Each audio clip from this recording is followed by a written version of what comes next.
Yeah. Welcome everybody to, as it went to the wrong screen and went to the standings. There we are. There I am. Welcome to the latest Tournament of Doom. I am your host, Senior Doom, professional illustrator, tournament organizer, and man with still a job after layoffs happened at his job this week. I skin my teeth. I don't know. Oh, some way we got through it, but we'll take that. Not being, but for all you tournament players out there, if I did lose my job, get ready for more tournaments. But we didn't, so haha, I'm still here. So joining me tonight is not Crumb Around like Little Frizz did, because that just reminded me I needed to update it. Tonight is joining me is a person you've probably heard on here before. They are on a very, very different time schedule. Let's go ahead and introduce H. Michael here. Michael, why don't you go ahead and reintroduce yourself to everybody? Yeah, so hello everyone. Again, my name is Michael. Basically, it's been a little bit, been busy in April, didn't get to cast as much, but yeah, it's been nice being back. It's always nice to have you on, and like we were talking a little bit before, and then I realized like we were talking about points which we'll probably bring back up here in a second, because someone got into NAIC on the latest one. Yeah. I didn't try. I only tried last night. I'm just trying to get into Worlds, and like I have not won any lotteries. I did not get the content creator stuff. I'm like, oh my god, first time chance to go to Worlds, and I'm probably not going. And it's such be life, but yeah, there's a lot of people that I know that were trying, and like I felt bad initially, but it was like, so as you're saying with points there, it's like I looked at it last night. So for people who don't know, like the past 2 seasons I've had a deep run, and I kind of brute forced the invite by like doing 14 events. I don't care that I didn't do well in most of them. It was just that I had a deep run. I wanted to get the invite. This year hasn't really happened for me, so I was kind of like, will I just focus on stuff, because I was finishing off my bachelor's. But basically it was kind of like, oh, I can top 32 Utrecht this weekend, get money, and then I can book the flight for NAIC if I get in. Mm-hmm. And then it was like, oh, even if I don't do well in Turin, because I have the top 32, that I could theoretically get top 64 at NAIC and finally break my IC curse. Oh, it's wave 3. I'm going to try. I understand that this is like a Hail Mary shot, but that happened for Vegas and I got in. It happened last night and I got in, and I'm like, okay, let's see if this happens. If I don't cash, I'm just going to refund the ticket. Like I'm not spending all that money. Well, understandable. Like for those who don't know, for Europe, especially for Ireland, if I want to go directly from Dublin, even with layovers and stuff, it can cost around $1,000 at the moment. I ain't doing. Yeah. So like I have to go through New York. Yeah. And then I can get it down to like 600, which is fine. I think when Mrs. Doom went to Ireland, it cost her $2,000 round trip, but she was able to go direct from Seattle to Ireland. Well, she went direct. Okay, then that makes a lot of sense. Yeah, but she didn't. No, wait. Yeah, direct there. But when she came back, she came from Iceland, and Iceland was cheaper. Gold old Reykjavik. It's brilliant. I hope they get. There's a lot of talk of them joining the EU. I really hope they get it. It'd be brilliant. Yeah, but Mrs. Dim went to Iceland, and she was like, "This disappointed me. Like it was just like a lot of like rocks and stuff." I guess she said, it's just like, especially after being in Ireland for like 2 weeks, she was like, "Where's the green? Where's all this stuff?" And she's just like, "Oh, because of the letter change." No. Completely different countries, but Iceland's lovely. Yeah. So she was like, "I wanted to go to Iceland. I did it, and now I'm not going back." I'm like, "That's fine." Yeah. We're trying to get to Amsterdam anyway, so. Oh, lovely. No, I want to actually do a holiday, like not a non-Pokemon thing in Iceland, just to do like all the ice baths and all that kind of stuff. Like it's just so therapeutic, so good for like relaxing. Mm-hmm. It's something else. All right. Well, now we'll use this to transition to something that's not as therapeutic. Oh, excuse me. my dinner's coming back up for a second. The meta game, which if you don't like Dragapults, well, get used to it. Yeah, it's gonna be. We're slowly going back to the whole Reggie Drago King and Lugia King format. Like, especially in Prague, it was very shocking to see that Pult overall was in the 30s, or like I think it was like 30 point something. And like even again looking at it tonight, it's looking like again it's going to be 30 combined. It'll be very interesting to see, and myself and Senior Doom were talking about it earlier, that with LA this weekend, it'll be very interesting to see if it's still like I think it could go to 25, but it'll be interesting to see if it goes to 30 again. I think it has a good chance of hitting 30. Like it could, it easily could. Now again, but again, it's just like, oh, it could go to 25. I initially thought Campinas was this weekend also, but it's next weekend with Utrecht because I knew the Brazil event was coming up, or the Latin American event. Yeah, we have that. We have the Aichi City League stuff tonight as well. Yeah, I knew that was this weekend also. I was watching a little bit of that when Azul doing his post commentary of it, or like his view. Yeah, so like that will be interesting because they're Chaos Rising format, I believe. Yes, they're our next format, and it's also really funny that normally for most events when it's a new format, normally North America has the event first, or like they have an event before, and then we have it over in Europe. This is also one of the weird formats where like we actually have it first in Europe because in Turin, that's the first weekend. The new set is Crisis Rising is legal for us, so it's going to be very interesting again. Because especially in Prague, like again, it was the first time in a while where we have an event first. Normally, it's the other way around. Yeah, that is true, and it will be interesting. We don't have it. We do have the weekend tournament that we usually do, but we're having it 2 weeks later than we usually do. And a big part of that is I'm busy that weekend. There's nothing. I personally don't have the time to do it for once. Like I screwed up my schedule. And then the next weekend is Memorial Day in the US. Everyone's going to be out. A lot of people vacation. A lot of stuff happens. Fair. And on top of it, you're talking about your upcoming Championship of Doom. Is that what you're on about? Yes. But on top of that, a lot of cups are happening that weekend because it's one of the last weekends to get. Okay. Fair. So then I moved to the next weekend, which is a weekend before NAIC. So then it gives people a little bit more close time to do it for NAIC. It should be hopefully a little bit of a deader weekend. It should be good. But on that note, also, round 3 is up. We're going to get some games on here. Probably Dragapult, which I'm sorry, chat. That's just the way it is. You're looking at the Mysterious win. Oh, there's Mysterious on there? 2-0 with 4 of Pult. Wow. I saw the list earlier, and I was like, oh, this is very funny. We'll hold a little bit back. We'll wait? Okay, that's fair. Let's see what... It's just because I know they're one of the people that are sharing their screen at the moment. Yeah. Oh, BizQuick with the Stevens Metagross at 2-0? Yeah. Up against Savid. Almost want to reach out to BizQuick, but... Let's see. I do like Metagross. I was trying it out myself beforehand leading up to Prague.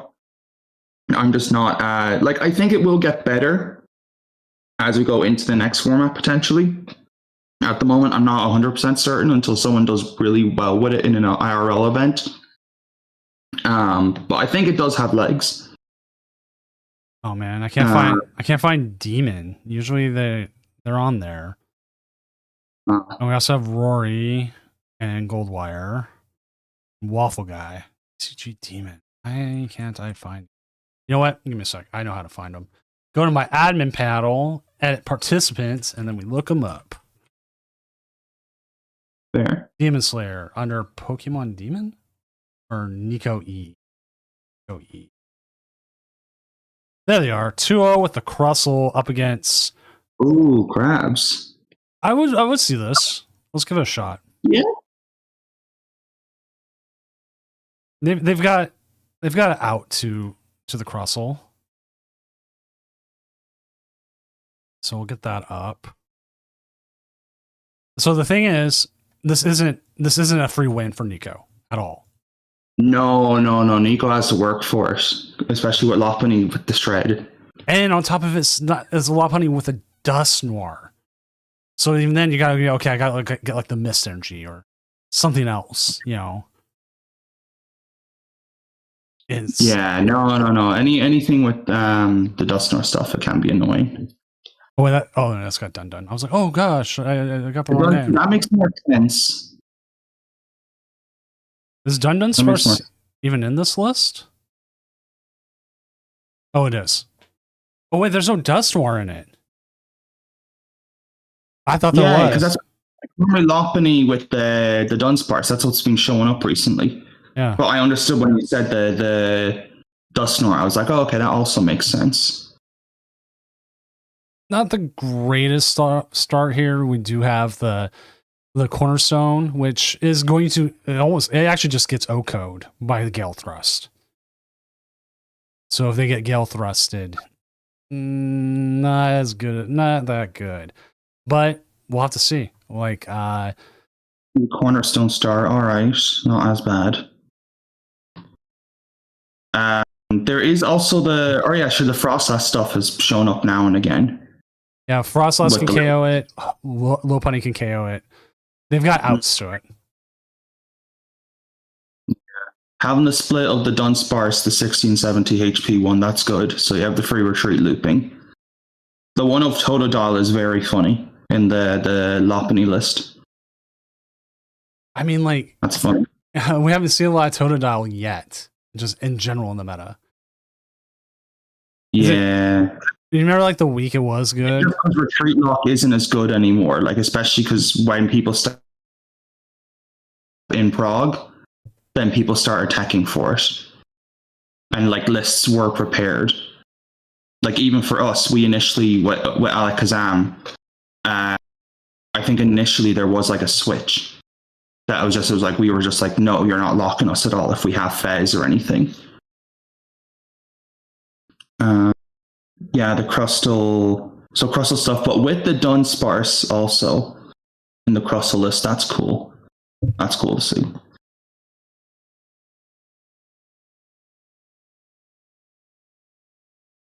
And then the usual here, just getting out the crabs. The Rotom is funny, especially because with the Dunsparce package, makes sense. And then we have the Nighttime Mine, making it so that Terras have to attack with an extra energy, which is funny. Especially against Pult, okay, that's fair. It's forcing the extra energy.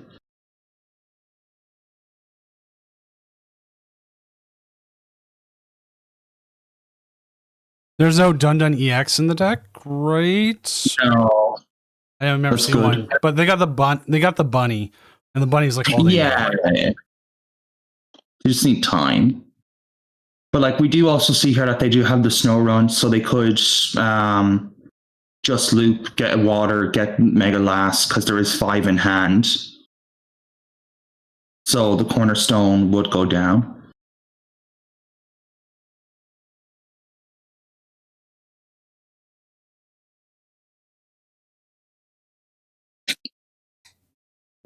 So there's only one punny out there right now.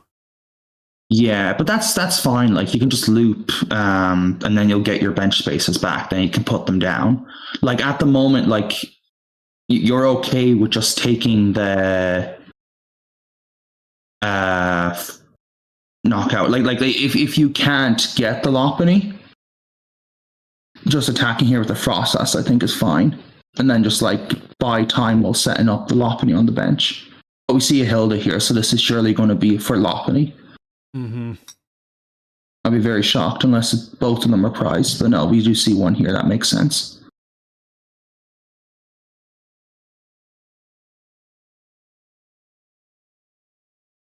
I do not see Crustle having a good weekend in LA. No. I think it's going to become the thing where, because there's normally like some sort of like regional variants or like region variants for like play styles. and I have a feeling Crustle will be one of the European things, because it's like a stall kind of deck, or like a kind of like wall, like, oh, you can't touch me, and that traditionally in Europe, to my understanding, has always been something. Well, Or like the control kind of aspect. Even though I know Crustle is in control, but it's like that. Oh, like blocking. well, there's a whole thing about the Decidueye wave, they called it. It was back when Desi was a huge thing. What is that? It goes up and it hits a high, and then everyone starts secking for it, and it goes back down. And then once the numbers go away because everyone's out teched it, they remove those techs, and it goes right back up. So we should be at the bottom of that, starting to head towards the bottom of that curve for Crustle. But maybe Utrecht would be good for it, yeah. Because like, if you say it becomes like that, that would be good for Utrecht. Yeah, I can just see it though, where it's like it could also just be a European thing. Well, yeah, that's what I mean. Like it ends up being just becoming a European thing because just the way the tournaments are going. Yeah. Well, like it could also be the thing, like as you're saying with the bell curve, because like we saw that Elmer got second with it, and there's I believe also another Crustle in top 8. Like very easily that it could be respected.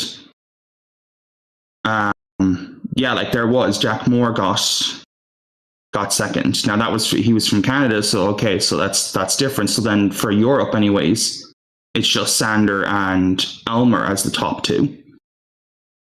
All right. Now here comes the biggest issue now for this Crustle. They've got the 2 energies. They hit. Yeah. They can hit. They'll survive a hit.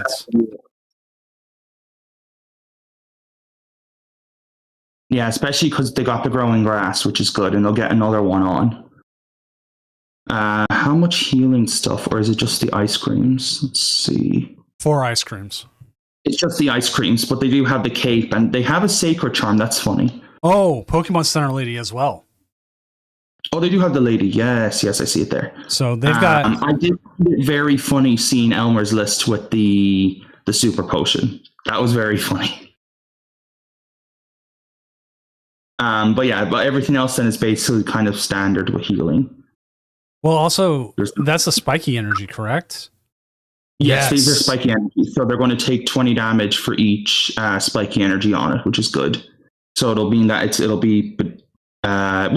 going to be a 3 hit. Yeah. But still. Now the only thing is that it's like, if we do start seeing the Wallies here, because oh no, we see Hilda. Okay. Well, if you Wally, you lose all the energy. Because you know that since you know Lopunny is going to take 3 hits anyways, you could like wait a turn and then use Wally, which makes sense. And there's also 4 of them, so you're going to see it eventually.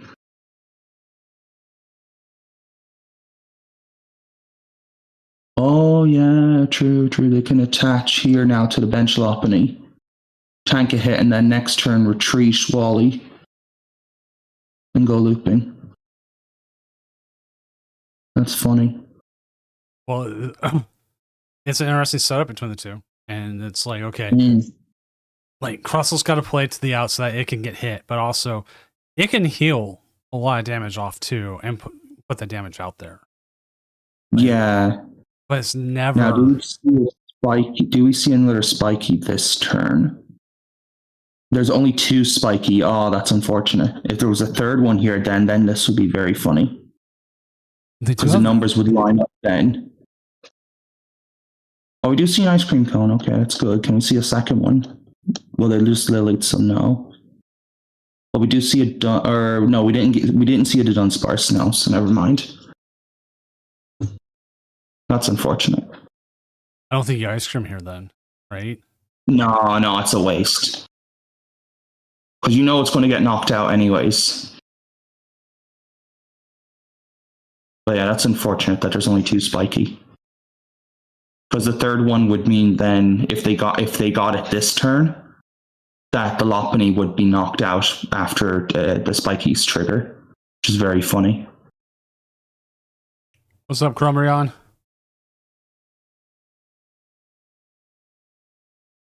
So do we see a Wally? We do.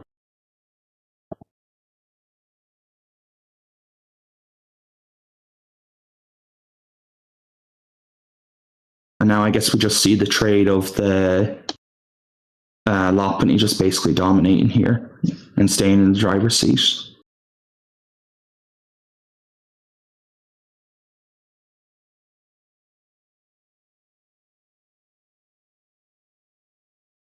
Standing actives. Yeah, because even if Lopunny bosses the benched Crustle, that's still 170, so it would live. You gotta put the Crustle on now because sadly, Crustle is not probably. No, they're in their. They need to come back here a lot, and it's looking like it's too late. This is the one thing though I do struggle with Crustle, where it's like you the way how I see it is you need, especially depending like something like this or like versus Alakazam, you need stuff like you need a good opening hand. You can't like just do the whole usual Crustle thing of like, oh, I have an okay hand, I can buy time and set up. Whereas no, immediately in this matchup, like you just need to start going, and that's so tough to do with Crustle that it almost feels like, well, it's a gamble. Also, them starting the Cornerstone and giving up a free 2 prizes. Yeah, that didn't help either.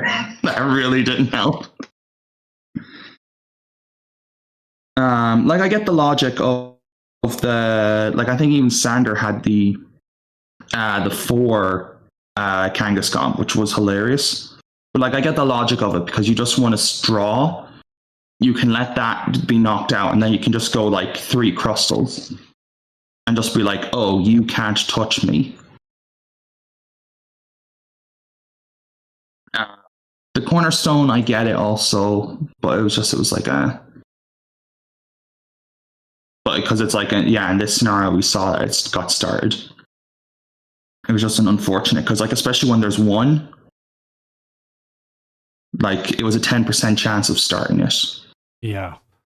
Well, I see Mysterious player, I think is not. They won? No, they're not streaming, which means they they're not streaming anymore. possibly lost and then decided to call the night. Fair. Yeah, 2-1 drop. They'll do that. They run as far as they can and then call it.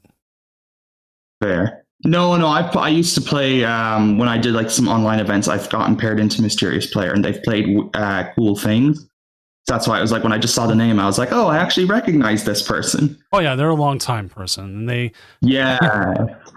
No, because when I was talking with Joshua, like Frodo, about it, that even he was like, yeah, as you do more and more casting stuff, you'll realize, oh yeah, you'll actually recognize names. Yeah, like we got playing. Like we got Goldwire in chat. Like he's always in there. Yeah.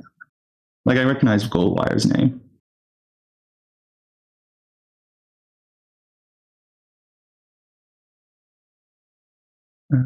I'm so sad. They got the cake. That's good. They can buy another turn. And they get the energy attached. That's double jumbo ice cream right there. Well, they have they're going to have the energy attached. Like that's a given, especially with the hand. It's an energy short.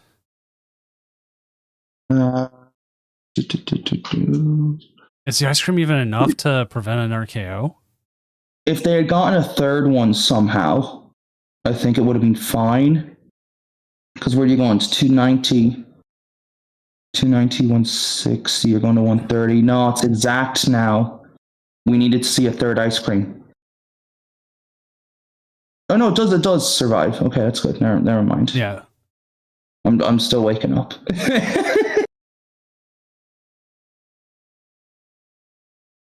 No, it is safe. That's good.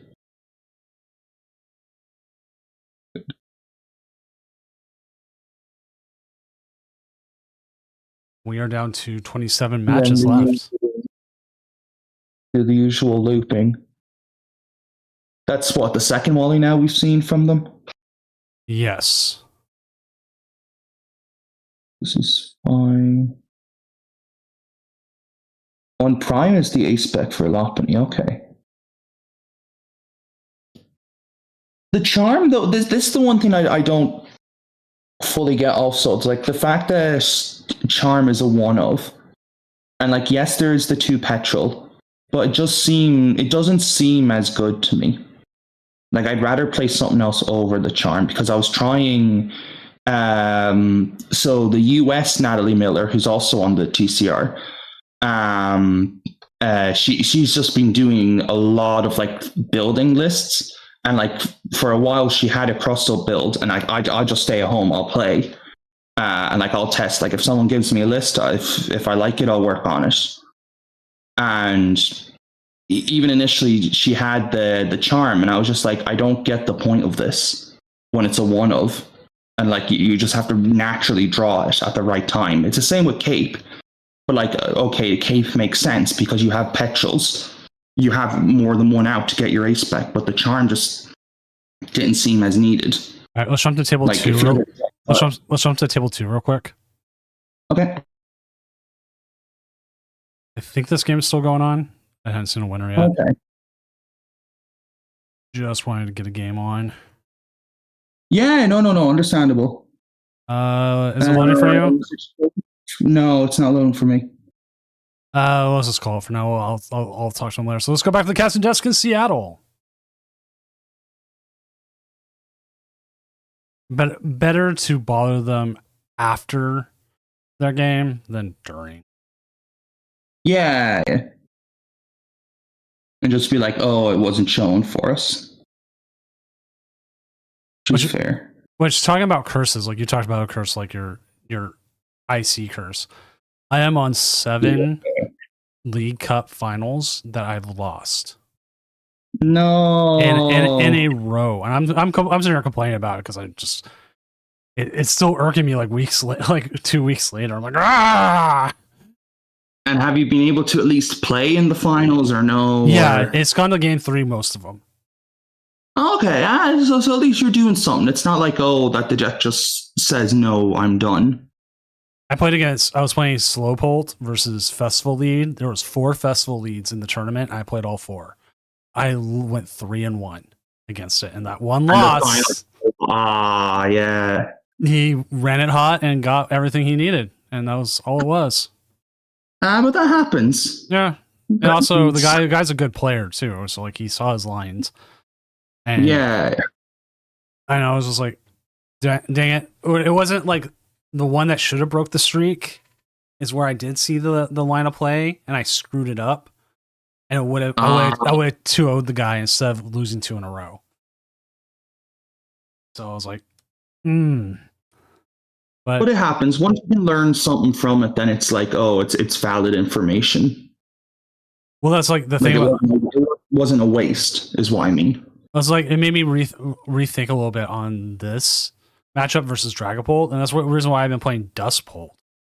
Is because I'm trying it out, and like it does beat this because you can target. Yeah, they haven't been playing Psyduck. Like this is something that I'm curious to see. The reason like some people have told me they're not playing Psyduck in this list is because the Rabska protects the bench. Yeah, no, it does. But I mean, no, it doesn't. I'm sorry, it protects the bench. It doesn't protect from Dusknoir. No, it doesn't. But overall, like with Psyduck, that's what I'm on about. In this, I don't think there's enough space.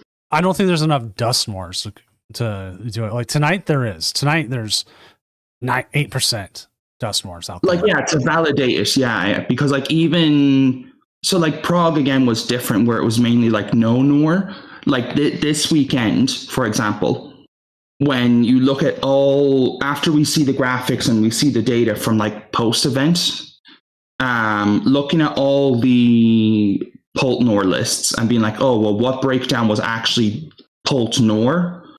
Like as you were saying tonight, it's what's 7, almost 8%. Well, like we can go in here, see the card breakdown. Yeah. Someone's playing Like, Cornerstone in it. Seeing like, okay, that's interesting. But actually seeing then like, will Psyduck actually need to come back in some decks? Because at the moment, like some decks they just don't need it. And also, Lucario-san brought it up. Rapska and Duck board is such a bad board state because then that leaves you two Thwackies and two Applins, pretty much. Yeah, because you normally need 2 of each, and then you normally have 1 flex spot because of the Rabska being in play. It's the same logic, like with Alakazam. It's the exact same logic. You don't want like even versus matchups like where I have Shaman in play. Like say for example, I got paired into an Arboliva. I need Shaman in that matchup, especially early on. It's like, okay, that's out of my 6 available positions. One of them is automatically. If I have to play Fez at some stage, that's another one gone. Similar to that, where it's like, 1/3 of my board is useless. Yes, they serve a function, but in order to actually play the game, you need specific boards. And I can't do that now because those options are taken away from me. And it's horrible. Especially like say for example with Festival League, like it's such low odd percentage wise of starting like if you play Psyduck, starting it in Festival League, it's such a low start, it's such low odds. But if you start it and you're not playing against a Poltnor, well, that's one of your boards just gone for the rest of the game. And now it's a dead card. And especially for Festival League, you don't want that. Now, I was looking at some of the others. This is Savid's deck. It is running the pure. The Chandelure, where you punish. It's really funny. So I thought this was interesting. He's currently 3-0. Let's see what he matched up against. Ooh. He has matched up against. He beat Bizquick. Oh man, if I should have realized that. That would have been a good one. I'm assuming he probably attacked with Chandelure, Chandelure, got it set up, and that's Well, this is really funny, because it's the ability that makes them draw cards, isn't it? Yes. With Chandelure. Yeah. They beat Mega Frostlass, which again, they probably came out with the Chandelure. Or the other Mega, like those, they're both trying to do the same thing. And beat Hydrapple Ogerpon, which actually has a pretty good showing tonight. How much did I see of it? Yeah, it's starting to pick up a lot. I think because it's also like it's been showing apparently in Japan that like for next format, it apparently is good. I don't see it yet why it is. Like I guess it's like big grass attacker again. The whole logic of Arboliva early on. Or Ogerpon Meganium kind of thing. Yeah. Because there's 11 of them tonight, and we've got 2 3-0s, a couple 2-1s, and an 0-1 drop. Actually, Trial by Combat, you're in chat usually. Would you tell us why you're playing it? We'll look at your list while we're at it. Ooh, the Dunsparce is cool. That gives you some draw the Bulu power. Is good. I like the Bulu. The Bulu is good. You need, well, especially with it's so good with Crustle out there. And this is your best attacker. And plus, I mean, 220 is not damage to joke about. And like, if you got the Meganium out there, that's just 2 energy. Yeah, it's too easy to set up. Like, because I remember with the whole was what the Venusaur Meganium build. Like they would have Regigigas and Bulu, and it just makes sense, especially because then when you have the Venusaur with the like E-switch permanently.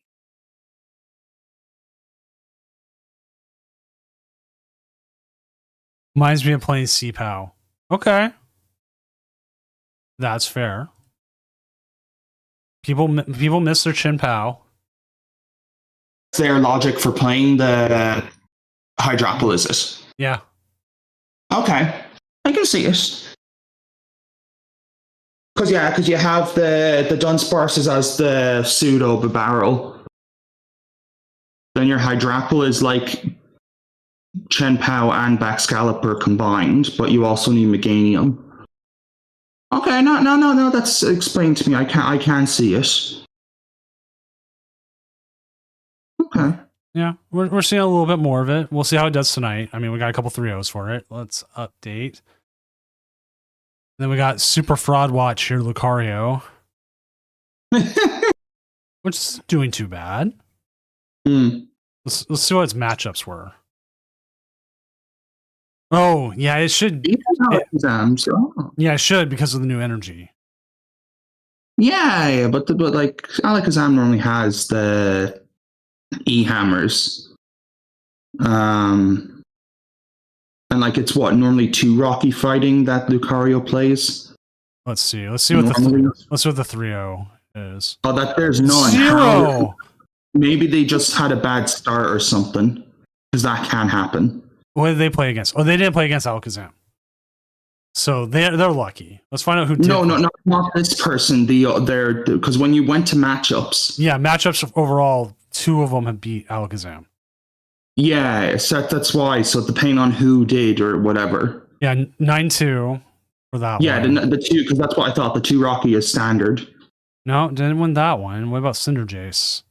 Nope, they didn't beat the Alakazam either. So the people who aren't, okay. That's fine then. It doesn't matter. Yeah, at this point, we're hitting the lower ones, and that's probably one of them did. One of the 2 ones did. Well, still, the fact that they won, and like, you got the 2, and if the Alakazam's got enough enhanced hammers, it just won't matter. That's why it's normally you just wait. Let's see. Oh, wow. A lot of people got in. So what was 808 Jake's rogue deck? Ooh, with the Arboliva. They're like either I'm hitting at your bench and everything, or I'm just hitting whatever's in the active.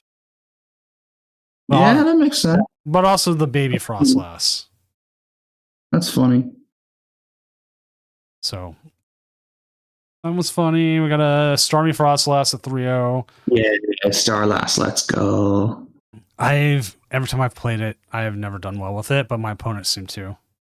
Yeah. It's one of those decks where it's like you literally just go on how I've been told how it kind of functions, and I've kind of seen this from playing it myself.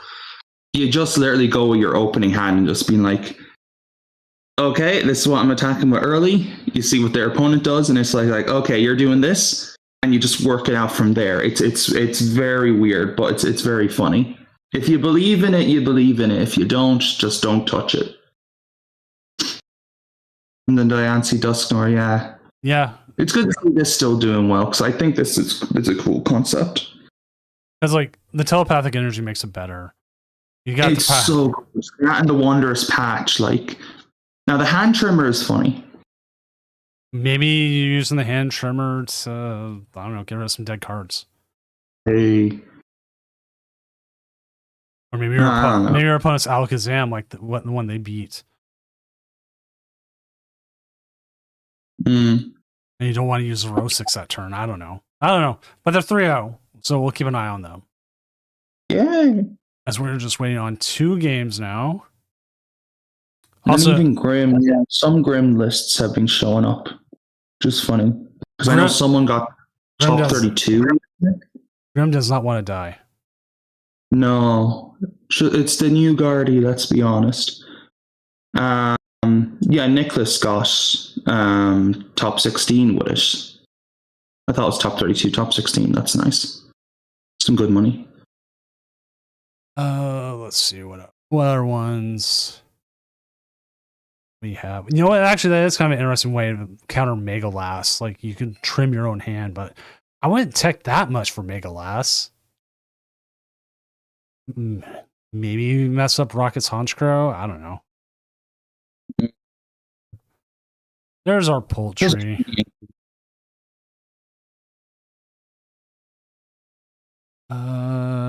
There's Okidogi, which finally broke its streak last week of making top cut. This was last week's top cut. Yeah, it was very funny. It was like all the one prize decks getting in there. Yeah, Angel here hit every single Dragapult on their way. They hit Caleb, they hit Maxi, and then they ended with Arctic. It was just the perfect lineup for them. Because Garchomp does have a very good matchup into. Statistically, they're very favored into it. Yeah. Like, let's actually see how Garchomp's doing today. I saw it was up there. Okay, 20 and 27. Okay. 1-3-0, couple 2-1s, and then falls off. Yeah, which is nothing new. Like it's always the very few that will do well with it. Like, they beat Raging Bolt. Overpawn. Okay. Well, that's good. Cash, you'll get there, man. You'll get there. You'll get a good game. Maybe with Chaos Rising format here in 2 weeks. And then Zuna beat Dragapult, beat Lucario. I can see that easily. He's just favorably priced trade into him. Yeah. You just set up all the Rose raids and you're just like, oh, cool.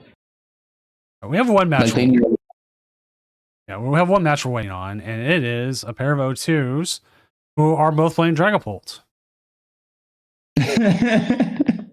That's funny. Very funny. I mean, Slowpolt shouldn't be that slow, right? Right? No. Still, they could. All right. I don't know if you saw this today. Did you see? This is a little bit of. Here's a paid ad. The newest product I dropped today. This is your Dragapult match? No. New products. We've got Meowth coins now, tokens. Ooh. There's about the size of them. You just use them however you need to. And I was like, you know what? They're easy to make. It takes a little bit of time. I made sure I have them. I have about 43 available right now. Oh. So like people wanted them. They're there. They're nice. Yeah. They do look cool. I'm personally not using them. You're like, why, Doom? Why? Well, because I have a set of Premier Ball tokens I use. Premier Ball is my favorite. That is fair. And they did just finish. So let's go ahead and get this going into round 4. All right, let's reset the timer. And round's done. Paradise round. There we go. Round 4 is up. We need to find a game. Just had Crustle on. We were talking Grim there a moment ago. There's a Grim versus Raging Bolts. I don't know who wins that, but I mean, let's check it out. Table 9.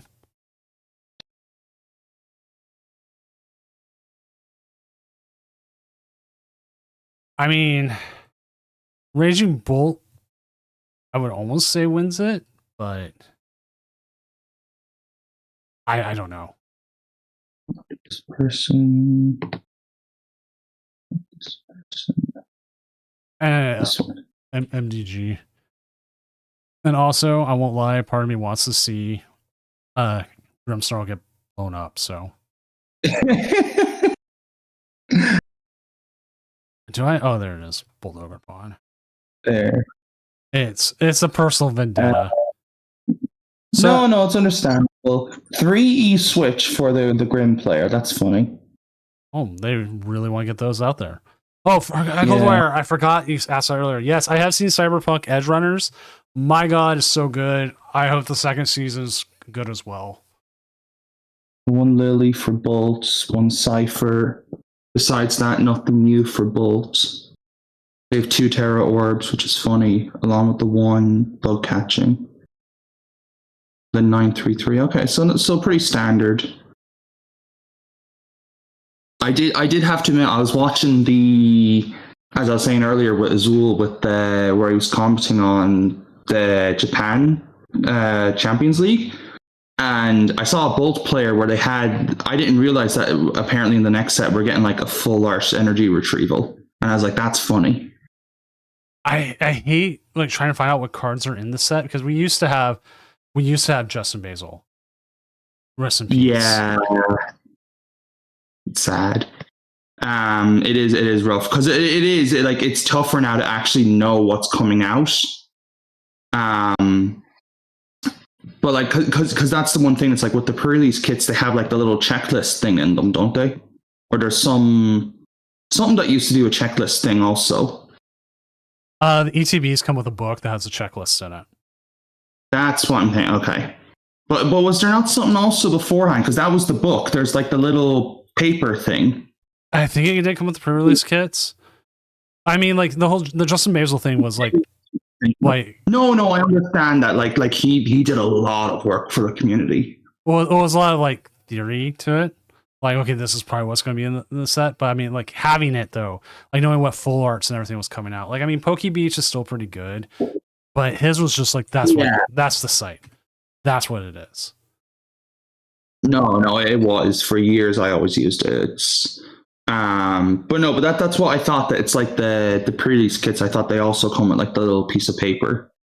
Okay, Poke Beach does have the full list now. Oh, okay. And they have some of the officially released ones. Like, I want to get Roxy's performance full art because I like Roxy.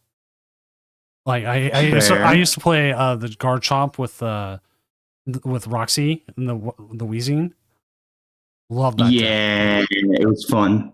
That was Garchomp. Tina Chomp was fun. Yeah, so I try to get Roxy cards. We have a full art energy retrieval, full art jumbo ice cream.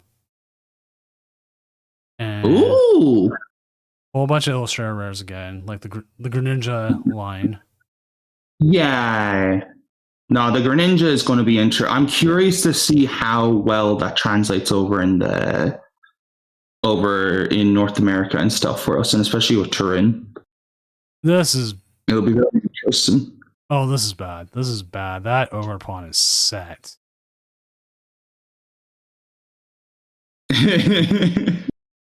And you don't have an easy way of OKOing it. No. Like what? 5? Like, I was like, okay. The extra energy so that they can E-switch. But there's no snow run to evolve, so it's going to be tough to take it. I knew this matchup might be tough. They did get this. I think it is. I think it's tough for Grim. But I was like, okay. They get an Impidimp, which is good. Oh, I'm sorry. There's also a full art special red card. Ooh. So there's some good ones.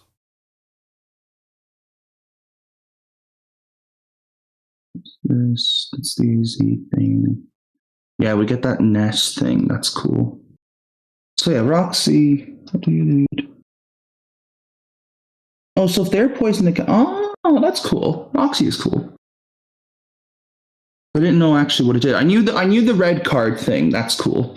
I know that's going to be a good thing. Philip is just Welder at home, or Philippe. It doesn't even draw you cards. Yeah.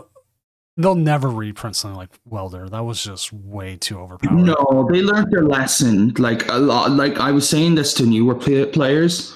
When they're like, "Oh, will we ever get this back or anything like this?" And I'm like, "God, no. That's not happening." They've learned their lesson with designing things. Sun and Moon was where they really turned it up, trying some stuff. And they learned. And they're like, okay, Kuzma, it's just going to be boss's orders from now on. Lysander, what is it? We're never going to see a oh yes, Scrapper full art. Ooh. Yeah, we just saw this game's over. Let's see what people are streaming that we could probably jump to. Probably Goldwire, maybe Rory. Let's see what Rory's on. Let's try to remember what Rory's name is under. That's their username. Yeah. Well, you have your display name, and then you have your.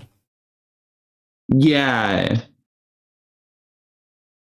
because I know when signing up for events, it's like, oh, do you want to use your live name? And I'm like, no, I don't care. If I'll have my actual name on it. I don't care. How many rounds there are? 9. We have had 9 rounds like every tournament for like 20 weeks now. It's so long. But that would probably... I don't know who they are. That's why I'm like, okay, we'll give them a shot kind of thing. At this point, I said we jump. Chat, do you think this game is ever going? Oh no. You know what? There is damage out there. Let's give them a shot here. There is damage out there. Like, if you're able to get Frostlass next turn, I'll say one snow run. Then it's like maybe like they can't get another imp. Like they are down 2 cats. If they haven't played a boss yet, because I was looking at pretty cards, there's 2 boss in the list, which is standard. So if they just get boss, then it's like, oh, okay, it's over.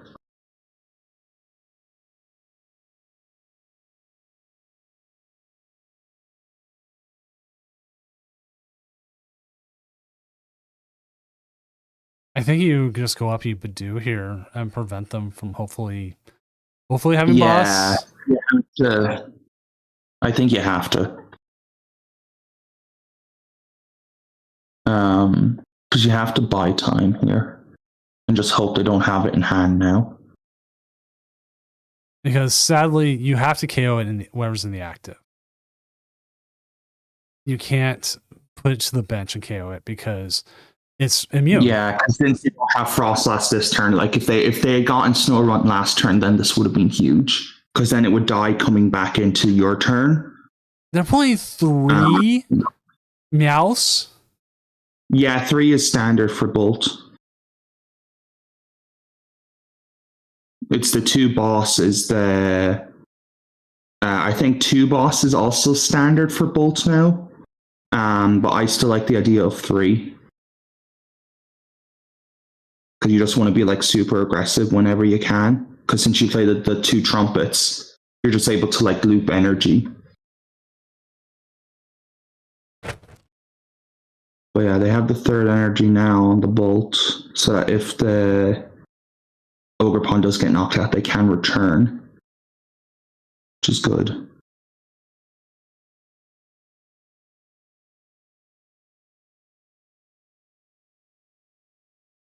They have box, so they can just recover if need be.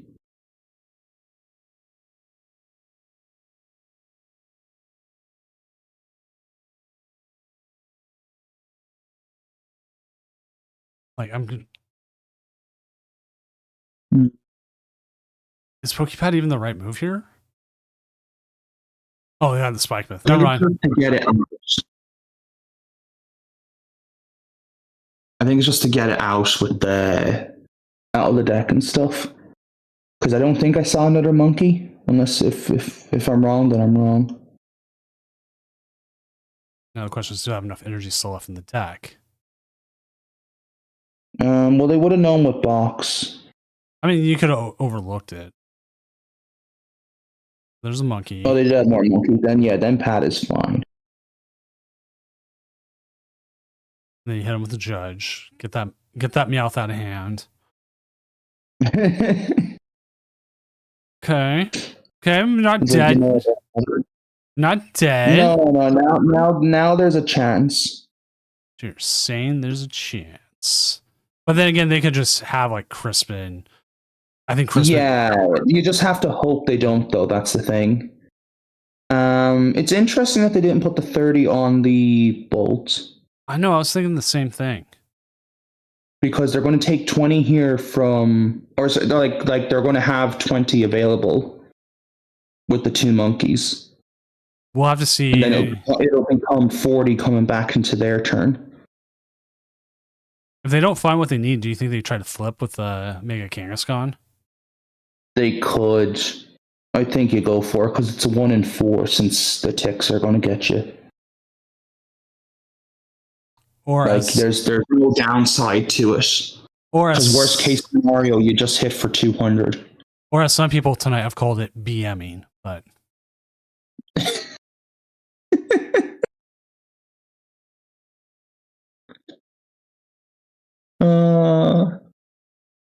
there's Crispin. That's there we go. Yeah. You just pack it up. Yeah. You just wait for the lightning. Oh, wait. There's Oh, yeah, no. So lightning. There you go. There. I was like, wait. No, I was gonna go. It's just funny with the animation. It's some of the animations are weird to where like it doesn't show you. Like it should just show you both cards immediately. All right, let's jump to table 4 real quick with Goldwire. And see if, no, actually, I'm sorry, table 5. We'll see what Rory. Sorry, I meant table 5. We'll see what Rory's playing if they're still going. Oh, thank you. I was scrolling to see where you were. Yeah, this is a Dragapult deck. Versus Red 0. You know what? We'll pop it up real quick and find out who this is, because if they're streaming, I will always try to find a way to get you on.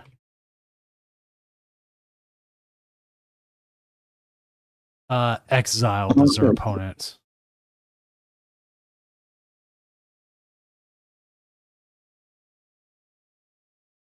All players exile.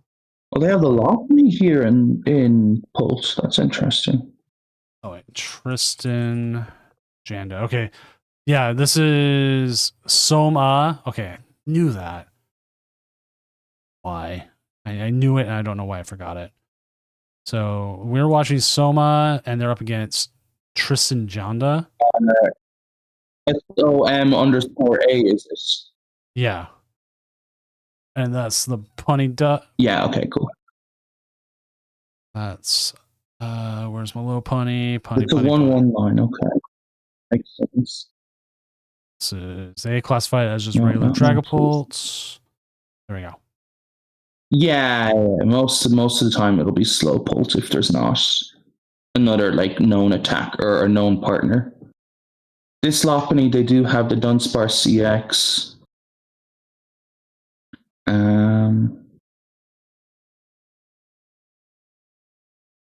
But yeah, the 1/1 Lopunny is funny. I guess it makes sense, like if you're afraid of Crustle, or like if you know you're against like the Clefairy slot box kind of style, or like Bolt, you just have the Lopunny now, which is funny.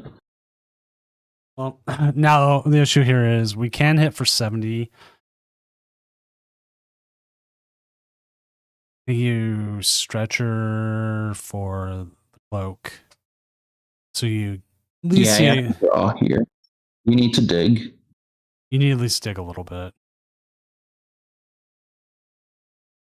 Which I've they can put some pressure on them. They can play most of their cards. I don't understand why. Oh yeah, sure you have to take a card though. Oh, I would take Stamp. It's a little bit risky, but they do have a Dunsparce out.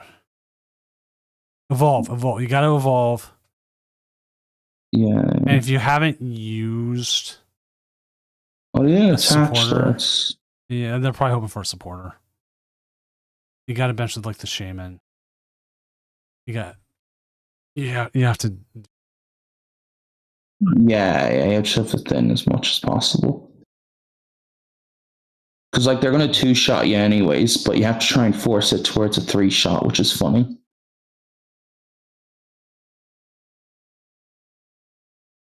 I don't understand what they're clicking and thinking. You have to play 2 cards here. I guess they're just thinking of like numbers.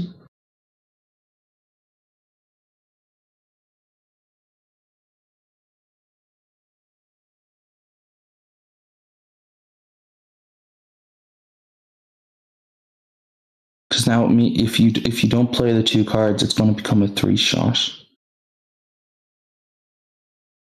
Or I guess it's a 3-shot anyways. I guess that's what they're thinking of, since they know the list. Because there's no way of them. I'm thinking of with Starlast, that it's like, oh yeah, if I hit them, they can return damage. That's why I want to play 2 cards. That's why I want to play the Shaman.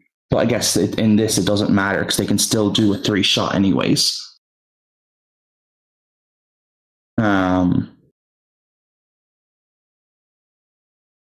It's weird though not seeing the ignition energy. Like there's no line for them to do the sleep play, which is funny.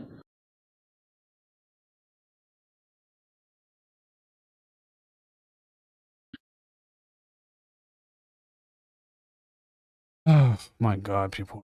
But yeah, this just seems rough with the cape. Yeah.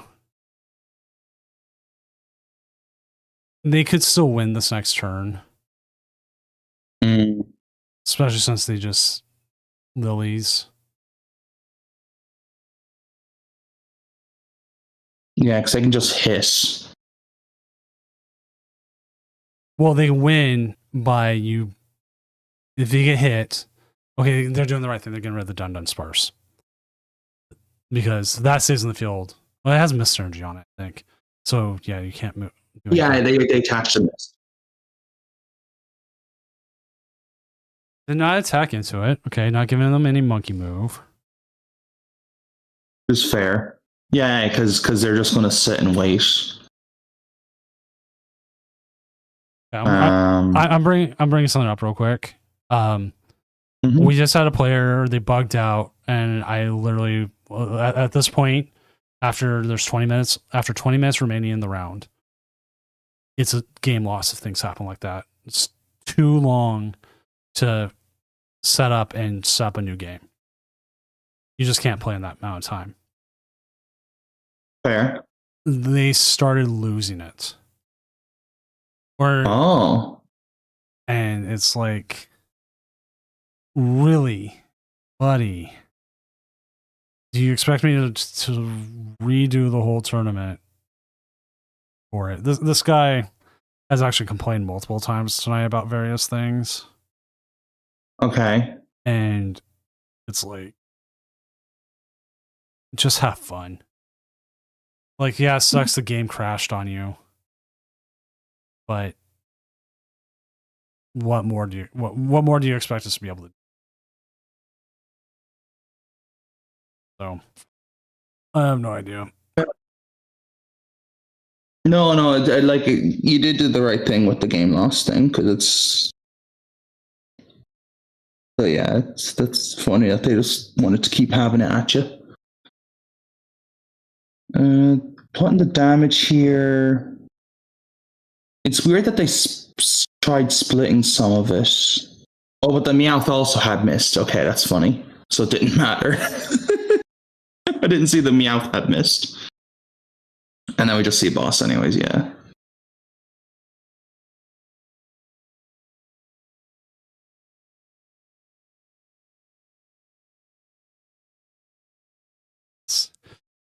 Well, that happens. All right, let's go ahead and go back to the casting desk here in Seattle.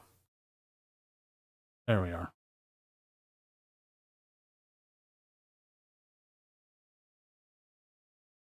Let's go ahead and update the standings.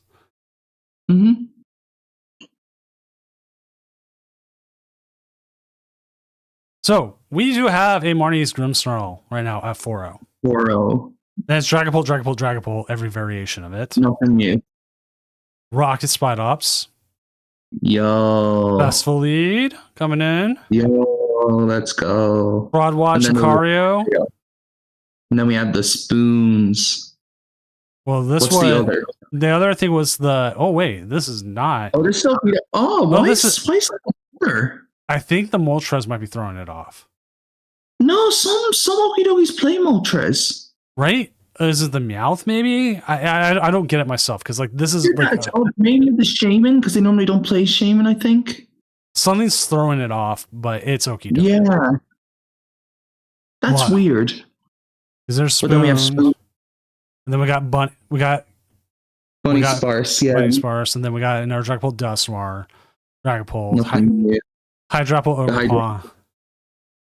Oh, the Diancie lost. No. Whole bunch of others right there at 3-1. Hydrapple Ogerpon's taking a couple L's. Zoroark still out there. God, I wanted that one to work so well. What's up, Day Camp?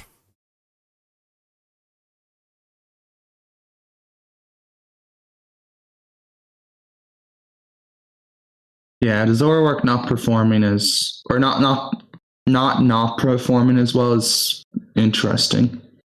Like just seeing like what that was the highest placing one at the moment. Was Yeah. the 3-1. And the thing is, like, it has a good Dragapult matchup. Like, you think it'd be great. Yeah. But you got all the festival leads and the sloppy joes and everything else out there. And they just make your life as a Zoroark player. Yeah, very end. Yeah, as a living hell. They lost round 3. Okay, never mind. I was looking to see had they just lost that round. Well, they did beat a festival lead round 1, which is good. They lost to a Slowpoke earlier on.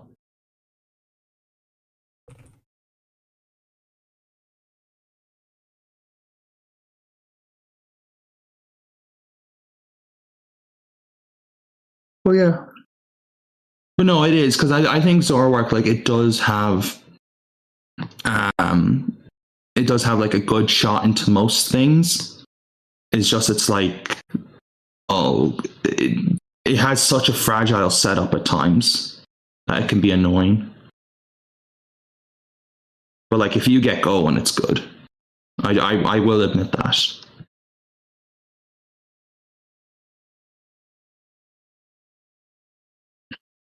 Let's see, what's this Alakazam list like? Oh, they're playing the other Alakazam. That's funny. They have the Ursaluna. That's funny. They've gone heavier with the Dunsparce line. They have I've been seeing people play their Xerosic in spoons. Like why? Yeah, it's the person that's 4-0. 4-0. I don't get this. I don't like the other Alakazam. I understand the logic of it. The Ursaluna is funny for late game. The third hammer I do think is good. It's just space for putting it in. They're playing 3 telepath energy. Why? I don't get that. 4 is just increase. I know there's normally not marginally the difference, but just having it is nice. They have as I was saying, they have a thicker Dunsparce, so then the Rotom makes sense. Psyduck, I guess, because online, if they're afraid of Dusknoir, that makes sense. But yeah, I've seen some people try and play it, and it's weird.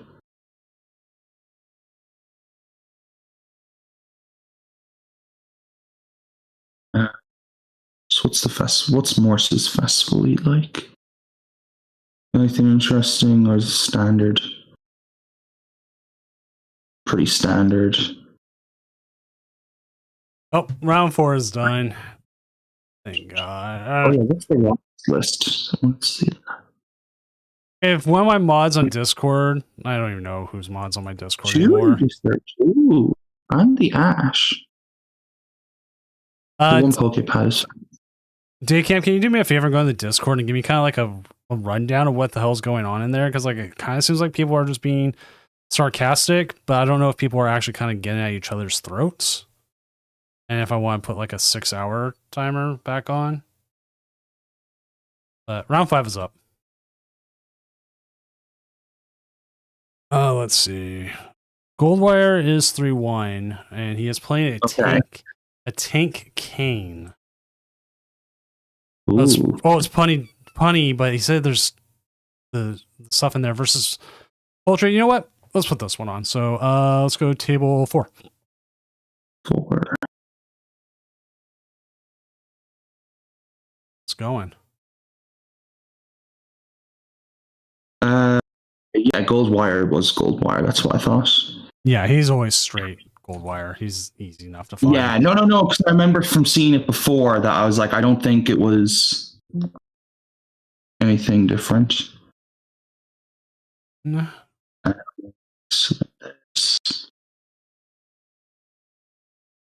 You know, funny enough, I don't remember the last time I hit a Alakazam on the ladder. It's been a while. No, it's unfortunate that it just flopped in Prague, so it was like it's not going to show up on people's radar, which is good.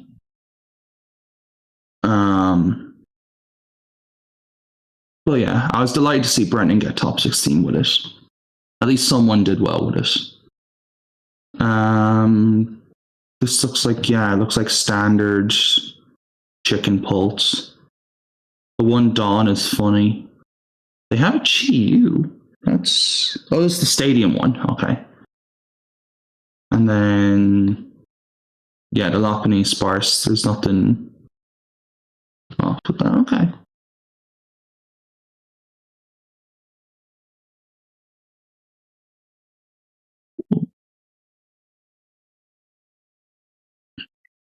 The 3-1 split of Dunsparce. Okay. Sure. Actually feels like it's moving pretty decently. As I say that, we'll have a game that needs an extension, and then we'll take up the entire extension. No, you need to stop manifesting these things. Come on. I'm horrible about it.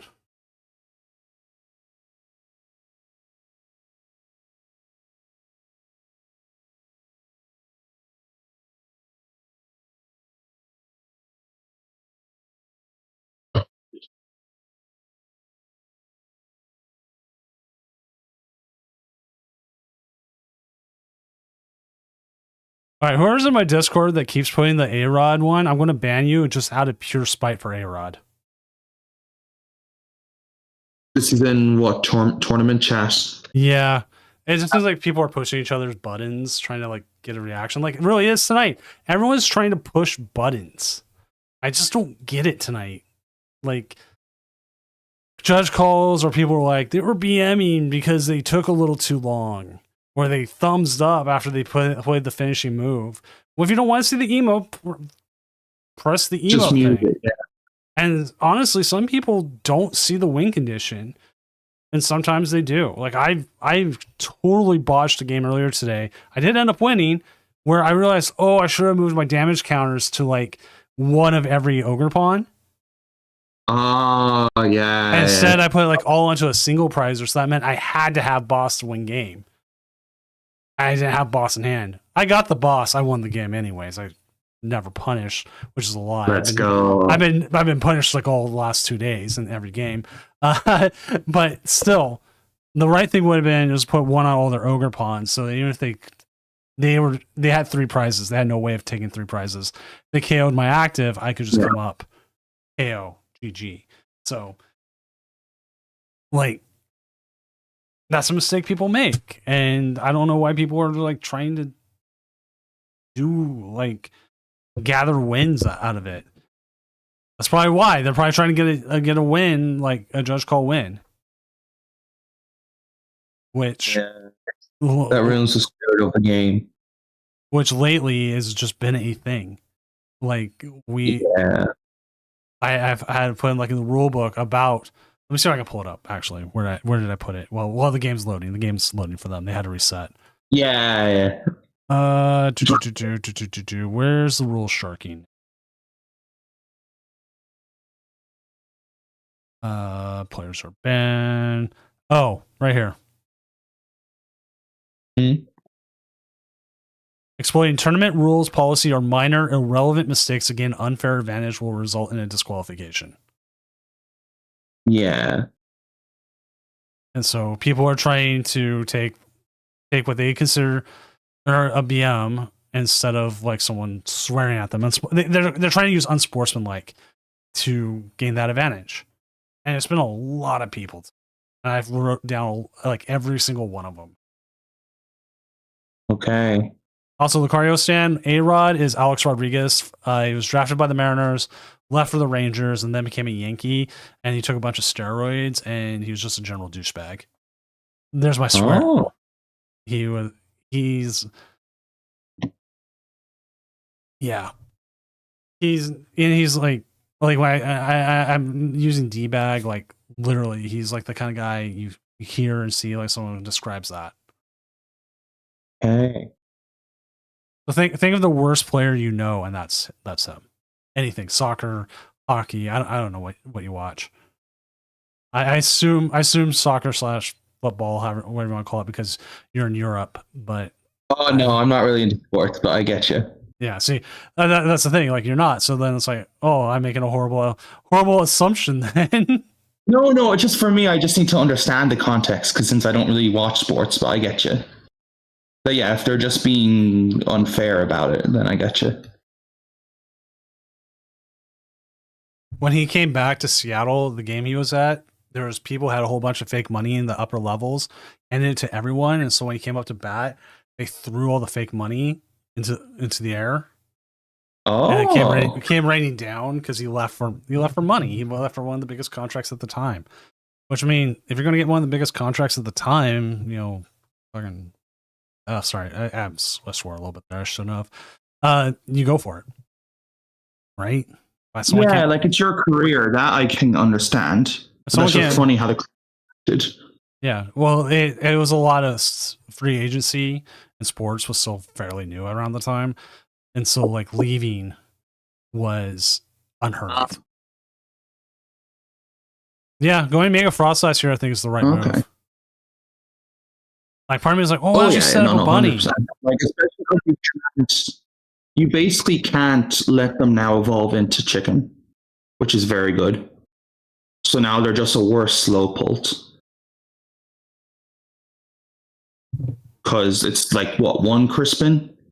So they now, like, especially if they whiff an energy this turn, yeah, it's one Crispin. So, like, if they whiff energy this turn, then it's like, oh, okay, now they have to Crispin next turn in order to keep up pace.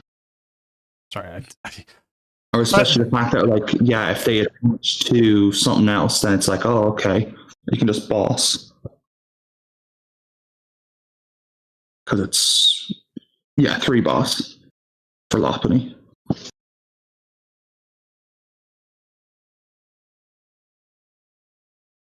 I would have liked to see the Pokepad into another Dunsparce before you press that button. But that's just me. That's a minor thing, though. It's fine. Hey, Daycamp, do you want to be a mod on my Discord? You can get press the hammer button.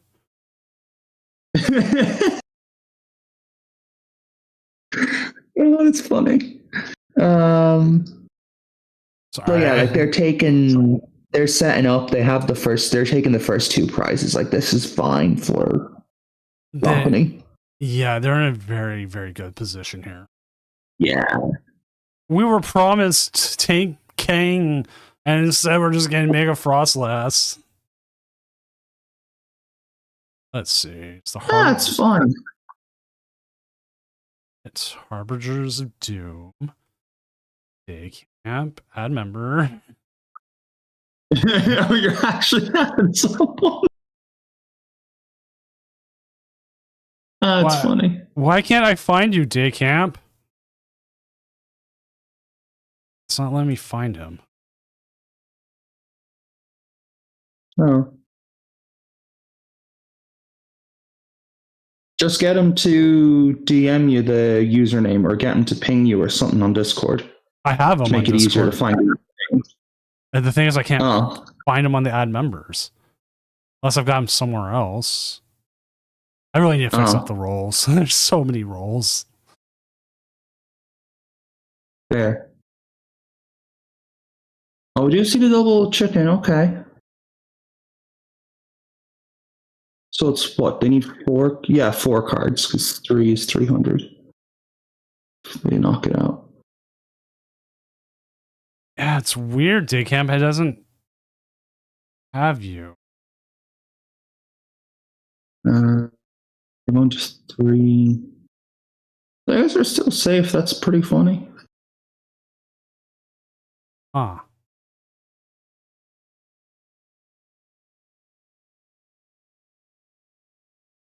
Good. Because it was only the Dark Accelerated, they're probably fine for a while, which is good.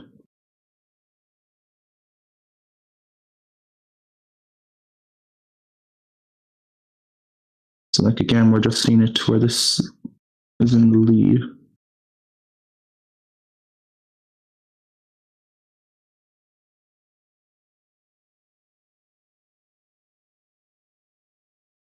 Oh, there they are. Why is it not showing up? Can remove a Wally, alright. No, they're not. That's good. Oh, they are? Okay. Well, whatever. You're mod now, Daycamp. There you go. It's like, okay, here, have fun with your new toy. Well, Daycamp's been here forever. He's a caster. He's been here. So it's like, okay, you know what? If you want to go in and swing the hammer, go for it. No, fair. Like when you know they're not going to abuse the power and they're actually going to help you out. No, it's fair. Yeah.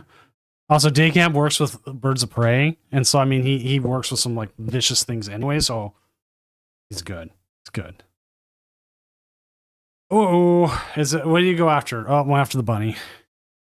Yeah, it makes sense, especially with the watchtower. Like you may as well when you have nothing better to do. And again, going down to 3 cards, which means then it's going to survive, which is pretty funny.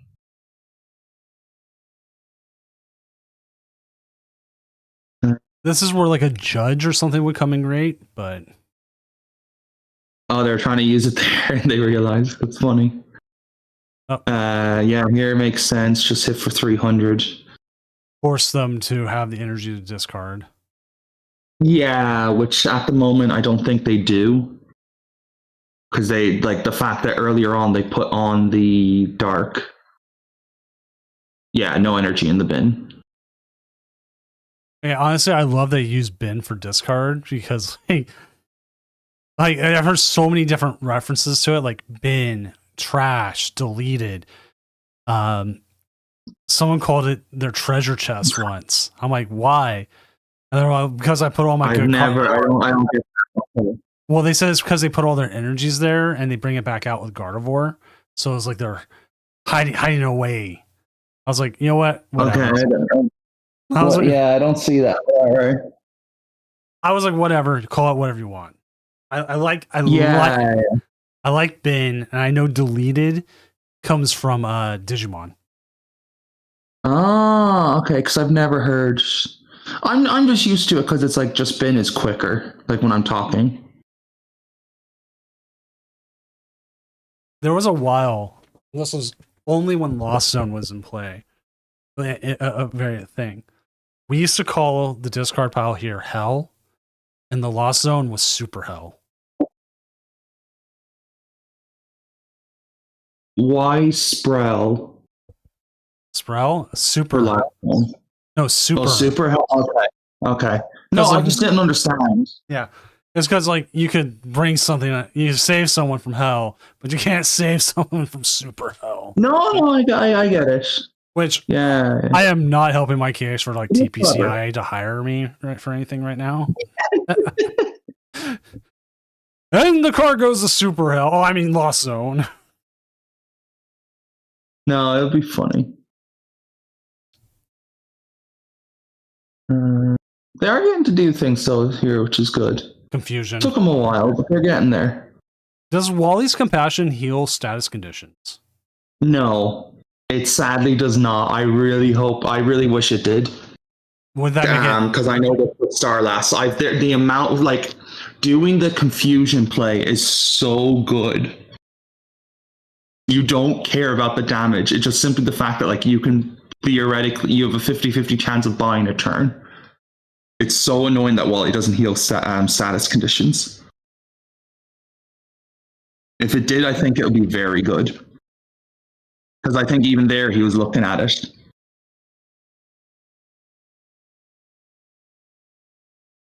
Because like yeah, if you were just able to Wally here and also remove the confusion, like it would just be game over. Now the question like, is, even here, the question is now, do they play Tool Jammer? I don't think I saw it in the list. I can double check. Yeah, no Scrapper. Yeah, if you like, it's too risky.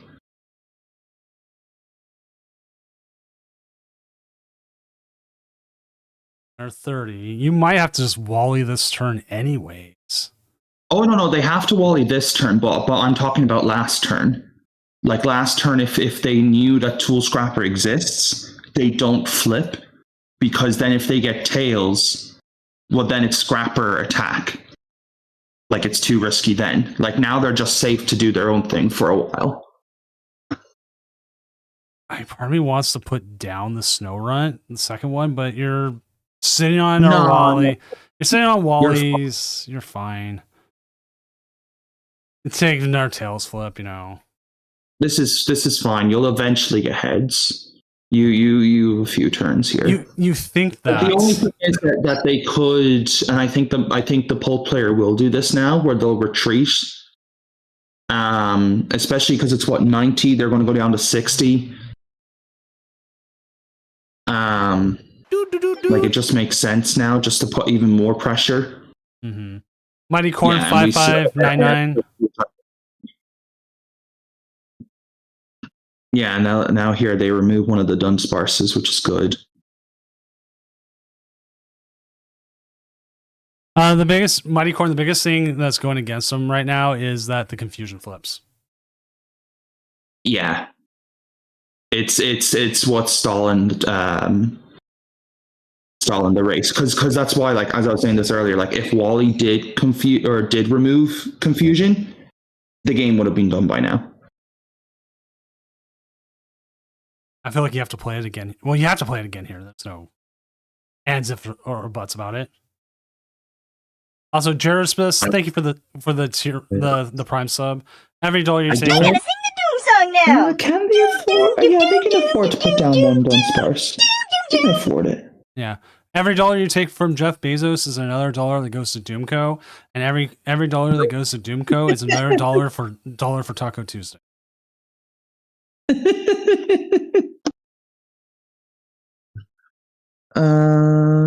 You have to compassion here. Yeah, but I think they can. If they knew how many boss are used, they could. Or no, they can't even because of the ruins. Then they can't even play the Dunsparce. Oh, 3 for 3 on the tails. The heads here would have been very good, pressure-wise.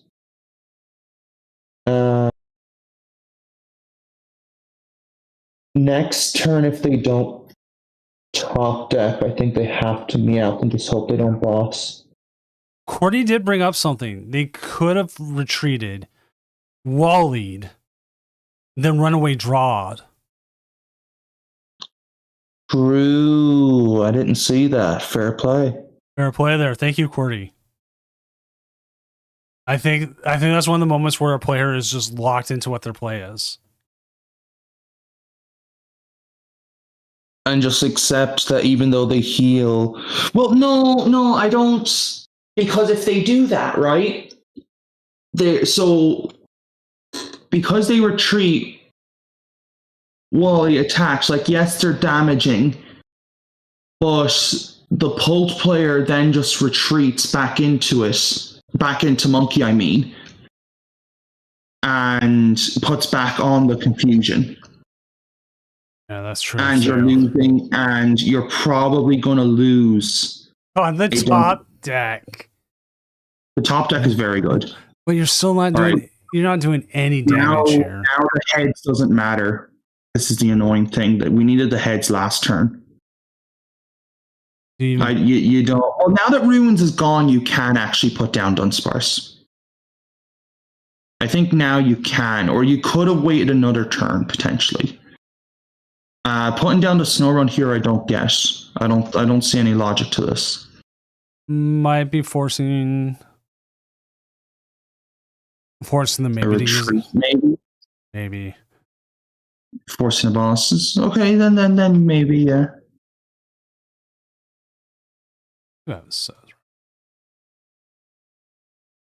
Yeah, I guess force a retreat. Oh my god! 0 for 4 on the tails. 116. Okay. The only thing is, though, it's going to be knocked out here. like the snow runt. But I guess then they kept to keep the Dunsparce, which is good. So, does this game land This is very differently if they hit this single heads? This one heads, I don't think so. I think it was the previous turn where they had the 3 cards in hand. They could have done 150. I think that turn, if they'd gotten a heads. This like the 50 here, it won't matter as much, I think.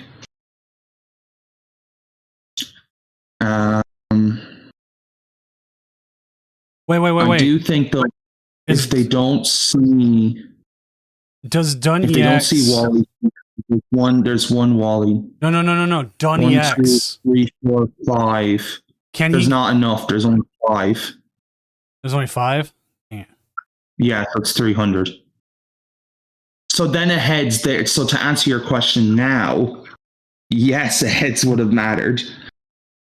But I think what would have happened is that if the Frostlass player hits a heads, then the Dunsparce gets knocked out. So we're going to see... Like over the snow run. Yeah, we're going to see this. They've got 2 cards in hand. You're forcing them now To do things, yeah. Boss wins them the game. There's not enough damage. Yeah. But this is what had to happen anyways. Now they got the Mist Energy. That prevents a confusion play. Ooh, this is tough. Look, the Frostlass player played to their outs, and this is pretty funny. I love to see it. Shaman goes down. Pad probably for the Dracloak. If there's a Dracloak. 9. Tree. We saw one get knocked out earlier, I think, so maybe not. They could also be checking for any other outs they might have. Yeah, like it's a free search. Why not?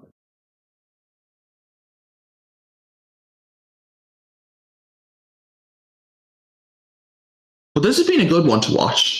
This has been a very good one. Yeah, and here we see the retreat makes sense.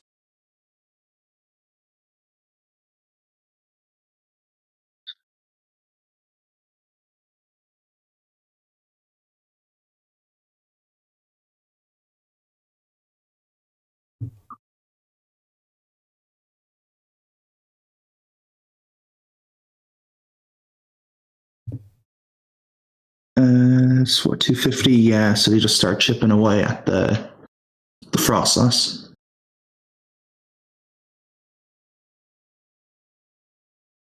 Because it's on what, 320? They win next turn. So No 350, 410, yeah. Well, they can just retreat into. There's enough damage Oh no, out there. yeah. It goes to 410, yeah. That's what I was thinking of. Yeah, because 320, 350 with the Monkey Dory, and then it's like, oh, okay, all 6. Yep. But that was a very good one to watch. Like, It was just unfortunate with the 4 tails, but it was very good to watch. Like, who knew coin flips would decide the game for a deck that doesn't use Very it? fun. It's a very fun mechanic. All right, let's go ahead and go back to the casting desk here in Seattle, and let's get updated on our standings because we got coin flips do decide games. In Prague, so myself and Nathan Hargreaves, we played the same 60 of Alakazam with Togekiss. We got paired round 4. It's just like for context leading up. I lost. I had nothing. I couldn't really do much. So the UK player stole a win from the Irish, but later on for Nathan's winning in, he got paired into one of the other Irish, and the other Irish guy won, Sean, simply because Nathan got tails on Togekiss for game. And it was very funny. That like coin flips can decide games. And it is funny. But it's part of the game, so like there's nothing you can do about it. Exactly. And I mean, there's so many different cards that have coin flips and ones that don't. And we can go on for days. But right now, we're going to check out the standings. We do have Digital Logic #1 with Dragapult Dusknoir, Gabriel Cruz with Dragapult, Lucario, piloted here by Camroni 1339 coming in. Someone will get down-paired. That's unfortunate. Then we have Afro Joritos coming in with Hydrapple Ogerpon at the 5-0. Joseph S with the Dragapult Blaziken. And Pokey Fanboy coming in with the Yuri Geller deck. Alakazam Dunsparce. And then JJE rounding out the undefeateds right now with Dragapult Blaziken. And we are currently waiting on 2 games. So let's update standings to see if there's any other 5-0s that might have snuck in. No. And they are currently... We are waiting on Lucario Dragapult. I'm actually surprised that's going to time. Like, that Lucario has to be tripping. Because like usually in my experience and watching players, like Lucario beats Dragapult if it gets going. But then again, like let's look at the Dragapult list real quick. If they play Clefairy, it gets a little bit harder. They don't. They play the bunny. Oh, you know what they cost me doing? Clutch. Stalin. Yeah. So okay, I can see why it's there. Can't wait for Pult to rotate. You got a while to wait, buddy. You'll have what, 2 years? Feels like it. I'm pretty sure. No, it's H, isn't it? That's what I'm looking up real quick. Yeah, it's I H. actually don't. That's not too bad. Just wait until February, or not February. Just wait until April. You'll be fine. 11 months away. You'll be fine. Yeah, it's 11 months.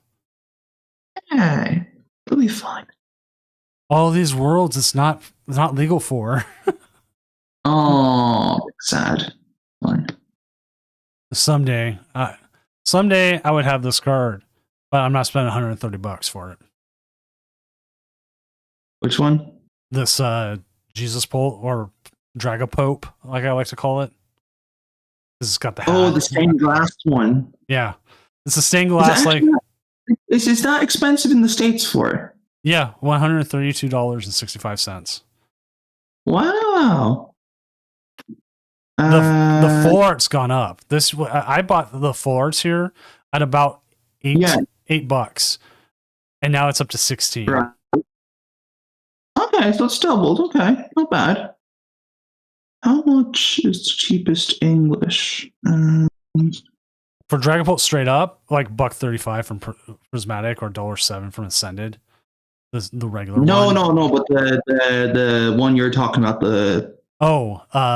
Dragapope. The stained, the stained glass one. I love Jerky. Cheapest English.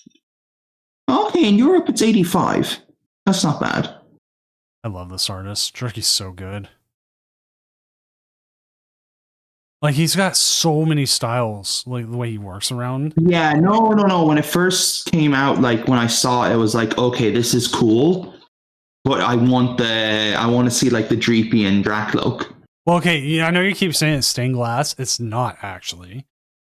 I know. I understand it's not. It's like it's the Diamond Terra stuff. Yeah, no, but it's me. Whenever I see it initially, it looks like it looks like stained glass. It always makes me think of stained glass whenever I see it. Like, I know it's not. Yeah, that's actually a good way to put the effect on the Terras. It is like a stained glassing, but it's like the reflective. Well, like the Terra effect. Yeah, it looks like it, but just the illustration card. I mean. Yeah. Well, that's what I mean. As it is, round 6 is up. Let's get this. I'm going to reach out to someone to get this next game. So, there. Find. I want to ask Afro Doritos and Digital Logic. Yeah, it'd be good to have Hydrapple on.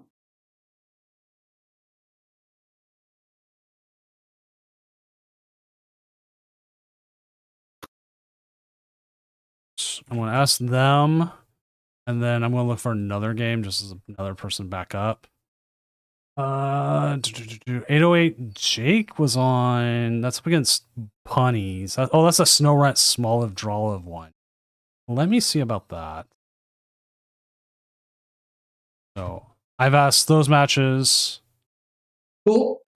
And oh, Afro's up. There we go. Sick. All right. So go to table 2 here in just one moment. All right, table 2.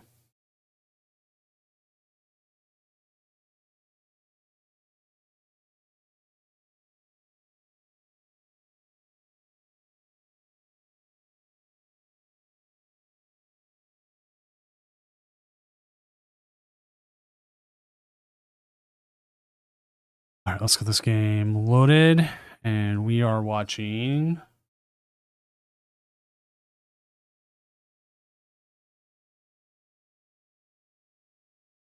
Afro Doritos and Hydrapple side.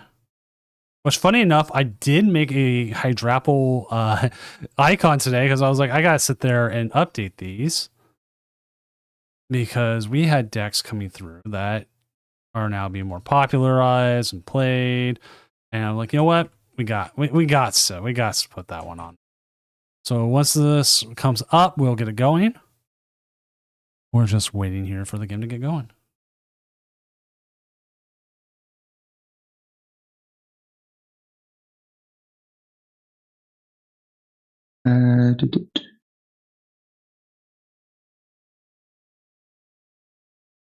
Let me.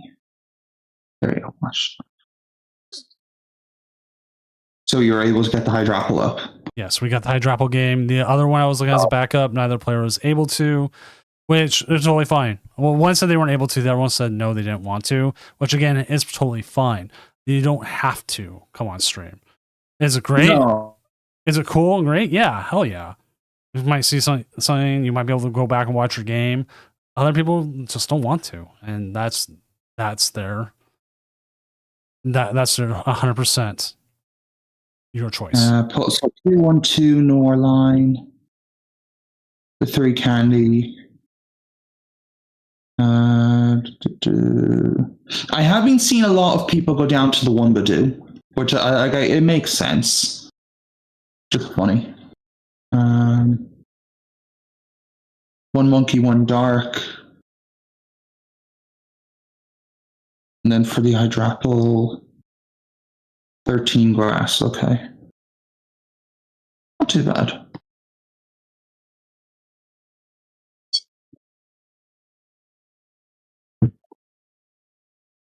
Oh, Bulu also has an illustration. Nice.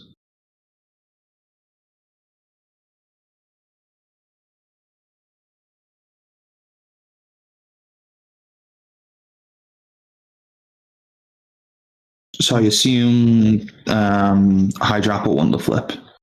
Yes. Yeah. Because it is weird now seeing that Pulse likes going first. It is funny. With a lot of Pult decks, I have been going first. Like, it just, because it's gotten aggressive enough with Candy and Crispin, you can start attacking turn 2. Yeah, no. Like, I get the logic behind it. It was just, it's just getting around that mindset wise, where it's like, oh, when you're so used to, going second, or like even in testing going second, like it's just funny. But yeah, I kind of had a feeling like, because even testing for Prague, it was like, oh, this feels like just a go for first format again.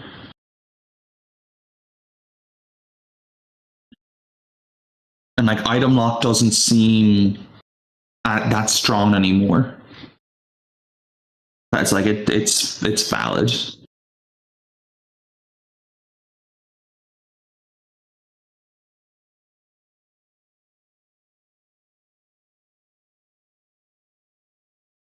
You see the forest being top deck, which is pretty good. The promo Chikorita is pretty funny. I've seen a few people play that online.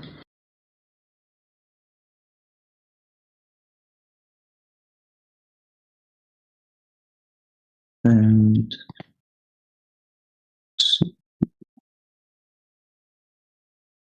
Oh. Why did that not want to load? Go. Got some Hydra apples. So we're going There to. it is.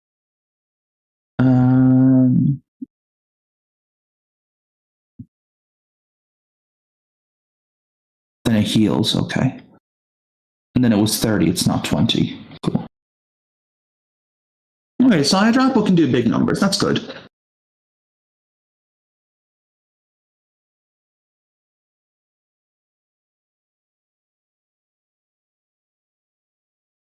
Like, it is pretty funny though, that, what, if you have that and then all them, you can have 6 energy in one turn, which is pretty funny. Because you have the 4 Teal Dance, you have the Hydrapple, and then you have Manual attach, because you're going to have a Meganium in play.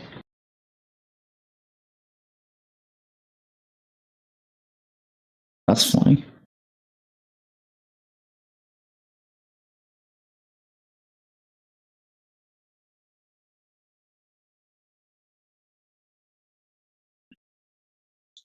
And what, just a slower start here from Pulse. You have 330, so you do have to pop a Nor, which is annoying.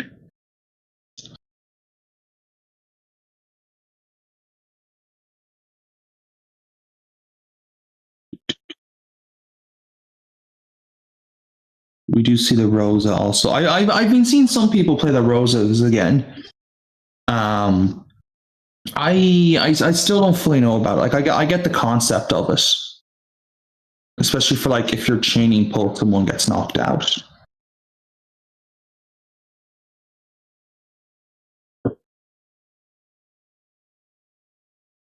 Right, let's see what. But the area zeros have been nice to see.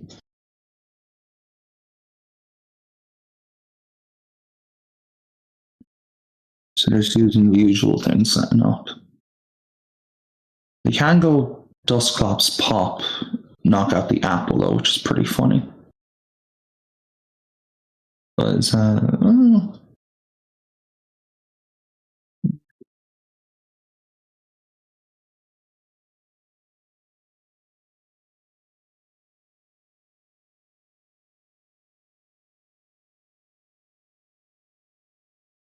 Only the 5, so they must be taking out the baby apple. Yep.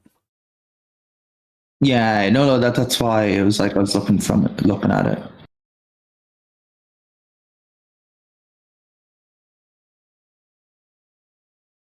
Like if they know they can, I wasn't paying attention to where like whether the Dracloak with the energy can evolve. I missed it myself. If it can, then it's like, okay, I can see the logic behind it, because then you're attacking and you can just go like, oh, okay, punch 70. They hit you, then you could theoretically go Crispin and then Dusclops again.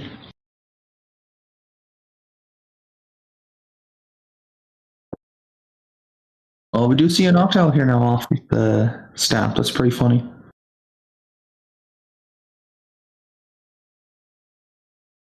It always surprises me when someone has the wrong deck that's slate into the tournament. That's funny. Like round 1, it's like, oh, okay, fair enough. You know, you might have just forgotten to accidentally click set active. Because I have to admit, that's one of the good things I like with live. Like, you're less likely to do that kind of thing. Compared to like the old client. Yo, that is like how could they have done it now when they've had set active on a deck from unless like they switch in between rounds, because I know Azul has done that when he's done tournament runs, which is pretty funny. Then I can see why.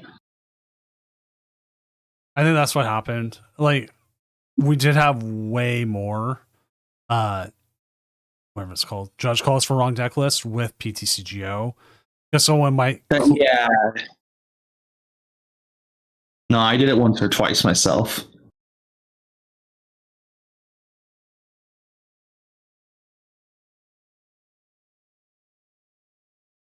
Oh, all the energy there. That's nice.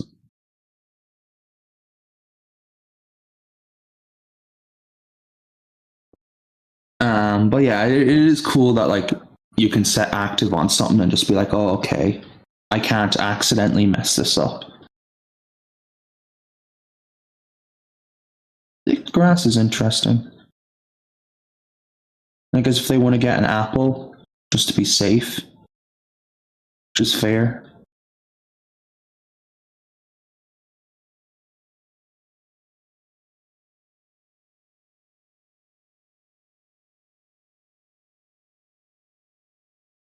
Yeah, but on the owl's fair. I can see their logic. Just protecting themselves. Like, it's unlikely. You never know. So it's what, three boss? Yeah, 3 boss. Standard.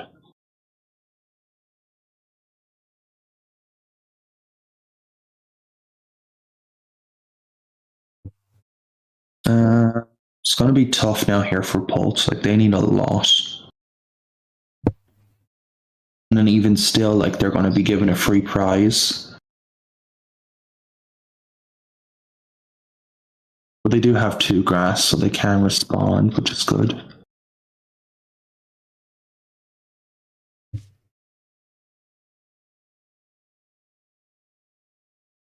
Because what, they need like what, perfect hand, isn't it?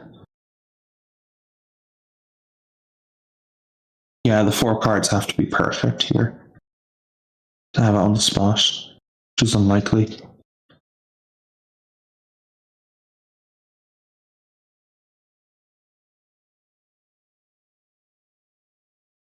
Yeah, low training. You say it's unlikely, and then it happens. Well, if it happens, like, good for them, you know, like, fair play. Like the exact 4 cards they need off a stamp, you know, Candy, Noor, Crispin, and Pulse. Pretty funny.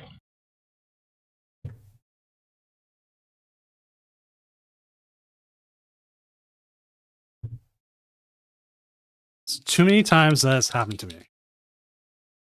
Yeah, no. Like when it happens, it's like it's like in a bittersweet kind of thing. It's like, oh, I feel bad because I'm after losing, but like also it's pretty funny.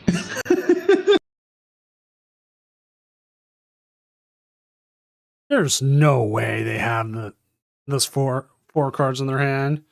Well, now you never know. Well, they see Dawn. Okay, so never mind. The more I've been playing, like Bolt Noir and all those, I just do combos. Well, I mean, I think Dawn. I think Dawn is the least used card.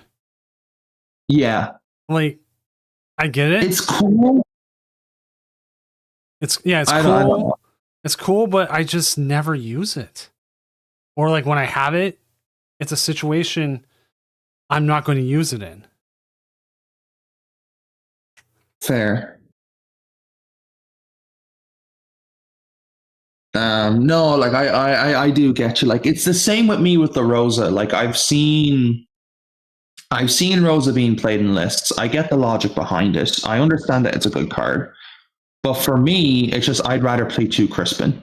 Or if there's 2 Crispin, I'd rather be a 3rd Crispin. Or like making it like another energy card or something. I don't know. For me, it's just like I've had situations where like in testing I end up being like tied or I'm ahead on prizes and like now this is just a dead card. And it's annoying. So I get what you're saying with that in when you're frustrated about it. And see, like the thing is, it is annoying. I love Rosas. I use Rosa all the time. Like it works really well. You get a bit of value out of it. Nice.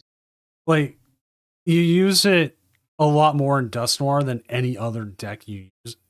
Yeah, like in Noor, I understand it. Like to me, it feels like it's a good card in Noor. But like I've seen other builds like Slow Pulse and all that play it, and it to me in those versions. It just feels unnecessary. But in Noor, yeah, I completely get it. Like it's the same as if there was like obviously in this build there's no need for counter gain. But like in Trapagos decks or anything like that with Trapagos Dusknoir, when that used to be a thing, like then I understand the whole counter game thing because it's like, yeah, you can control, you can control it, and it's so good then.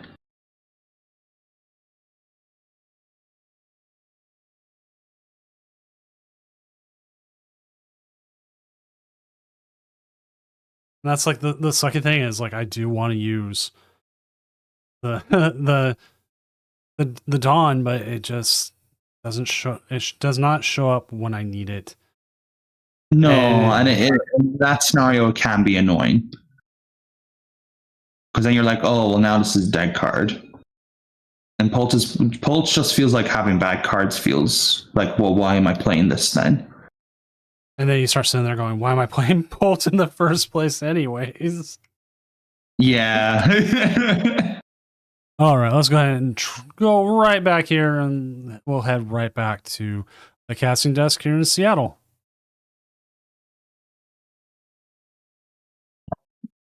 Let us update the standings and see where we're at as we're waiting on about 12 matches. Well, who got the down pair actually? Look at that. 606051. Pokey Fanboy did. They are Alakazam versus the other Hydra. No, Spoon Scottish. All right, and we need them to win. We need Spoons to win. Come on. But as it stands right now, the Drapple, they're fine. As it stands though, right now, we have Dragapult number 1. I'm piloted by Gabriel Cruz. Afro Doritos coming in with a Hydrapple Ogerpon at 6-0. JJE with the Dragapult Blaziken looking really tasty at that Hydrapple Ogerpon. It's like he's like, I'm in danger. With the Dragapult Blaziken, that is your current undefeated. And we have a bunch of 5-1s. Digital Logic at 5-1, who we just saw play. We did just see them play, right? Yes, we did just see him play against Hydrapple. And then we have Cameroni 1339 with the Lucario Hariyama, Joseph S with the Dragapult Blaziken, Morse with the Festival lead, and rounding out the top 8 right now is Dragapult Dusknoir at 5-1. And we do have a couple, see any other, okie dokie. It's 15th place right now, but it's coming. He's 15. Okay. And let's see what else we got. Marty's Grimstall at 5-1. We're waiting on. Yeah, we're waiting on the Alakazam versus Hydrapple. I think that's the only one. At least up there. Oh, we got a deck list error this late. Oh, that's weird.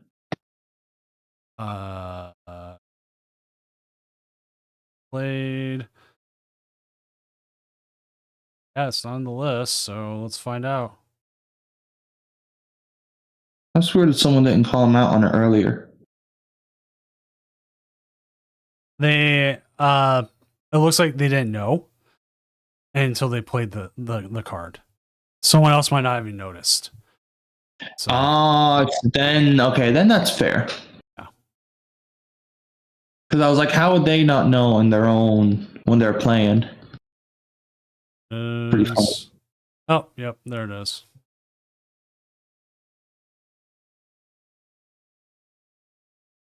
And what did they report it themselves, or did the opponent report it? The opponent reported it. Oh, okay. And the thing is, they did not play it until this late. And there's, funny enough, looking at the game state, they probably would have just won. So, if they hadn't played it. No, the person who reported it would have just won. They were. So they need to bring it up. Yeah, they didn't need to bring it up at all. They could have just left it. But that's pretty funny. But some people report everything, so which is fair. Just fair. So we are now just waiting on. I asked these two here, Alpha Stormbox and 808. 808. That was the one that didn't The rest are 3-2s. Oh, they were your backup one, is this? Yeah. You always gotta have a backup. So no other 6-0s. Just a whole bunch of 5-1s. No. So we need to look and see who we get on. Trying to remember off the top of my head. We'll just start asking. We'll just go and I'll just go and ask a whole bunch of people. Fair. And I assume when you ask them, because you have the admin part, you can just like go into the play.limitless and like message them, is it? Yeah. Cool. I literally just go in, I ask them, would either player be up to stream on the tournament Discord? And I use like up, like, you know, are you up for it? If you're not, say no. I'm not going to sit there and force you. Yeah. Some people's computers can handle it. Some people's computers can't. This is probably what this was taking forever because there's Feral Gator versus Garchomp. That's pretty funny. Right? You're like, oh, I've been working on kind of like a black and white pen and ink model, and I've been looking at other people's stuff and like check this one out. This whoever did this one, that's really yeah, that's like some fine control work with like their pen and everything. I don't know what size that is. Like if it's the really big one, it looks like it's one of the smaller-ish ones. So that's some really good control work with their hands.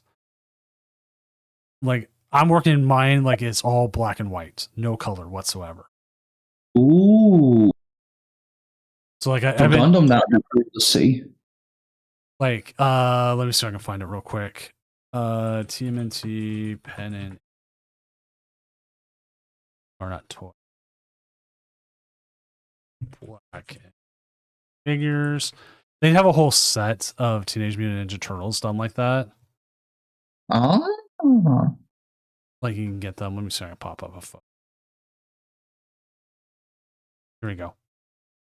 Like this. Oh wow. But I'm doing where it looks like a manga kind of style. Yeah, well, this is how the turtles were originally drawn, was in black and white. Like this.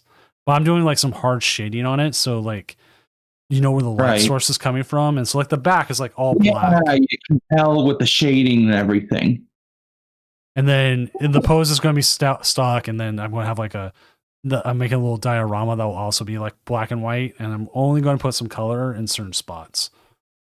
Just it's like Sin City stuff, like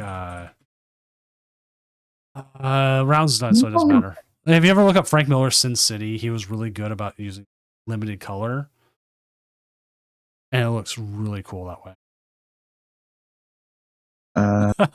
Someone posted in the judge screenshots. This isn't fair.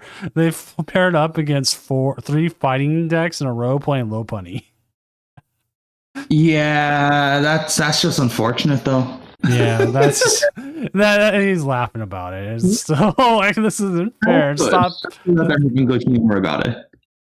All right, round 7 is up. Let's go ahead and get that going, and let's go ahead and find our match. Got a couple of ones. So we were looking at the possibility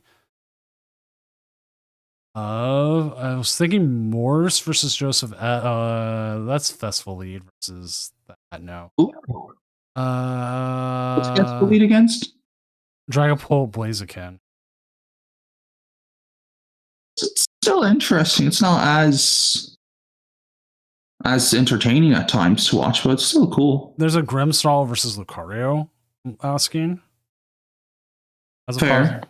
Just seeing. Because I'm looking at people like I already know or don't know. And then we have the Festival League. I'll hold off on.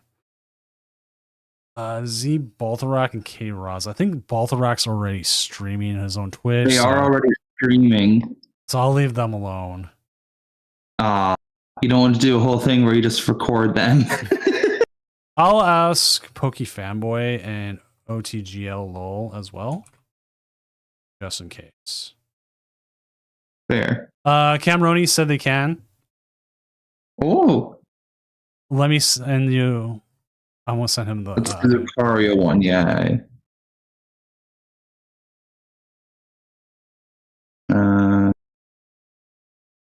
So that's this, and then this. All right, let's keep an eye out. Probably whoever's the newest one, and then we'll get this going. Their opponent is like, "Oh, that's cool. I can't, but this is cool." Like, yeah, like you gotta. It's a different matchup, and like I didn't expect to see this matchup this late. And so, No, this is interesting, especially when they're both at 5-1. Like, it can be interesting. Like even the Grimmsnarl here, like they have 2 Judge, which is pretty funny, along with Stamp. Like, so like a very disruptive kind of Grimmsnarl build, which is interesting to see. all right, and then Marty Scrim, and he said he's on table 3. So we will jump there.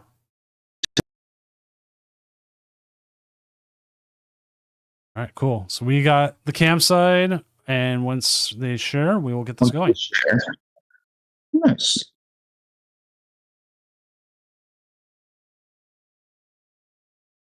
And there they go. They got the game going. Watch stream. Press my button.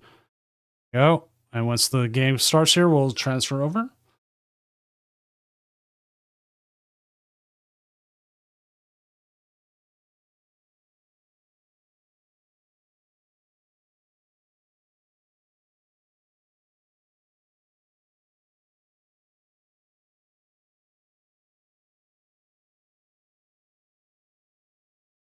All right, our backup match wasn't able to, which again is fine. We're just looking, finding who we can.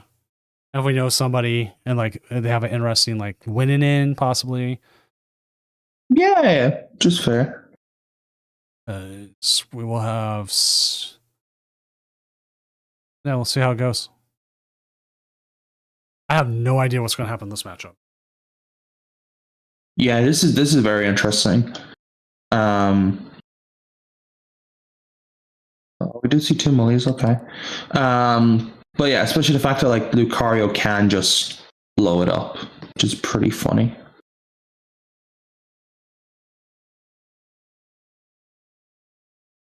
One of those times where Grimmsnarl. So you see a Wally also. It's one of those times when Grimmsnarl still wishes they had a Evo. Yeah. No, any of the evolving decks would be really good.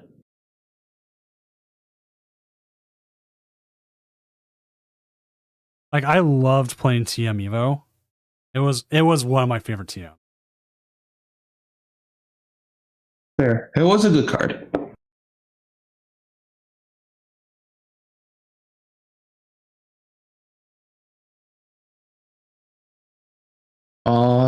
They didn't preemptively Ultra Ball. Rough. If you know your opponent plays it, I think looking at the Lucario's hand, I think you had to play the Ultra Ball. Like you don't have anything. You need to Ultra Ball either for the Lucario or the Meowth, I think. And I'd say probably even just still do the Lucario. Because then you can start attacking. And you're not getting KO. Yeah, but you can at least do something like, yeah, you know you're safe.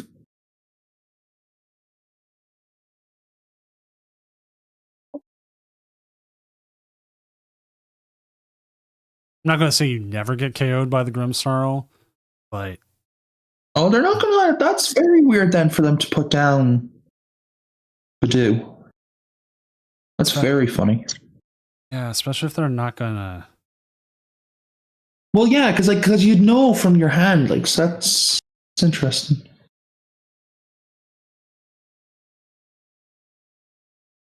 I'm Maybe they were hoping to draw into the energy somehow, and they just didn't. But like they put down because they didn't. Or no, they did support her. So then that's fair.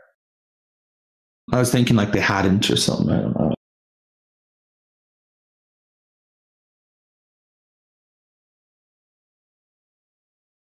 So I've had plenty of times I've put Badu down and regretted it because like I did with the energy. Yeah, no. It is a gamble type thing, which it can be annoying. But like you kind of just have to go for it. If it happens, it happens. Like we could have seen a very different. Now, obviously, we saw what was it, a top deck of Judge from the Lucario side. But like if like obviously now the Grimmsnarl player doesn't know it. But like yeah, if they had gotten the energy and retreated into Badu, we could have seen something very differently. Especially if the top deck wasn't Judge.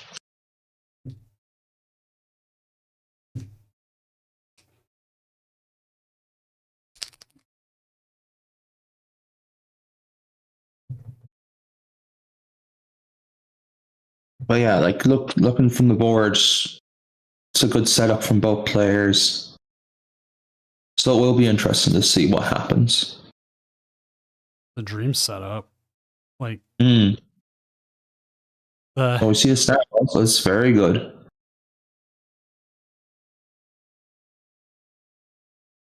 Like the only thing I would want, I think the Lucario is set because like you've got your ability here to bring up whatever you want. Yeah, they already have the 2 energies, which is also good.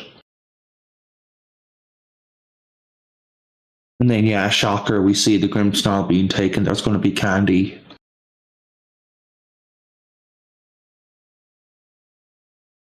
What are the odds you prize all your Grimmsnarls and all your candies?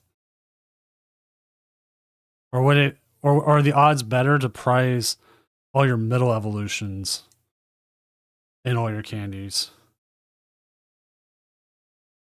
The odds are greater, I think, for the Morgrim and Candy, because then it's 5 compared to 6. Since it's 3 Grim. Either way. But it has happened to me though where I've prized all 4 Ralts and I've prized all 4 Curlias back when we had Refinement Gardevoir. But we had Baby Guardy, so also I could just candy into stuff and I was fine, but it was just a pain. Zamazan Russell. Hachapin, thank you for the follow.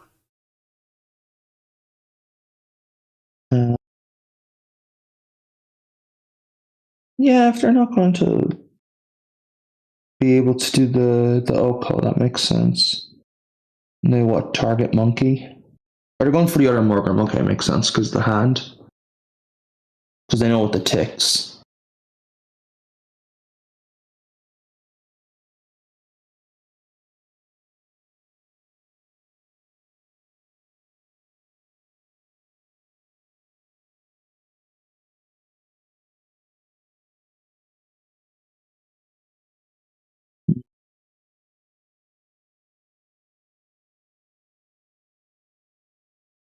And then they just power up the next one.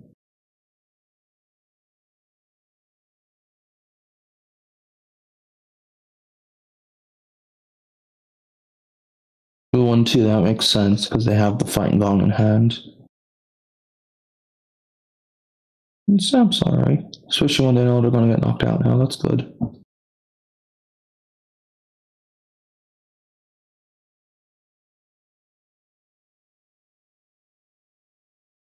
That's 100, so it'll go to 90. This is interesting now.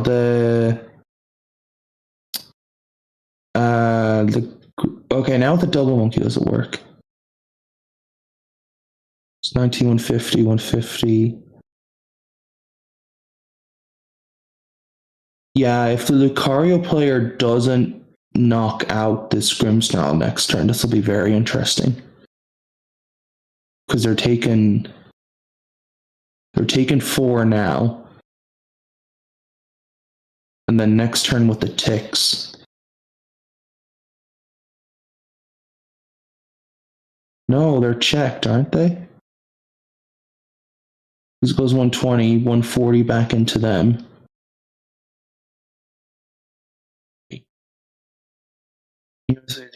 Yeah, they're checked. That's really funny. Is there a world where no? Because if they only knock out the monkey, they knock out a monkey. Grim then just knocks out Meowth. Oh, that's very funny. I'm pretty sure Grimmsnarl has checked Lucario.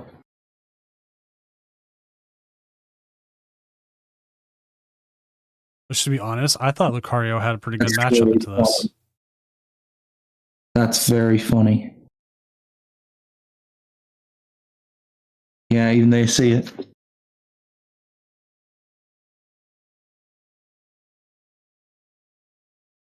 All right, so let's go ahead and go back. We're going to update some standings here. And let's go ahead and go back to the tournament desk here, the casting desk here in Seattle. All right, let's go ahead and get some updated standings. Press that big button that says update standings. We're 11-36 right now. Dragapult Blaziken is our first 7-0. Yeah, and then it'll be Gabriel or the after. Let's see. Nico E. Nico E is 4-2 with Crustle. Playing against Lucario. Let's just jump to that game, get a game on. That's table 1. Table 1. There we go. It's not earlier, yeah. It's not. That's fine. It's not a sure win for the That's Crustle. just one to watch. Why not? Well, I mean, look at it as it is right now. The Lucario's taking a bunch of prizes. Yeah, no. Like normally how Lucario just wins this is that they just literally power up a Hariyama. Again, this is just one of the matchups where like Crustle, in my opinion, they just have to go fast. If they can control the Makuhitas and stuff, they're in a good spot. Or even if they hit the Hariyama once, then they'll knock themselves out from the recoil.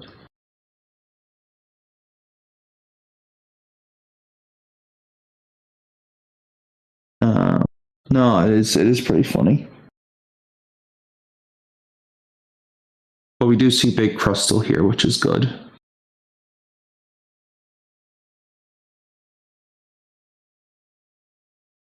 And this is the annoying thing, like since we're joining this late, we don't know how many Power Pros are down.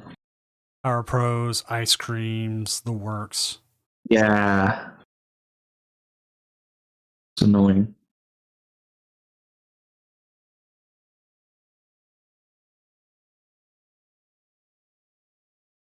Like again, if only we had a little spectate button. We could just click in, join the game, click on the stuff ourselves and see the information, but never mind. Well, hopefully one day. I think the way it's set up, we're not able to. Yeah, which is fair. There that goes. Here comes the Hariyama. The other question is, do they play the Power Pro? I would assume so. Well, I've seen lists that don't. Lucario, yeah. 4 of them. They do play 4 of them. Really? Yeah, the 4 standard, but like you lists that don't play any. So that's mad. To me, that's mad.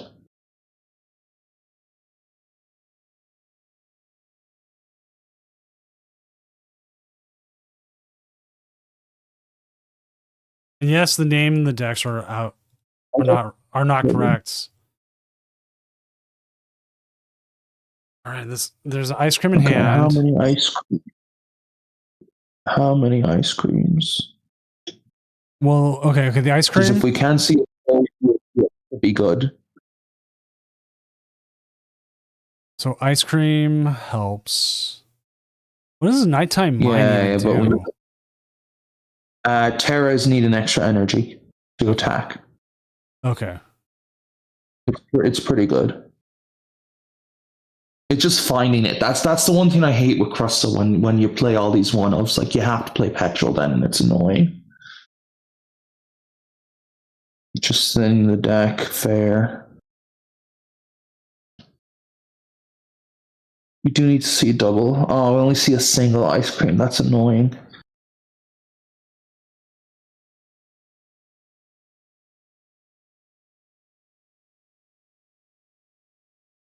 Or no, even with one ice cream, where we safe? Because it's what, 70? So 190. Yeah, we just need to see one ice cream. That's fine then. I don't know why in my head I was like, oh, it's knockout still because 190, but because there's double growing. Or no, because no, it'd be 240 then. It would be 250 as the max, even without growing. So never mind, ignore me.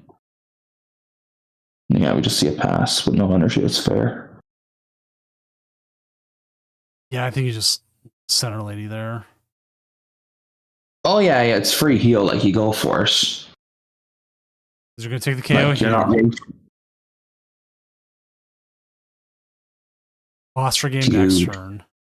That's huge.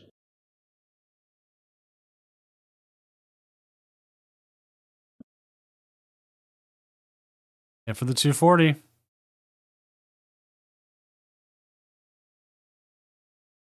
I can see why they were thinking of attaching.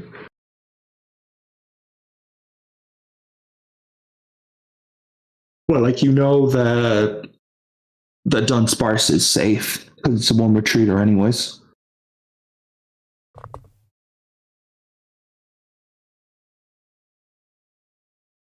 I think if it was two retreat, then yeah, you just attach. Power Pro. Judge. Oh, the jump. Yo. Right.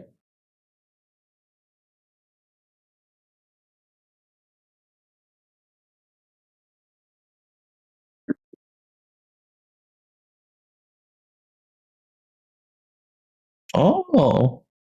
Okay, it's interesting. I didn't want to go for an energy then and just try power up a Makuhita.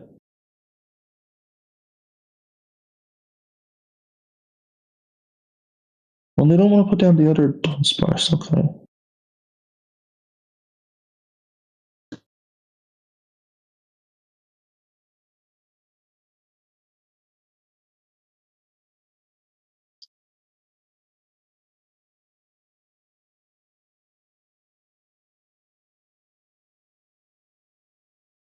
Another judge. Why not? Have I streamed the Chandelure deck yet? No, I It have doesn't not. really matter. Yeah, it's just I thought it's conceded. Yeah, Oh. how is the Chandelure Frostlass getting on? We'll check it out here in just a moment. Let's go ahead and jump back to the casting desk in Seattle.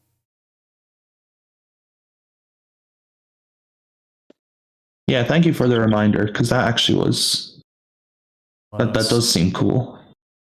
We have a results issue. Torin Eisen. If you happen to be in chat, can you come back to your game? I am trying to make sure to get a confirmation that someone won or not.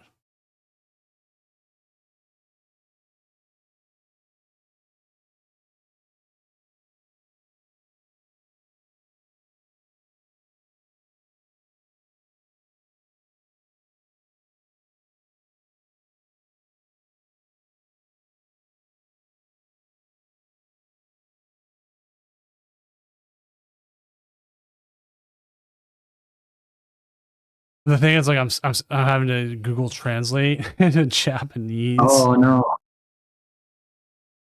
Oh, it's rough. But they don't have a screenshot, but their opponent's not there. And anytime we have a contestant, there is IDs. Okay. There is IDs that it becomes a tie if I can't get a confirmation. And like, and to be honest, this is at like getting lower. Oh, it's at a lower table where it's not going to like affect the tournament results. It might affect like resistance for someone, but it's not going to be like he's Yeah, but it's 5-1. not. Yeah. Okay. So not the worst. Yeah. I'm just going to set it to tie for now.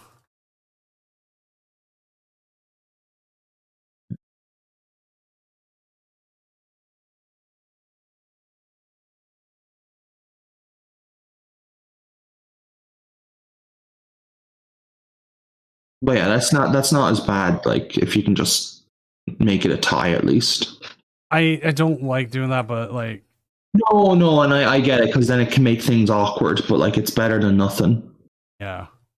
It could have been an accident and their opponents, oh yeah, I did do it, not, or I have no idea. And at that on the lower tables, I'm just gonna set it to a tie. Like I don't want to downplay their matches, but we're downplaying their match a little bit. Let's see, where is it? I know it was Savid. Oh, Savid, 5-1 currently. In progress against Dragapult Blaziken. But there is always IDs. You can ID all you want. You can ID every round if you found someone who was willing to do that. It would be funny. It would. I would 100% every round give you an ID. If both players agreed to a double game loss, I'd press that button too. 4 years, I still haven't pressed that button.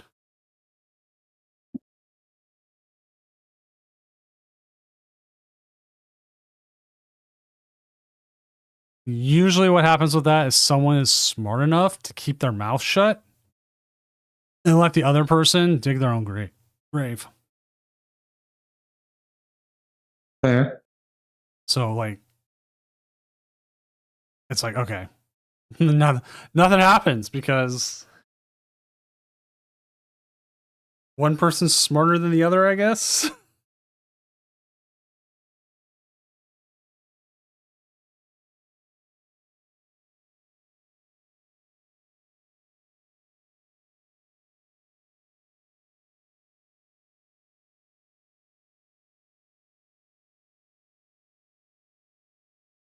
I've got years of story.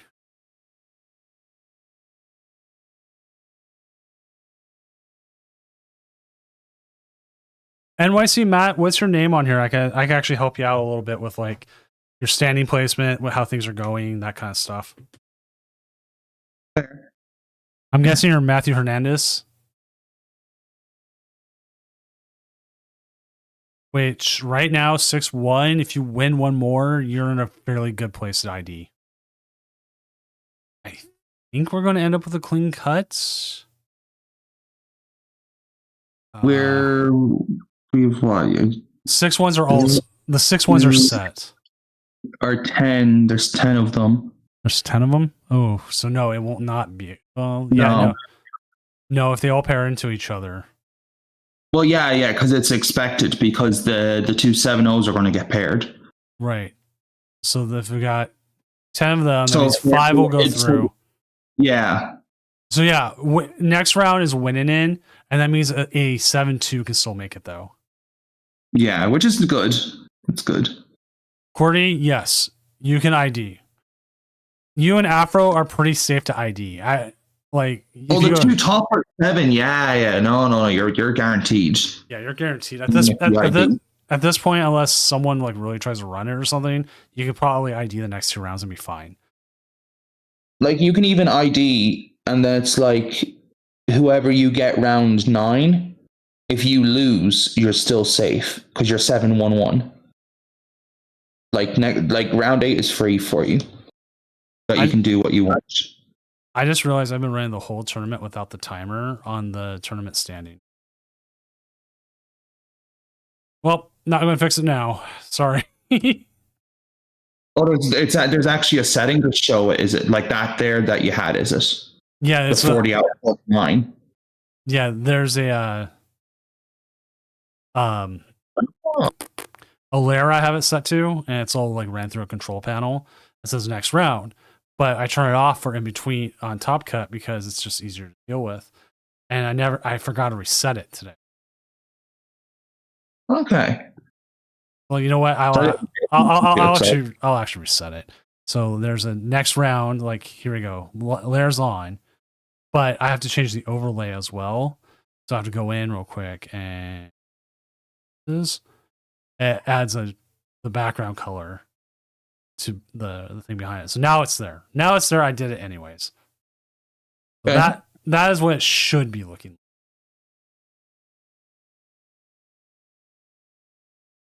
And we're currently just waiting on one game. Let's go ahead and find out what that last game is. That last game is bunnies versus spiders.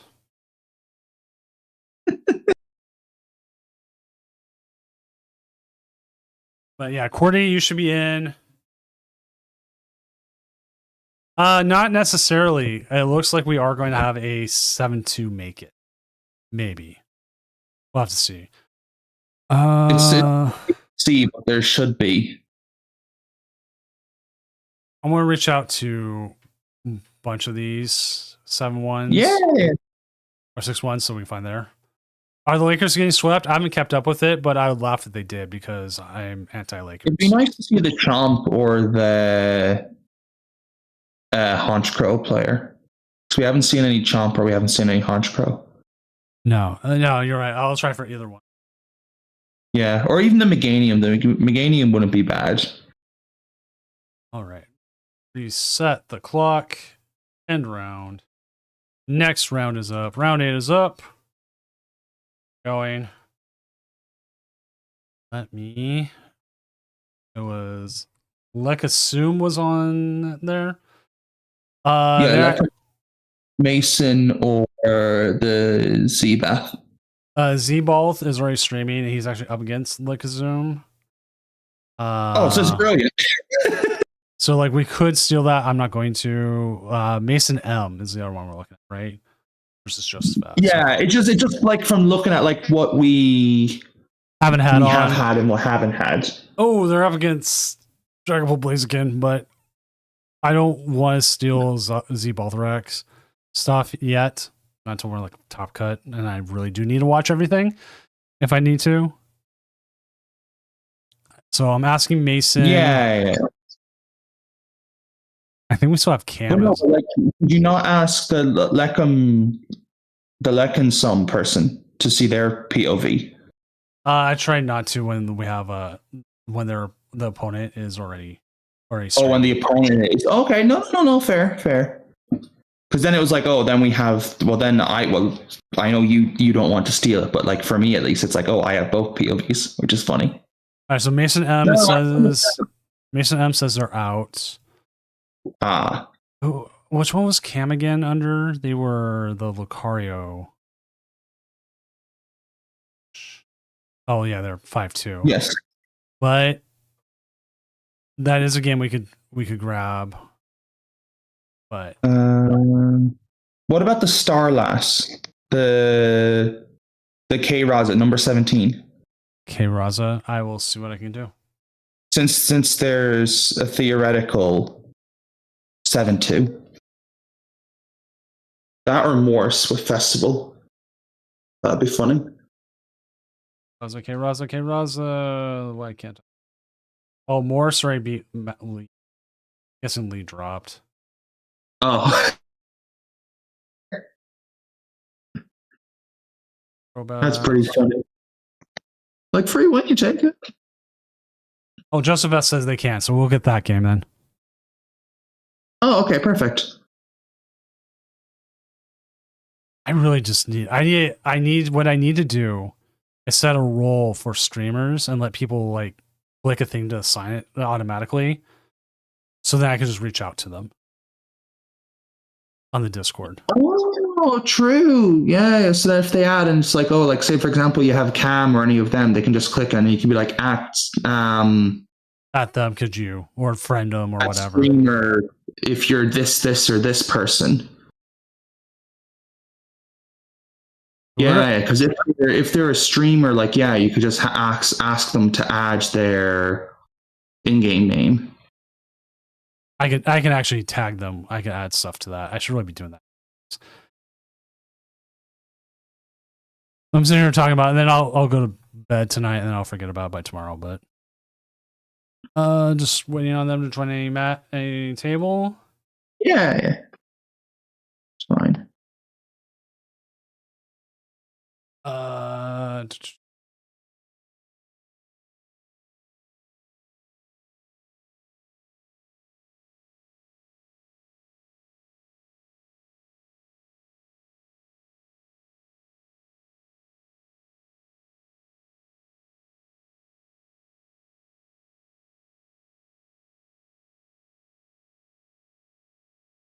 All right, and looks like this table 3 is where we're going.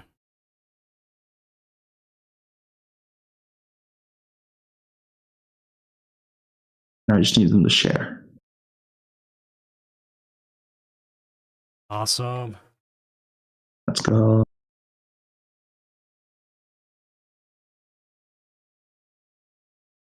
It's funny, like seeing the Meowth there now, and people in LA are getting the mat. I actually like the mat. I wouldn't mind getting that mat. That is so good. I so hope we get it for Utrecht. Sadly, I won't be getting it, but anytime soon. But it's one of those ones where I'm kind of like, do I just want to pay for it? Like someone's going to sell it for like $35-$40. Yeah, I get you.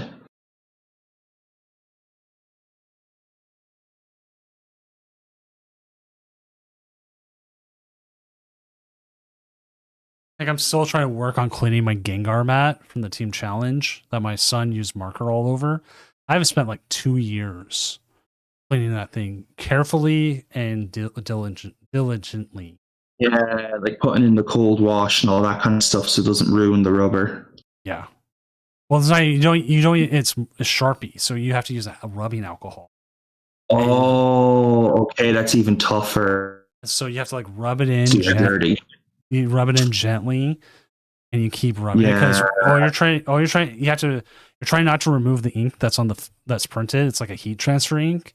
The Sharpie's different, so like, you can do it that way.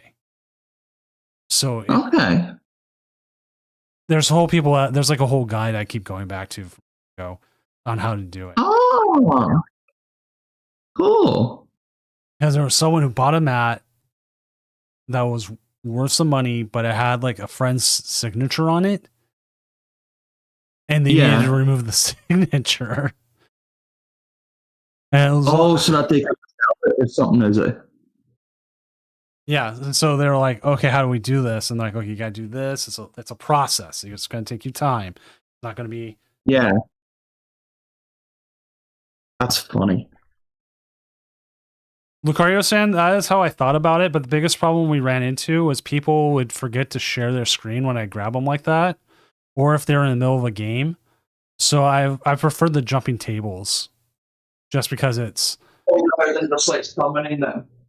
Yeah, that's how like Azul did it during his rat tournaments during COVID, and it worked. But he had people like watching his stream, and he could give commands easier through the stream. Mm. Like I'd been on his stream playing. Okay. I played Dragapult VMAX and I hit Lucario Melmetal. I was like, oh come on. Worst possible matchup in the world. Oh, they just had the energy and pass. Oh shit, that's not good. Language, sir. No, you're all good. We'll let it come through sometime. Yeah, that's my bad.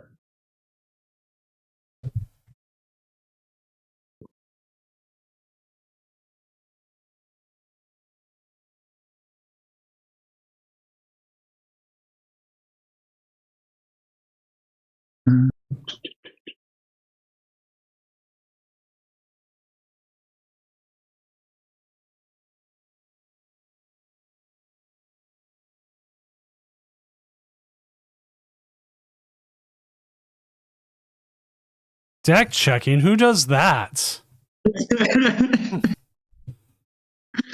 Pretty funny.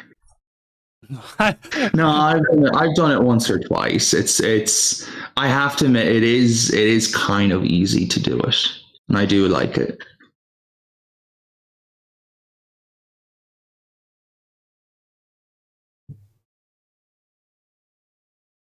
Just what Itchy Paw and I assume. At the I'm playing the other portable pad, which is funny.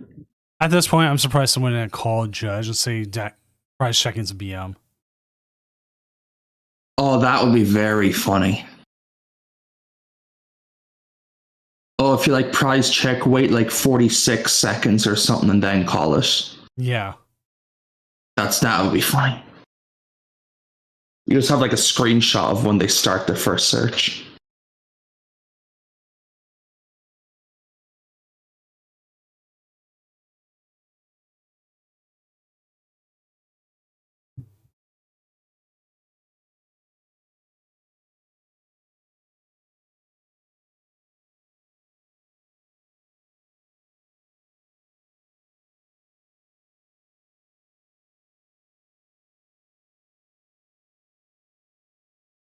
Did they get going though? So they are going to punish, knock out the Treepy, which is really funny. And to confirm, the 7-0s did ID. Fair. They can just do what they want.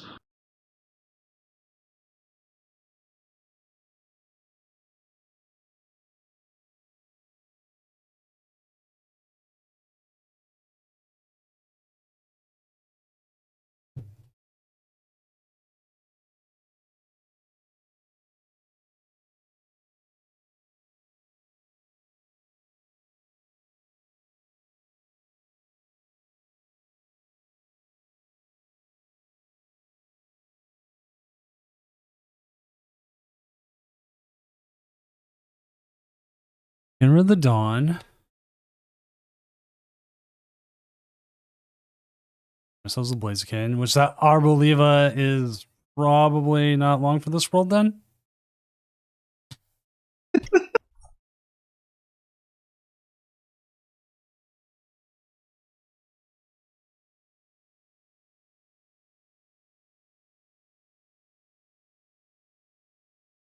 Getting ourselves another little baby chicken. I am still waiting for my Blazikens to show up. Oh. Did he You price just ordered them recently, was it? Or did you order them a while ago? a Or few weeks ago, like a week and a half ago? And they might be in my mailbox right now. One of my 2 Illustrator Rare Badoos beat it. But That's pretty funny. Oh, there's Baby Blaziken in here. Yo. You don't always see that.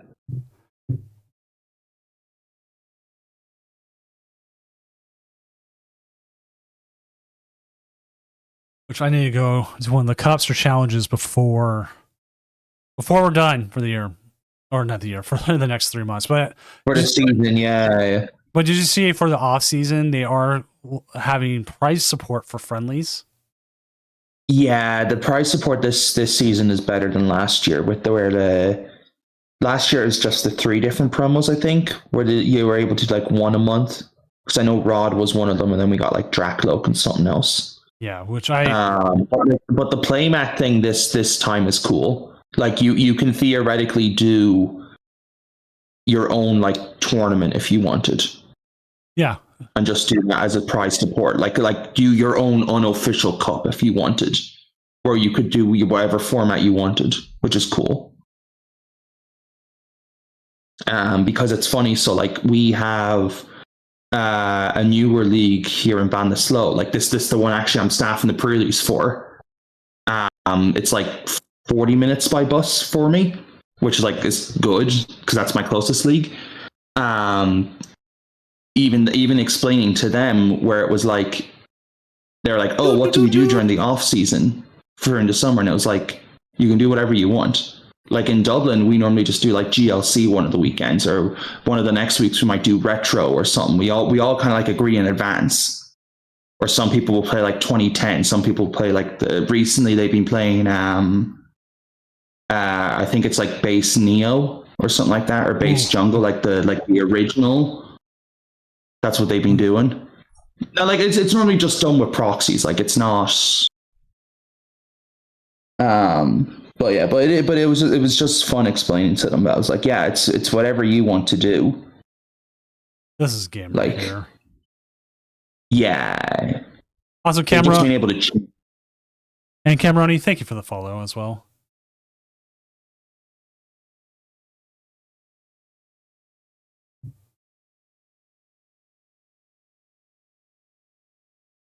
They're thinking it was supporter. Okay. I was like, what's going on here? But yeah, having the boss ready to go, that makes sense. That if they retreat, you just basically checkmate. Yep.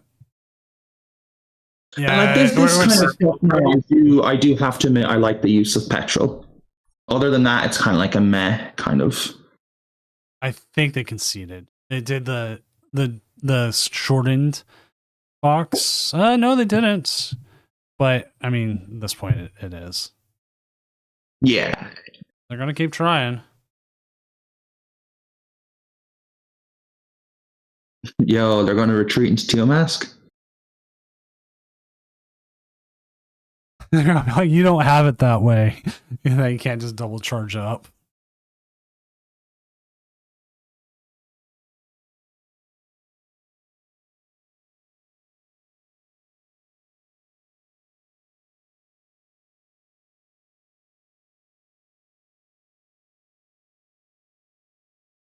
Yeah, so retreat into a one prizer but boss, and then basically game's over.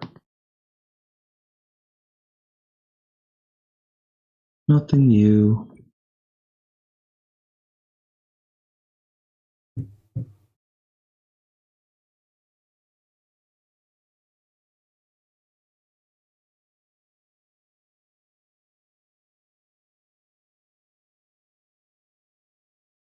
And then goodbye.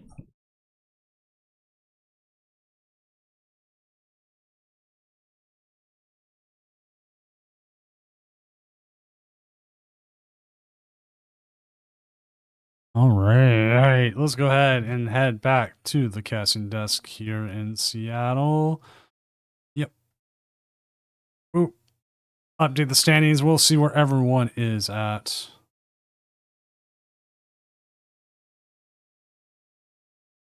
So, closing. Yeah, so the two IDs, nothing new. All the 6-1s are still basically playing. So, We yeah. saw Morse did win there, so Morse is in a winning in now. Well, it should be a winning in at this stage. Like, Digital Logic is on the biggest winning in. We know they're not able to stream because they're on phone. So we could see if their opponent might be able to. Because that 76 or 67% win percentage, huge. yeah, because yeah, if Digital wins, because even like Cammy's on 66, the Ghastly is what 64, 63 is K Raza, and then the Morse is what was it 62? Was it? No, Morse was 61. Yeah. Let's see how the Z 'Cause Baldur's. it's looking like again one person is going to get in. One, looks of it. maybe two. Probably just one.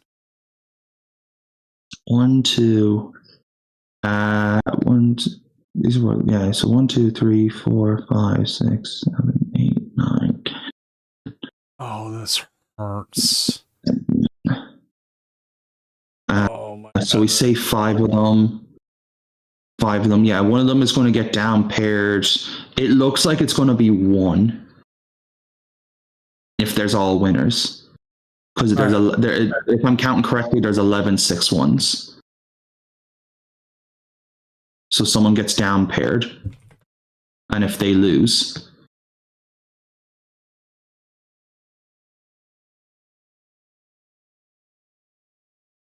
that's what it's looking like.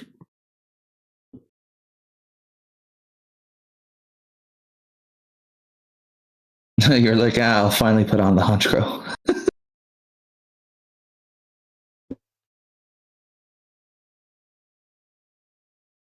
But yeah, not having another attacker is annoying.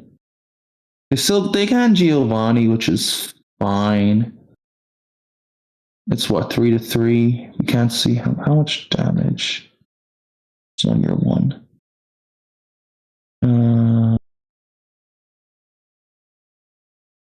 Oh, there we go.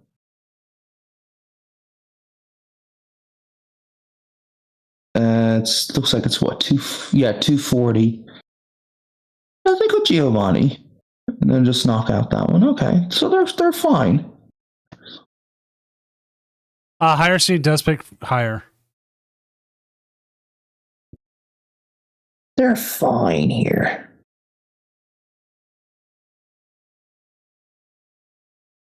Oh, they're counting supporters in the bin, so then they can just do the. Okay, fair.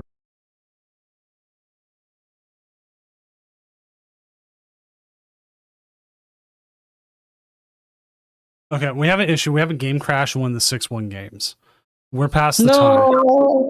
I don't like 6-1 games being decided by a bug.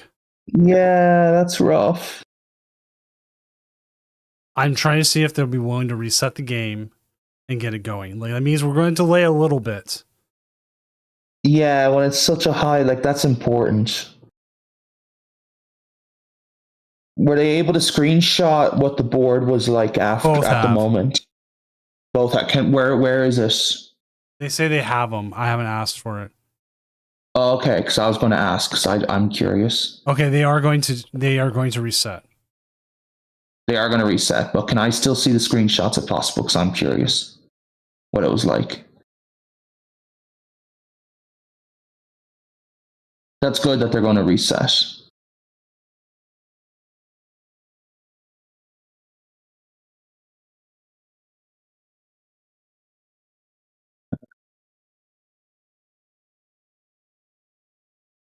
Oh, we did see a stamp.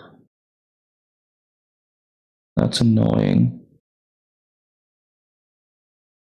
Like, we do have the headset, so we can just go get Ariana. And then just be like, oh, okay. It's what, 60 times? They need 7 supporters, which is annoying.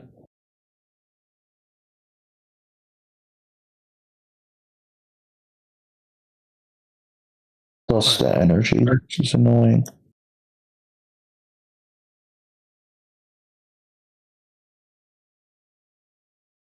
It's Ariana then, and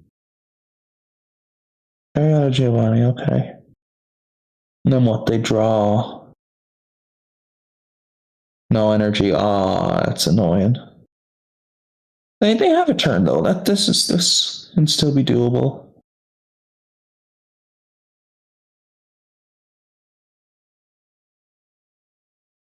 No. I mean, you do have a turn. There's no way they're taking 2 prizes this turn. Yeah. Like it is theoretically fine. Like they can just Night Stretcher here for another Honchkrow.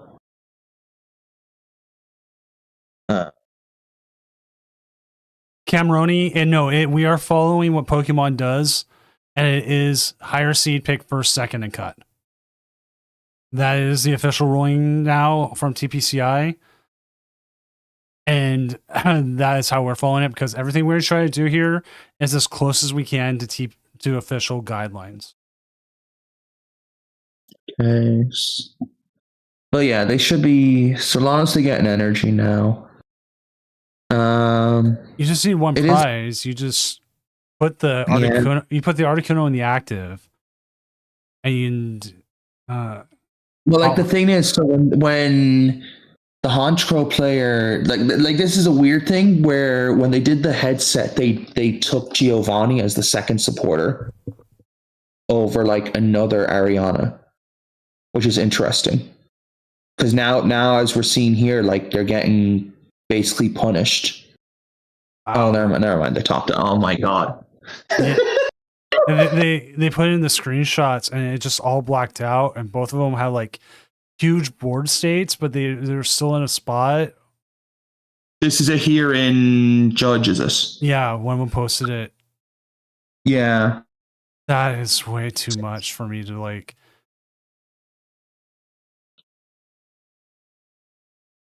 And I assume it's what? Gabriel's turn, is it? Yeah. So they're going to go to 3. I assume they have stamp because they're trying to play. They're going to play it or something. Obviously, I don't know that. But They're trying to Brock, and then that's where the glitch happened. yeah. But that's good that they're willing to reset it. Yeah, because it was past the time where we do say sorry. But at this point, I do not want. Yeah, it's such a high stakes. That's fair. Right? Like, okay. Imagine like an in-person thing. Like, you don't want the finals decided by someone slipping while they're shuffling or something. Or not even that. Let's say an earthquake hits. And there's nothing you can do. Gets revealed. But it's a think of it as a what's the word I'm looking for here? Act of God. It's an act of God. So that's what the game crashing is. Sometimes you can't help but an act of God. So we will have 7-1. There'll be a clean 7-1-1. Okay, so 7-2 will make it. Yeah. Let's go.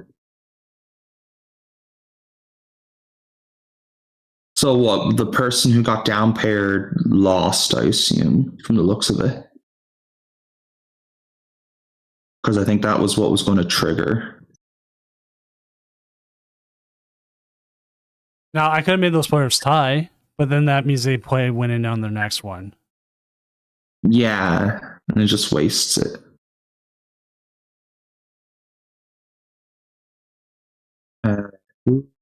So Digital Logic's there. K Raza's a chance. Was K Raza the one who just said that in there?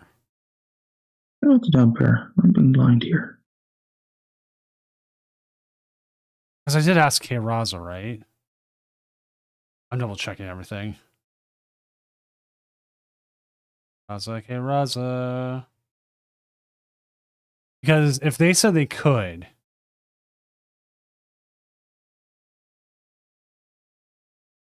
Where am I seeing?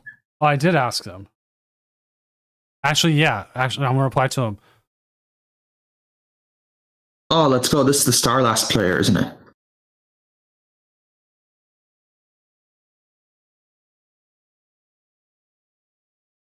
Yeah. They said if they saw it earlier, they would have. I'm asking them right now. So we would, because where they are at is 9th. They are right there. Oh, let's go. Yeah, the person who got the down pair lost, I think. Yeah. So Digital Logic, K Raza, Alpha Stormbox, Camroni, Matthew Hernandez, Morse, Lake Assume, they all have like the best chances. I think Lake Assume has the worst. But K Raza and Digital Logic have like the best.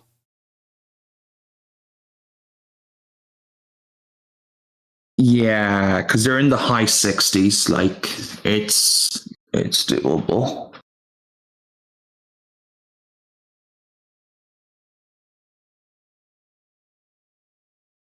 It's definitely doable. I will at least get part of that set up. So yeah, it is 100. It's doable. We could see it happen here. That's the Frostlast version. Yeah, it's Starlast. One ignition, okay. Oh, they have the Carmines, okay. They have Cape. Cape is funny. One Frostlast, that's funny.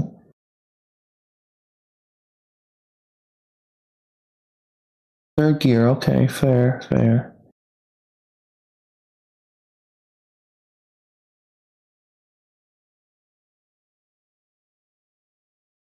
It's gonna be interesting because looking at their opponents, 5-3, 5-3, 5-3, 6-2. So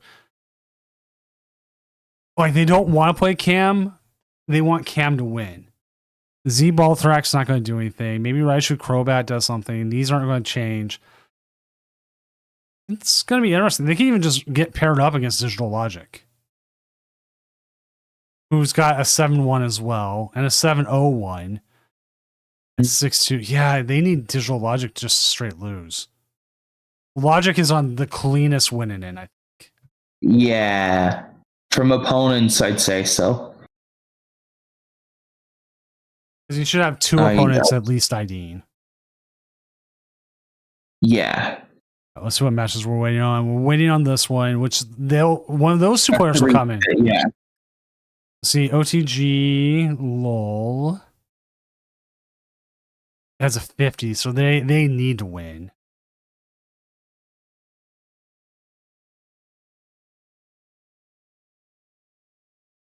And Gabriel Cruz could take the L and still be fine, probably. But they would be on with 68, yeah. Because whoever goes 7-1 here knocks him down, and there's your 8th. Yeah. So OTG LOL here needs to win. Gabriel Cruz has a little bit of wiggle room. Oh, you did a 10-minute extension. Okay, that's not bad. I'm just seeing it there.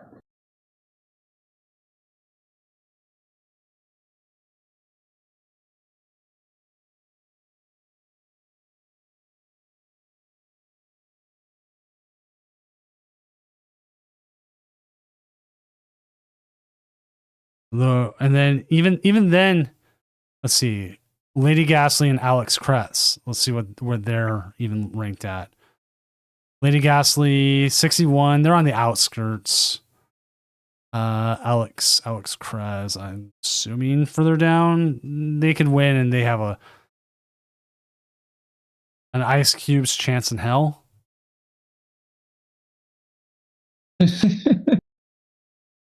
Cam, yes, actually you are. You have a chance. You need to win, and you need your resistance. It has a chance. Yeah. There's a world where like it can happen because there's how many people are 6'2"? 1, 2, 3. The biggest issue right now. Five people who have a good shot. 4 or 5 people. So like 2 of them. I would say down to Matthew Hernandez has the best shot. Morse and Lake. Yeah, that was 5. Morse and Lake Assume are way outside. They would need a lot to go their way. Yeah. And then after that, it gets lower and lower. So, yeah, you just have to get a little bit lucky with losing. You need to win, obviously. And then, yeah, Demon Slayer, you're even at 6'2", but you're at 56, and it's way harder. You would need a lot of disqualifications.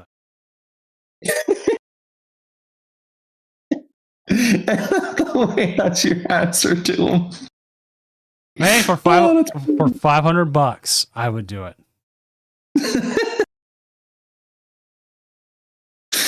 I would click that and click that.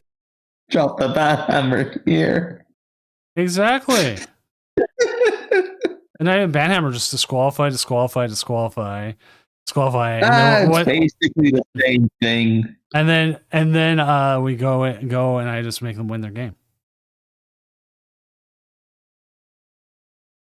That's pretty funny.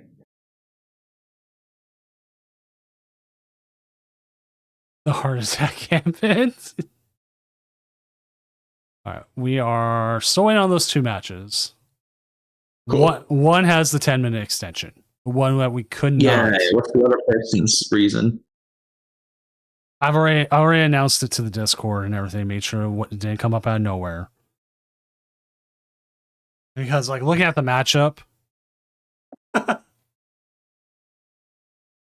my favorite is when someone comes in and says that the art's wrong. Huh? They come in and they say the art is wrong on their deck. They submitted the wrong arts. But here's the thing: when you look at this, oh no, Limitless automatically does the lowest. Yeah. So for online tournaments, it does the lowest. So again, I don't care what arts you use. Because one, Limitless is wrong, and two, as long as they're functionally the same for me, I just don't care. Yeah. My last cup, my opponent, who was actually Lee, Master Lee, he had been putting the wrong Char Cadets down, and someone finally caught it. So he had no Char Cadets to attack with. No. Which is you have to replace the cards. Whereas I got a warning because I exported the wrong live list, and I had all the fancy arts on it. Okay. Because it's functionally the same. And yeah, it's up to judge's discretion. Yeah. And this guy's like, he knew what I do anyways. He was like, "Oh, you're Senior Doom. I know it. I watch your streams." And he's like, "You probably exported the wrong live list, right?" I'm like, "Yeah." Because he's like, "The cards are functionally the same. That's all there. You get a warning next time you come here, and if it's wrong, you will get a round loss." I'm like, well, like part of me was like, carry over like that, but I'm like, you know what? I will take the warning. Yeah, no. That's very lenient. Like there's been rulings and stuff in the past, and like this one was just so annoying. Where the Rotom V, where it's the same, right? Basically the same card, but two different arts from the set. That's not even two different arts. They have one that's exactly the same. No, that's what I mean. Sorry, that's what I mean. Like it's the same art, but two different sets. Someone got given. They're playing Snorlax, and they get like the judge was being strict with it, where it was like, "Oh, we're giving you a game loss," and you're essentially telling the Snorlax player in cut, "Oh, you're now losing this." Yeah. Because they can't, like, it's Snorlax, it's control, like it's the exact same card. They just wrote down the wrong set because there's two of them. Yeah, it's right here. Same. Yeah, it's so annoying. Like that kind of thing. They should just be allowed. Like there should be something in the rulebook to where like, oh, it's what like it's whatever. Like when it's like if you do the rarity thing, like what you did and stuff, like, okay, yeah, you should be given a warning. You should also be given a warning for that. But it's like, but when they're the exact same card, like with the Dreepies and Dracloaks, the Fan Rotom, all this kind of stuff, like they're the exact same card. They're just a different set number. And to basically be given a game loss for that, it's like it's annoying. Like, it should just be a warning. Yeah, that's for me. Like, you have so many different arts now, and like when the list were first started, it was you would like look at this.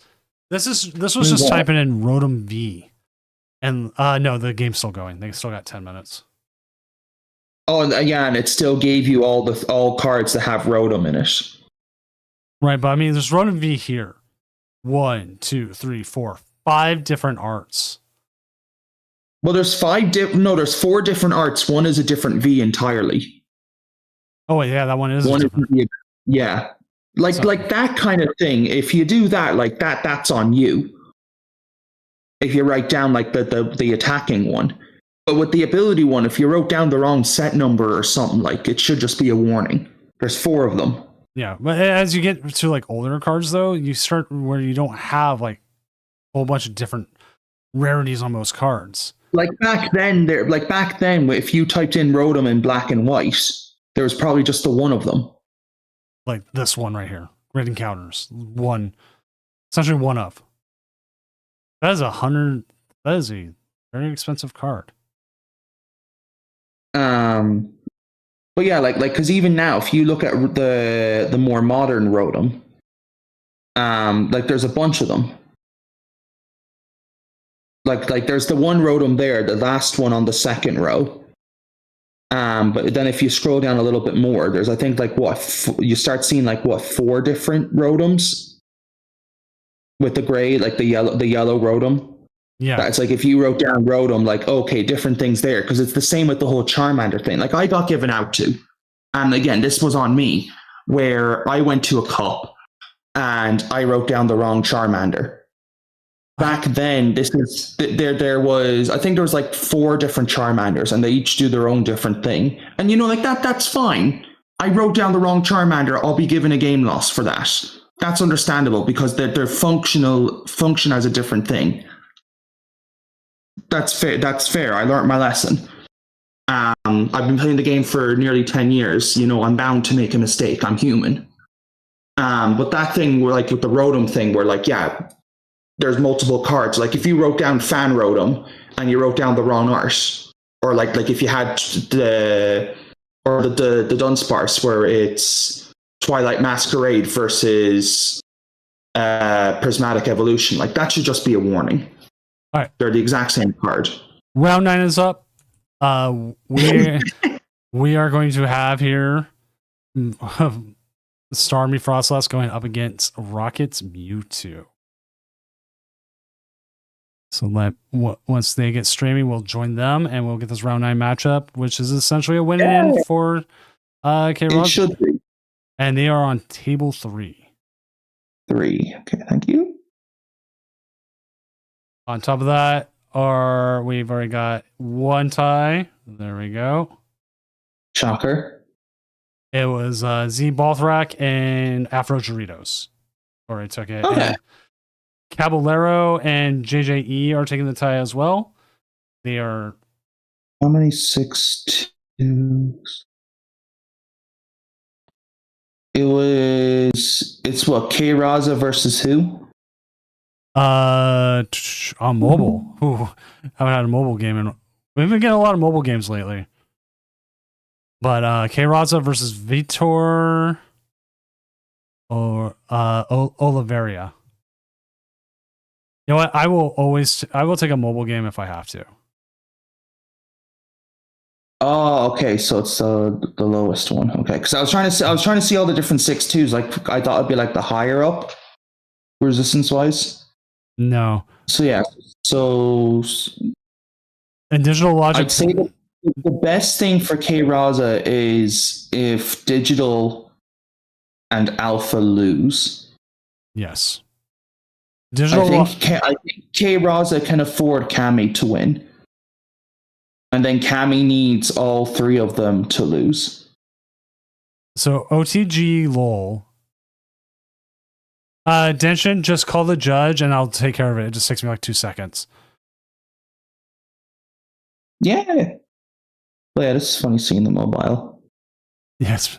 We've it's become a little more common, but I know like the new iPhone can handle it pretty well and the new Galaxies can handle it pretty well.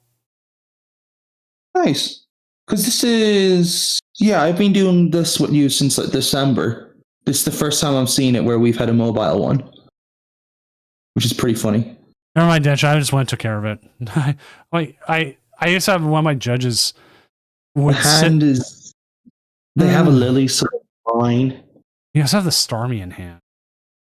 Yeah, like, but they have a Lily. Like the big thing I've noticed with Starlass is that it's like, all right, yeah, so long as you're attacking turn 2 with something, and so long as you have an energy or a supporter in hand, the energy, like you'll find an energy at some stage. The big thing is just like having supporters because there's so few of them. Hey, we take whatever stream we can. Sometimes the best matchup might be on the smallest screen. True. Now you get to hate what? Oh, we did see a Proton, which is nothing new. Especially when we saw the Transceiver Force. Grabbing a second Mewtwo is funny. Yeah. Dench, I was like, you know what? You said the table. I'm like, let's go through proper channels. I'm like, wait, no, I used to skip the proper channels anyways. What the? Why aren't I just doing it? Yeah, so see attach. Oh, I forgot. Gabe Cruz got down paired. Oh. So there is a possibility we'll have an 8-1, but that will. But Ooh. but that will mostly, if he goes 8-1, that will mostly just affect seeding. Yeah. But yeah, so if Gabe loses, Gabe should be safe. Because 70% resist.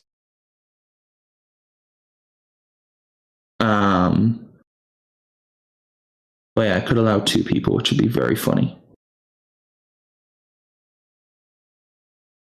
That's why I say when you're X2, don't just be like, yeah, you always look at the board. You always look at the board, and you're like, oh, this could happen.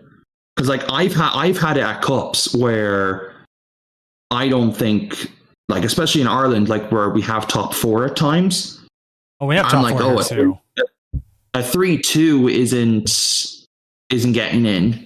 There's no way a 3-2 is getting in. Oh, I'm not going to play. But it's I've traveled 5 hours to get here down in Cork, or I've traveled 5 hours to go up to Belfast. It's or 5 hours to go to Limerick. I may as well stay and play it. It's one more round. I'm stuck here anyways. I've won and I've gotten in a 4th seed, and I'm like, oh, this is brilliant now. I'm stuck there for another 2 hours anyways. I may as well play. There's nothing better to do. And especially in this, you're just playing online anyways. There's nothing to lose. Well, you'd be surprised how many people are like, there's everything to lose. I lose my dignity, I lose the Twitter clout.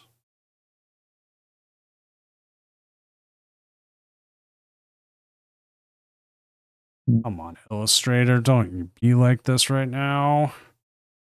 Trying to get start getting the graphic ready for. Okay. But the file I opened was they must have prized a lot of the Spidopses. That's never. Or not Spidops, the Tarantulas, because they grabbed 2 Mewtwo's in the beginning, or they grabbed a second Mewtwo. I mean, off the Proton. So it's very, very interesting. We do see top deck of the Starmie, which is good.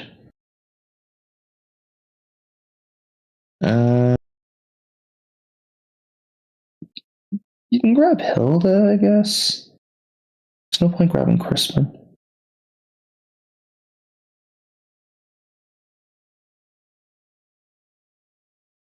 And then what? You just grab the water.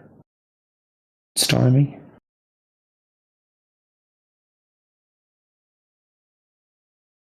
Oh, Baby Lass. Yeah. Because you have 2 that can evolve.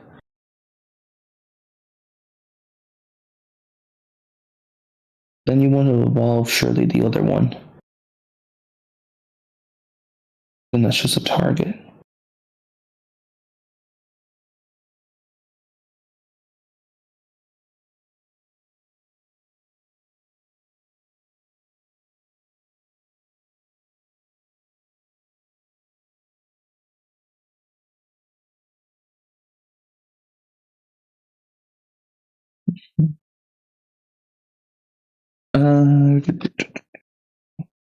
They have what, 3 in hand? Their best route is probably just smack in with Spidops. Oh, what Mewtwo attack Frostlass? That's fair. So they don't want the tick.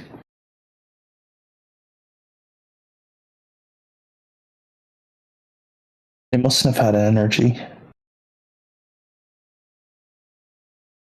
Then just knocking it out with Spidops would be so good. No, they did. They got an energy out of this.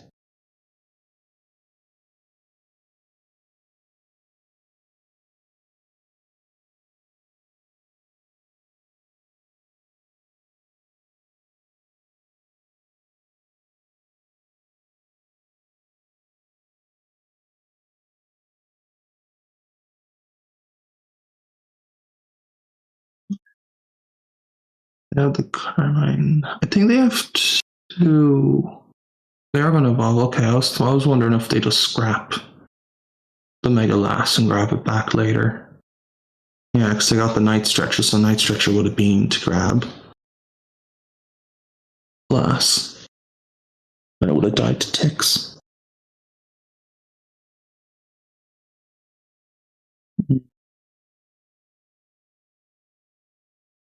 Like, I know they can heal, but still.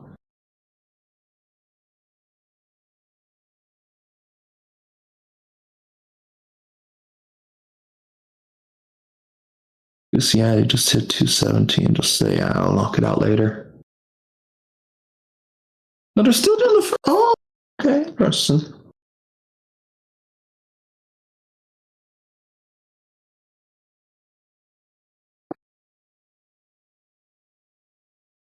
Interesting.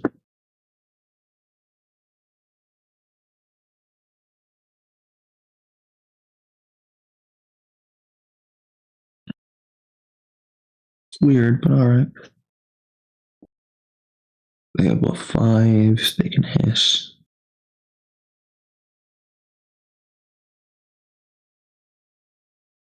They have Bangle. Do they play? If they play Belt, it's. What was it? It was 28. So that hit 33 if they play Belt. Do they play Belt? That's the big question.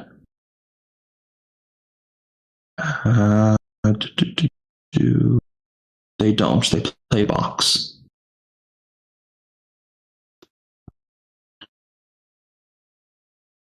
So then what? Giovanni knock out Snowrunch? No, they're just going to hit Lass. Okay, that's interesting. Because there's enough there to where you can chase things.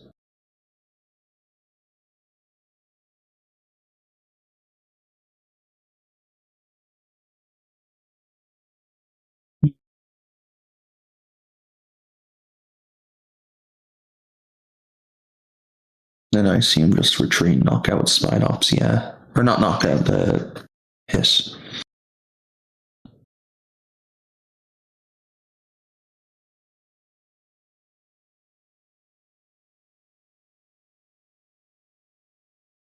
Monkey. We know Dark is in the bin. I'm pretty sure we just saw there that Air Balloon is in the deck. Unless you're not, you're just going to guarantee things. That's fair. Then what's their damage? They're on the. You see. It's 10 on the Articuno. Okay.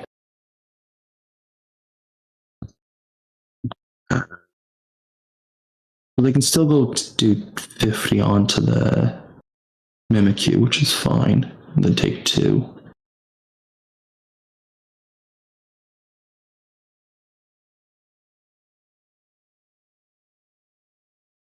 Thinking about it.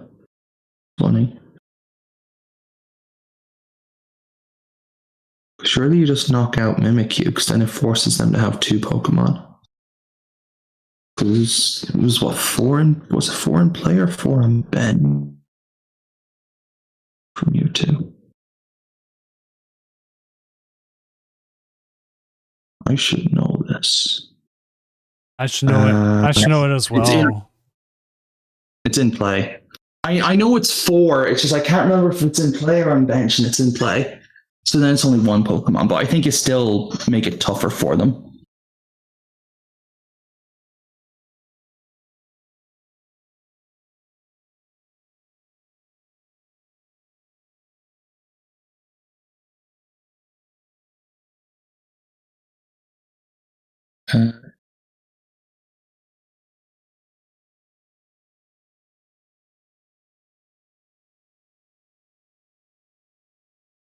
Still waiting, so they might not have a Pokemon, which is very funny. It'd be very good for them. Because then basically Starmie is in the driver's seat.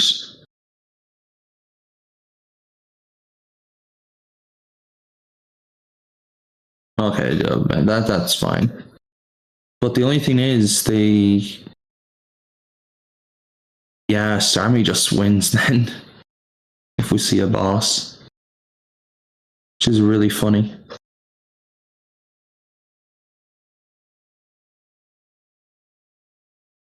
But if we see, can Crispin Ignition also work?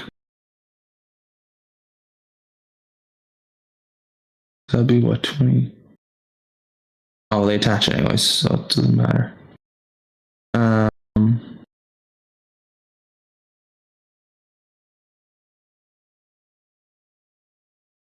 Like, I mean, you just put what, 30 onto the Mewtwo on the bench and knock out the Tarantula, which is fine.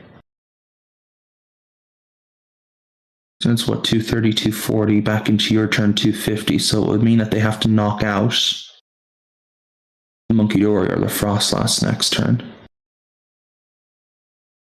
Update of the standings. Sorry, I've been. Yeah, no, you're fine. I know you're doing your own thing. Don't worry. Gabriel Cruz did take the loss. Okay. So two 7-2s make it, but Gabriel Cruz's resistance 69.05%. So they might have been fine no matter what. So it went down a little bit, but they should still be fine. Right now, that's number 7. Camroni is number 8.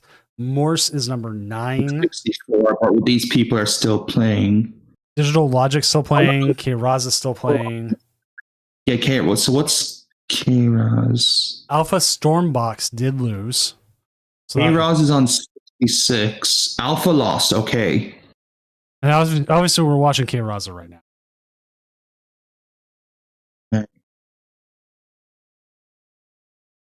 Yeah, so probably the winner, like if both Digital and K-Raza win, then surely it's Digital. Yeah, I feel like it would. If Digital wins, then K-Raza wins, then K-Raza gets it, surely. Because it's what, 60? Well, no, 64. Or no, yeah, 66. Yeah, so it should roughly go down a small little bit. Maybe it's like 65, something like that, which would mean they just passed Camroni. So this is very interesting then. But like Starmie, I assume should get this.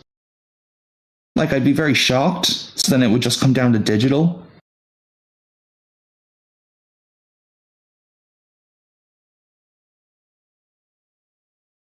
Because like what worst case scenario, Mewtwo knocks out the Starmie here. Cameron, or not Cameroni, K-Raza just has the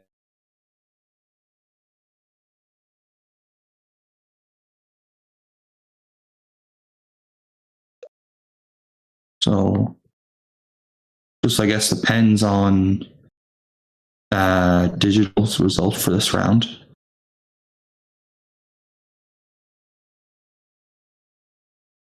Yeah, everything we're waiting on is that matchup.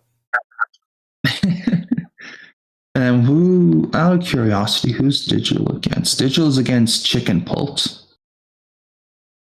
Okay. So again, it's like actually like a close enough matchup. Okay.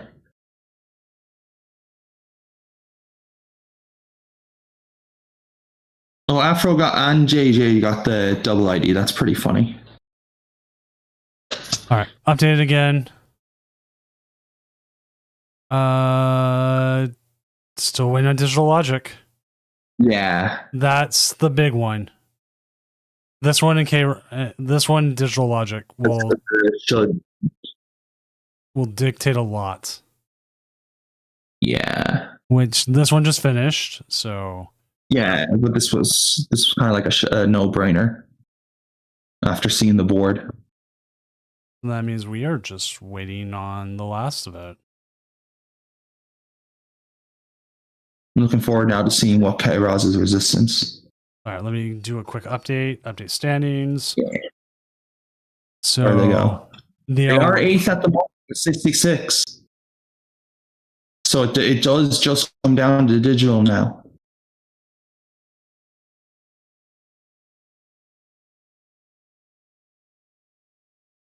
Well, Cam, you're not out yet unless let's see. Kiraza has.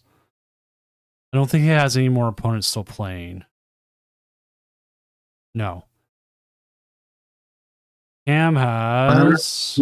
Games. There's 3 tables still playing, and we know one of them is Digitals. This is the game that's going to have the biggest. So whatever happens there dictates it.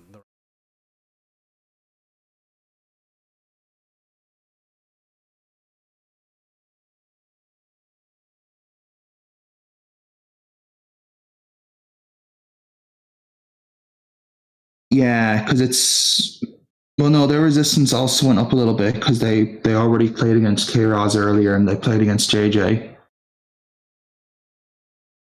Because I was just looking at the who Cammy has played against.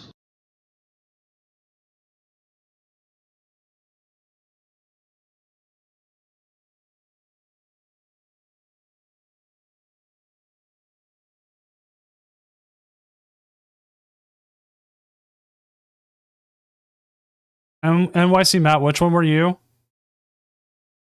NYC Matt. They said, well, there goes my run. I'm just trying. Oh, Matthew Hernandez. Yeah, 6'3". Yep. Which they had a high one too. But as we found out, I mean, sometimes it goes for you, sometimes it just doesn't.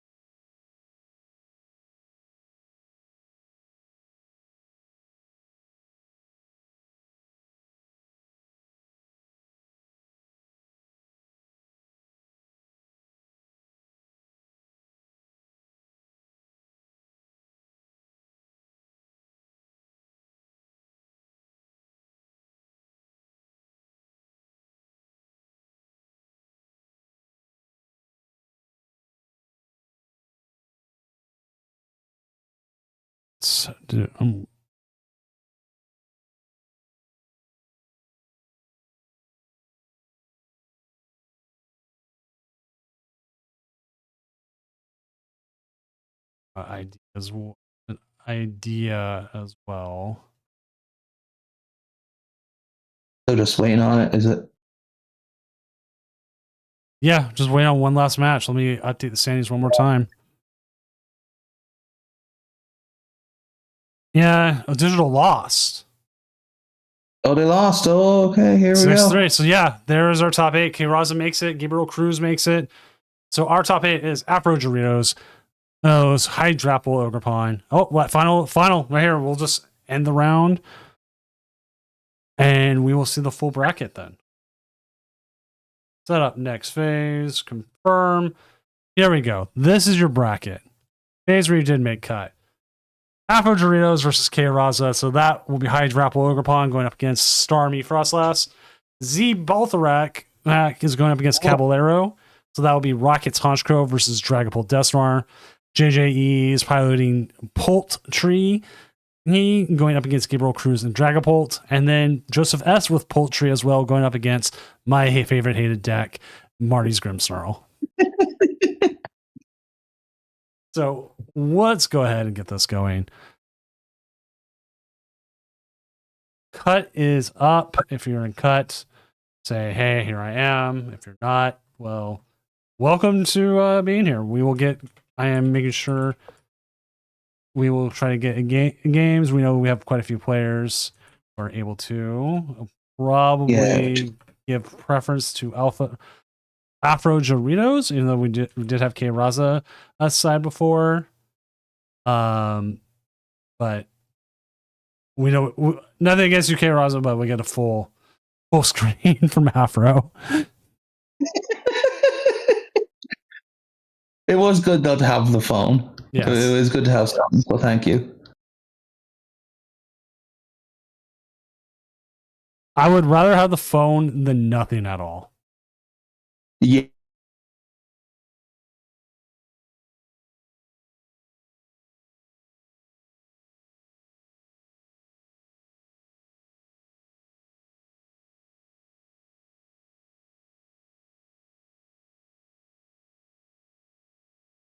I want to see how well the Hydrapple goes. 100%. Yeah. And plus, this is 2 decks. I didn't even think would be in top cut. A Hydrapple and which? The Starmie Frostlass. No, Starlass is fun. There is legs to it. All right, table 4, and we do have other people streaming as well. So if we do need to jump to other games for whatever reason. Cool.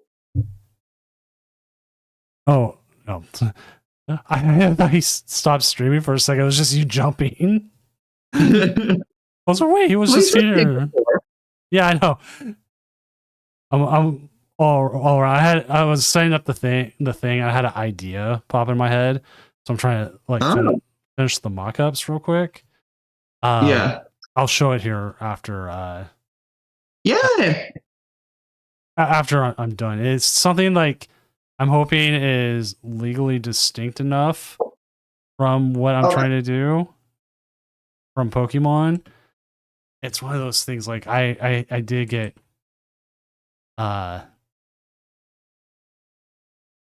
attention. Awesome. We can jump there as well if this game finishes quickly for whatever reason.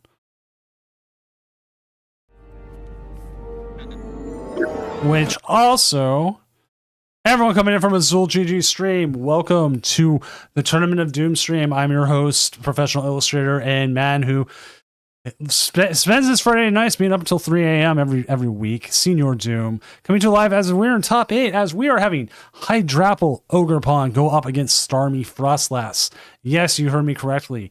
That is Starmie Frostlass going up against Hydrapple Ogerpon, and we are seen from the Hydrapple Ogerpon on side, and it is pre-release night as well. So hopefully we'll be into a good matchup here.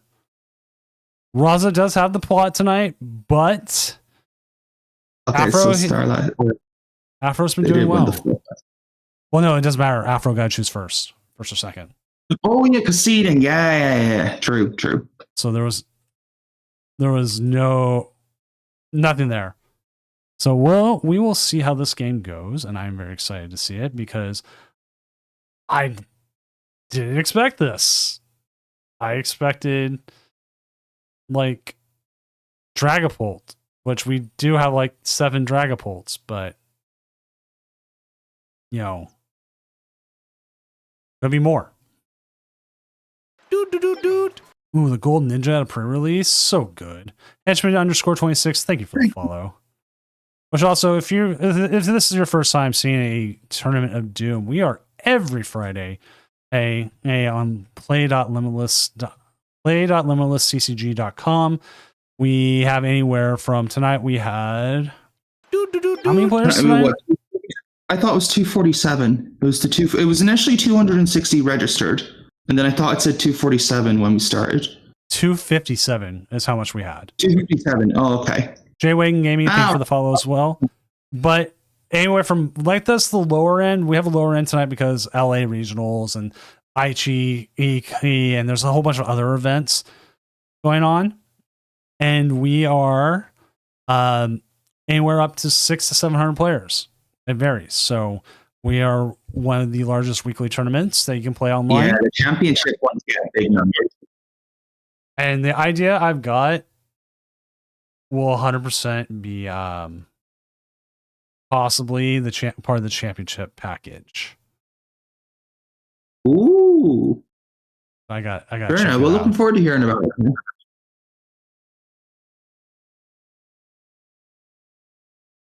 Yeah, the championships. Hopefully, it'll be one stage when they're not on. I know you can't help it. It's fine, but hopefully it'll be on one of the days when it's not on during the regionals in Europe. Oh, only be on regionals in Europe now. Oh no, there's only so many days that we can. No, I know. That's why. Don't worry. I'm not giving slander. Don't worry. I'm just making a funny point. No, because I have to admit, I liked what you did last time, where you had anyone who wanted to. That you let each person have like a different round, and you were able to showcase different people. I liked that. Yeah, that's what I'm going with now, comparatively to where I was picking people. I realize we have so many But people. there's so many people who want to like, and it's fair. Let's everyone give them their shot. All right, Joe the Pro asks, why do we not do an ASIM cut? There's one part of it is timing. If I do an ASIM cut, I am usually up until 4 or 5 in the morning easily, and some players are like, I am up that late as well, and for some people they Like don't. it's what currently midnight for you. 12:11, which this is actually kind of Yeah, fat. it's basically midnight. Yeah, because it's 8 hours difference. But and for some players on the East Coast, it's not as much. But then we have like players on Europe. or Europe, like they're just waking up to it, or There's some Japan players when I see the flag. we like, have we if do they have don't really players, it's funny. we do have Japanese players. We also have a lot of Singapore players, a lot of Australian players. So it's so for some people it's fine, and for some other players it's not as anywhere near as fine. So I go off of my own personal preference, and that is I would like to go to bed at like 3, 4 a.m. and not like 5. But Which is understandable. But if we hit the numbers, I am not against it. So like if we are well over 400, I think 428 is the amount of players, we will 100% run asymmetric cut. Which is valid. It's very valid.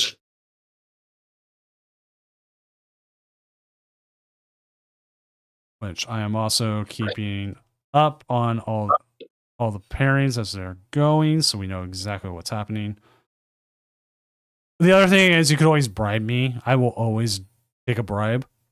So even if there's only 50 players and someone hands me $50, I will totally put ASIM on. So I am not above taking a bribe.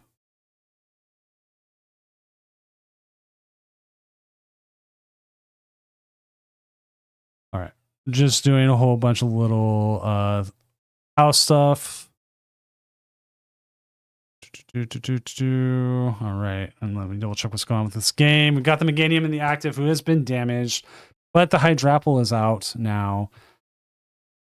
And the Hydrapple's ripening charge here will actually, if they attach it to the active, will heal 30 and possibly take it out of range here for the make it Starmie to hit towards the bench. We do have a bug catching set.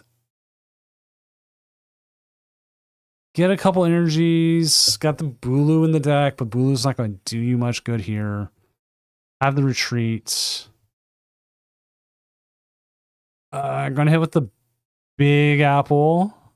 I mean, the Big Apple is the one you want to hit with. And we're going to hit that for 330 and KO.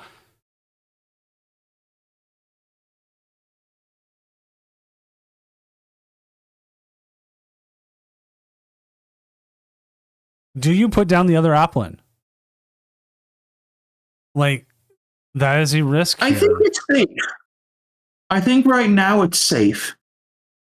Because you're doing what? 1, 2, 3. You're taking KO here. Yeah, if you're taking the knock, I think it's safe. Well, you're having an attacker now.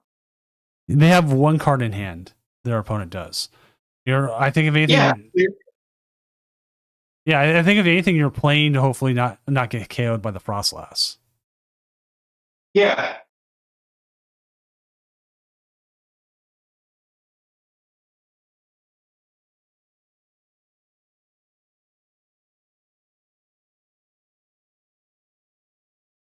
But alternatively, they can just bench the Applin with the Force of Vitality and go to town. True. That is also the case. Because there's what, 4 Force of Vitality? Mm-hmm. So they should. They should almost always have it. Yeah.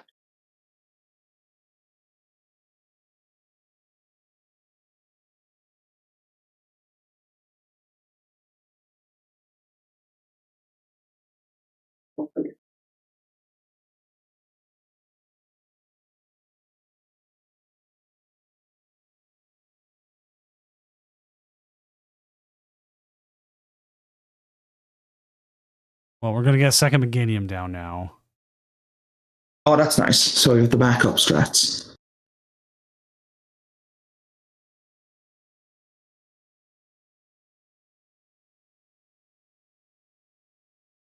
We'll also get to heal a little bit, which is good. Or no. Oh yeah, they're going to heal the Meganium. That's fair. And then at this point, I think you go after I the. thought they were going to heal the Hydrapple. No, I think at this point you go after the Staryu. Chat. Oh, yep, there it is. There goes game 1. So let's go ahead and wait for them to get game 2 going. Oh yeah, no, they got it. They got it. Game 1 there. We do have the other games if it comes down to. While we wait here, this is what I was talking about concept wise. I was like, hey, maybe this will work, maybe it won't. It's the legal distinction, and you'll have to look on stream. Okay. But this look on stream once. Yeah, because I don't want to reshare stuff. But I had this skateboard Pokeball idea. And it'll be on stream here in a second. I really don't know. I don't know if it's legally distinct enough a way that they won't come after me like they did with my Pokeball tokens. I got sent a DCMA from Pokemon with a Pokeball. That's funny. Which they can't send me to me about the Meowth coin tokens because it's Meowth, the part of Meowth is actually based off a real thing. So yeah, it's to do with the fortune thing, isn't it, in China? Yeah. Or it's like the symbolism of luck or something. Because they have it on the Chinese cat, isn't it? Like, you know, the toy, not the toy, but like have the thing where like the hand moves or the paw moves. Right. It's on that figure thing, isn't it? Yeah, DMCA Goody 5. Thank you. I just call it usually a takedown notice. And because I use Shopify as my platform now, Shopify will do it for them. Oh. And if you have too many warnings and too many DMCAs, then they that's where I'm looking for here. They'll take your shop down. Okay. Fair.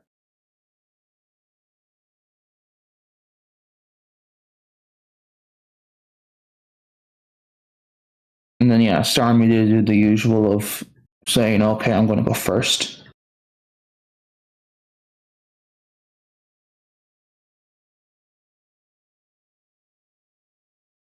One double Chikorita, alright, fair. No, they get what? That's alright. It's interesting. I guess because they know that the if they get Air Balloon and then Starmie and Energy, that they know that they can just knock out the Applin.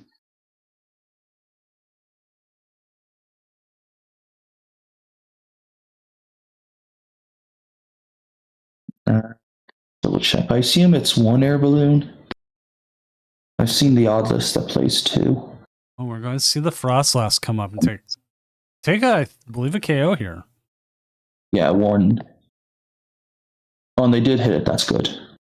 Yeah, just hitting it early here is good because it's tough sometimes for Starmie to deal with the big guys that you have to go with Frostlass early. Especially this matchup, like any of the big stage 2s, it's just like, okay, Frostlass is your attacker. Like getting the second Staryu here, I assume is just to thin out, but you already have one, so that feels weird. Unless they know the other monkeys are prized or something, or Meowth is prized.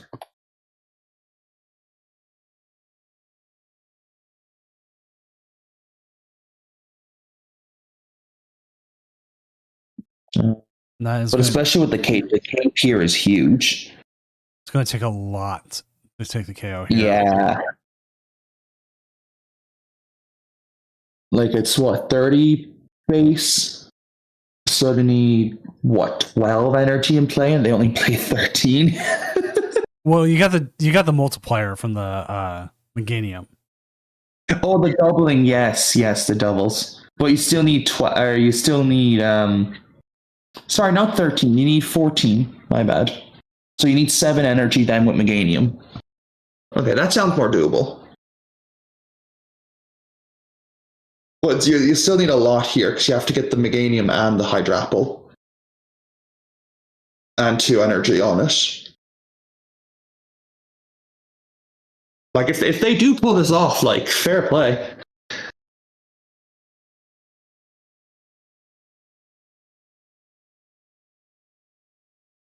Depending on how the basket treats them. They hit the Hydrapple. Alright, that's good. Oh, they already went in hand, never mind.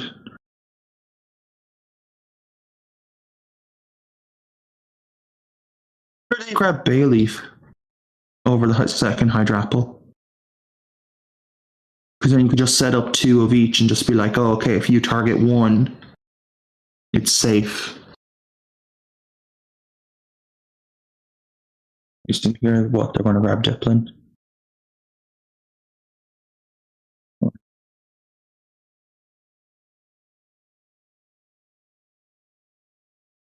Okay, I would have thought Diplin, since they can attach.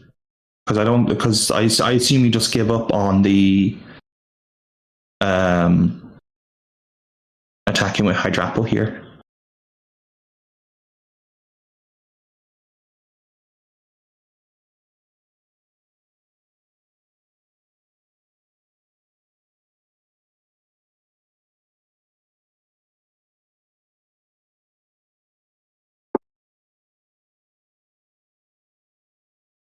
Like, still doing 180. It's decent. Oh, they retreat. Okay.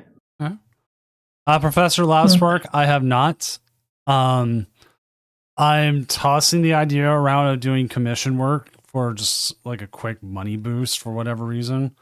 And I can work without doing it, but part of me kind of wants to. If you're doing art for people, you may as well. Well, like you put in time and resources. The biggest thing is like the thing you run into with like commission work is you have to like set a lot of boundaries, like how many revisions, how many things go in, and it can be a bit of a pain, but it's doable. It's like the other thing is like, are they? Oh, they're retreating. Oh, they're going in with they're going to get double apple. Yeah, they're going to go for the double apple, which makes sense.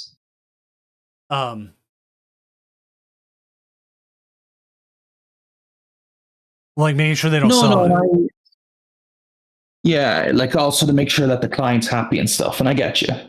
Well, I had a client who paid for a commission, and I told them like straight up, like you cannot sell this. And what did they do? They went and sold it. No.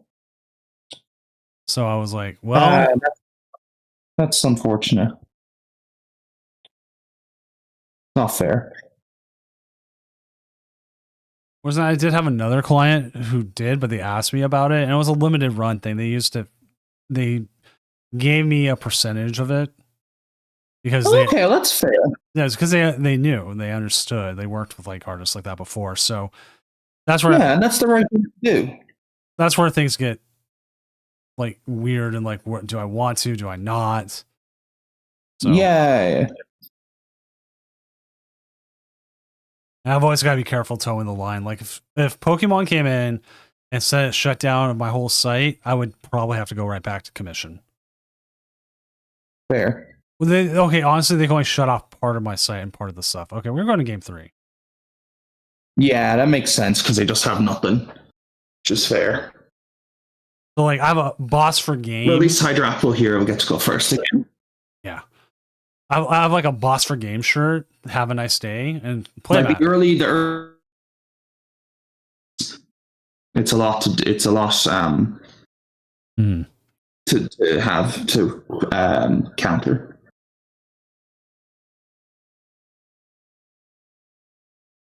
But the boss for game shirt they could never take down. It's too. There's no copyright to it. Boss for game is not copyrighted by Yeah, it's just Pokemon. a term. It's just a term. But here we go into game 3. Some updates. JJE is 1-0 over Gabriel Cruz. Joseph S Okay. is 1-0 over Presto Limio. Right.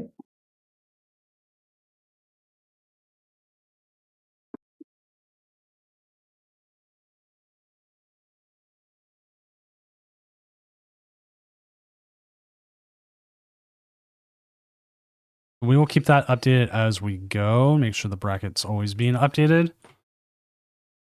Yeah. So I'm looking at the bracket as it is. I really feel that both of these players don't want Rockets to make it. Yeah. It's gonna like as we saw earlier, K-Raza can deal with oh yeah, well Honchkrow, sorry, not with Mewtwo. So K-Raza versus Rocket's Honchkrow, it's kind of like similar to where Bolt strategy wise, where you can just try and knock out the attackers. And also Rockets has its own consistency issues at times. So like they can beat it. It's winnable. It's just that yeah, statistically they're probably unfavored into it. I did check in on the Z Baltharak Caballero game since he is streaming separately. It Yes. looks like they are going. Caballero is going to be up 1-0. Dependent on what happens with it, they have a Porygon in the active, but they have like nothing to draw with. Yeah, and then that's rough because that's the one issue I don't like about the Honchkrow. Like I love the concept of the deck, but it just doesn't have a draw engine. Like it feels like a worse one prize Goldango. That's how I see it. Okay, I see what they did here. They had the Giovanni's and they brought up the Dusclops, and they can't blow up the Dusclops without going into sudden death. Ooh, that's very funny. I like that. Well, are we going to see that Baby Badoo come up and start doing some damage? Maybe. Yeah, I'd assume. I assume also here now what we're going to see Pokepack for like another Snorunt. Because Staryu just doesn't make any sense at the moment with this board.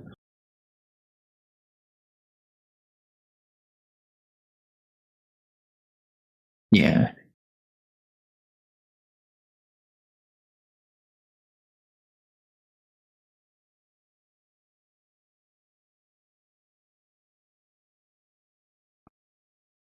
No.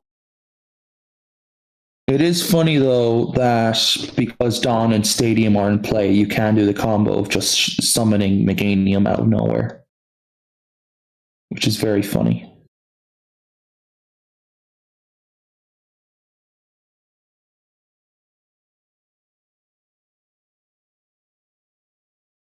Interesting that we don't see the Teal Dance first in case you draw one of the stage ones, because then you could grab Noctowl.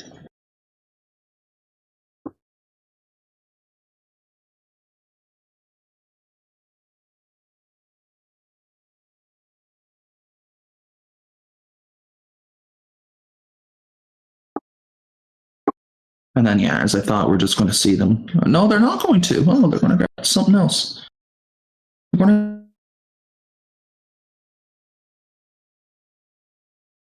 You just grab Bayleaf.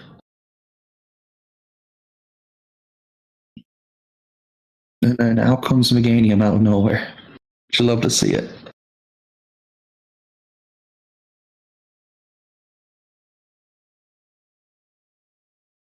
Now, if we saw Noctowl here, this would be very funny. Because then we have it for later on.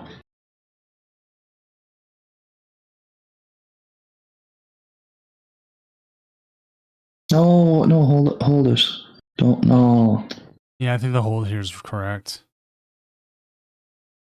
Like that, you're just wasting it because now they can do like if they're going to boss, now they just boss up Noctowl. And like I think even still you should, if you're going to attach, I think you attach it to the Noctowl anyways, because it's too good. Like or the Hoot Hoot, I mean.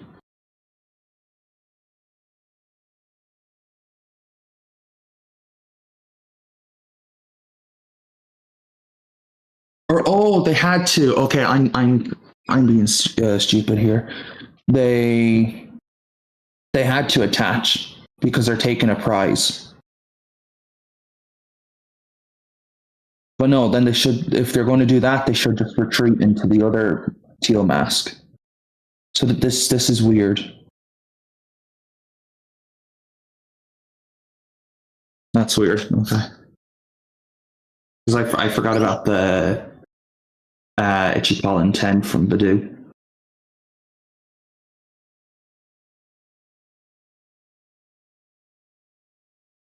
What are we doing here? 2, 4, 6, 8. All right, Z Baltharak did 10. win sudden death. Oh, let's go. So they are currently up 1. That's very funny. That's very funny. Do they still, or because you were watching their stream, was it? Do they still do the thing where with sudden death? Or it's 1. It's when it should be 6. I don't think it. You don't know if they still do it, okay? Because I know for live before, when they did the rule change to where it go back, both players get 6 prizes. I know it was bugged to where it still did 1 prize. Because I think the developers just took the code from online, because since that was the way it used to be programmed.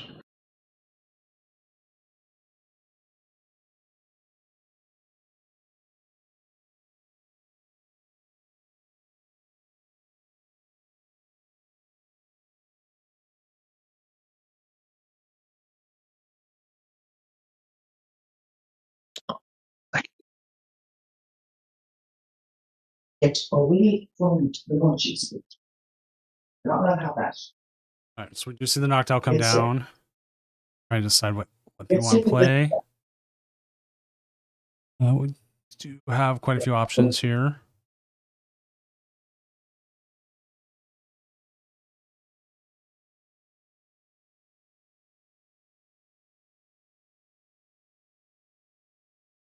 Yeah, so the replacement stadium. And they what? Just go digging here. They get Apple and Zeppelin here. That's pretty good. Just go. Oh, they had Dipplin in hand. Oh, okay. Yeah, but now they can't Ultra Ball for the. So they're just going to hold it then, I guess. They're gonna. Oh, because they want a boss instead for me. No, I see it. All right. They're still going to have a small enough hand here that they're not going to get. Yeah, they're safe. They're safe. Well, we even get the energy off that. And like I do have to admit, like that's the bad thing with Frostlass, despite it being so good. Is like, yeah, that if your opponent plays correctly, that you can just deny prizes.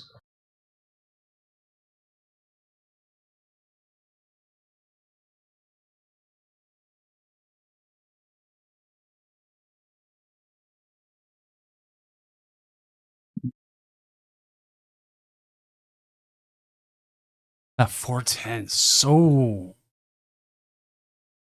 much. Yeah, it's a press.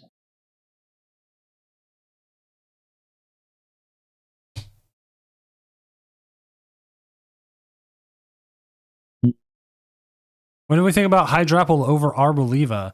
I think Hydrapple has the numbers to hit. It makes it a little bit more of a threat. Whereas in Arboliva, what needed to be fast. It needed to be fast and it needed to hit the bench. And a lot of times Arboliva. With Arboliva, you have to high roll. That's how I see it. You have to high roll. Whereas Hydrapple, yeah, as Doom said, you have the numbers. It's as someone explained earlier on, like, and I actually do like this logic. And now that I'm watching this, it sticks with me that like, oh, this is just a stage 2 Chen Pao, which is really funny.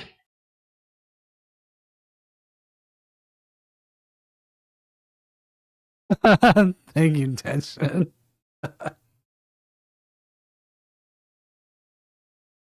What was that? Sorry. Denshin, Joseph S. won over Prestolemio. Yeah. He said your most hated deck is now out. You're welcome. Most hated deck now. I don't. This to dig at you with Brimsnarl, is it? Yeah, Grimsnarl's out, but still on the graphic. Yes. Or what do you mean? I have a thing against Grimsnarl, and it lost in top 8, so now I'm happy. Dragapult Blaziken moves on to play either Dragapult or Dragapult. Oh, it lost. Yeah, so Grimsnarl's out. So now in top 4 we have confirmed Dragapult Blaziken, and it will play the winner of Dragapult Blaziken. So as it is, a Dragapult will be in the finals. Yeah, which is pretty funny. Which, if Caballero loses, that means the opponent will not be in all Dragapult finals.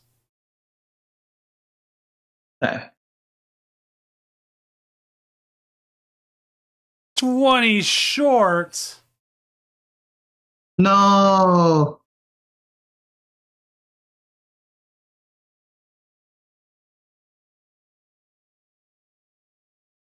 No. Denshin took care of it. Denshin gets a free ride into finals now.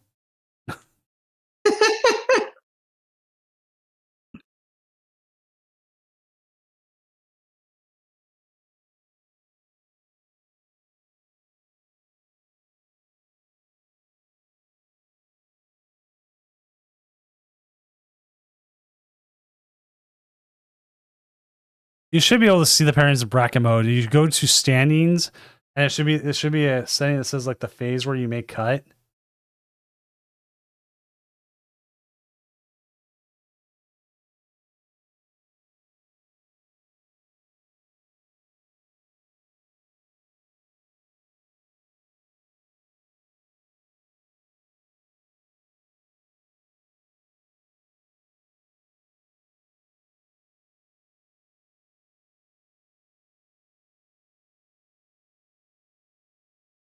Does Hydrapple even have the tool scrapper? I don't think so. I swear I saw it. No, someone else was playing the tool scrapper though. I was like, really? I'm like, when did that come into play?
Is making a dead hand? Yes.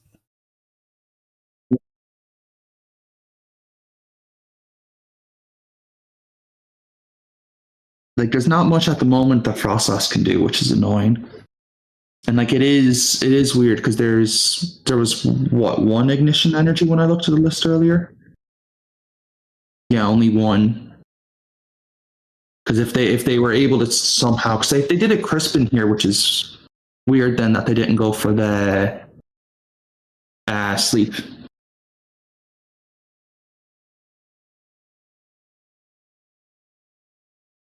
Like, going for the sleep play at times is just so good.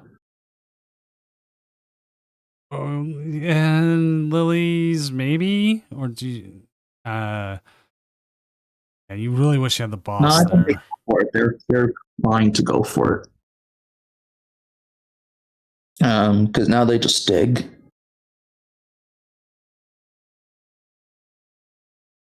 Which also, if anyone's looking for the link for the bracket, try this link.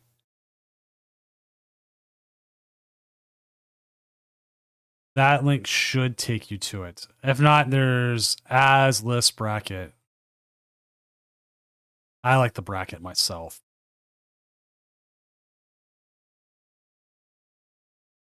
I don't know how many people will play the Tool Scrapper tomorrow in LA. It'll be an interesting thing to watch.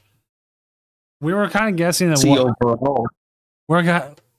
Actually, here's a question. What's the over under of 30% of Dragapult? What do you mean over under? Like, Do you think it's max kind of? Do you think there'll be more than 30 or less than 30% of the field? And that is. Oh, I think the max will be 30, and then the min will be like 24, 25.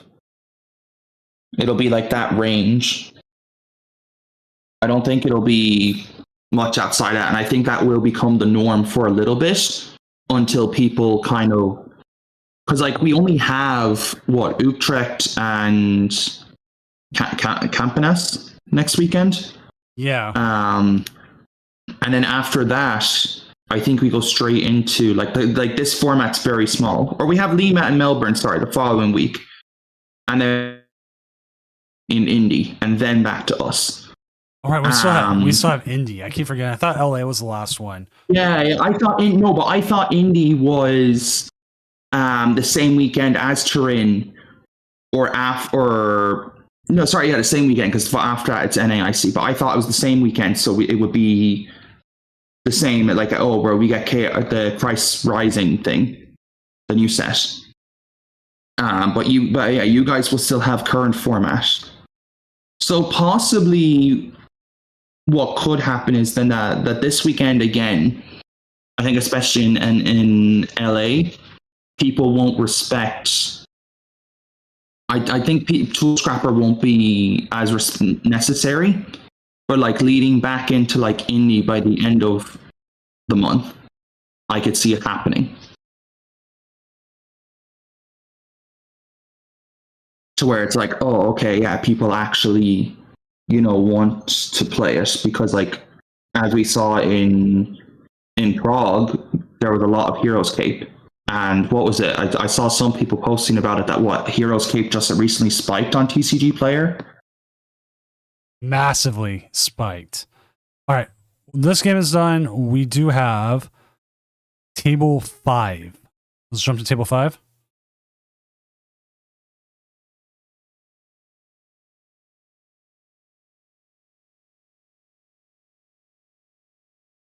And this is going into game 3. So let me get that set up, and I will update the names for everybody. Oh, is it still loading for you, or? It's up for me. Oh, there we go. There we go. No, for me it was showing the 3 dots for a minute. So we are seeing from the Dragapult side. Okay, so this is slow pulse, whereas the other one, or straight pulse, this versus chicken pulse. Cool. Does this have? This is the candy build. Cool. This is what 332. So this is close to towards list. And we are watching from the slow pulse side. There we go. Graphics all updated, so we are set on that. And I'll update the bracket as well for everyone who wants to see that. That should update now.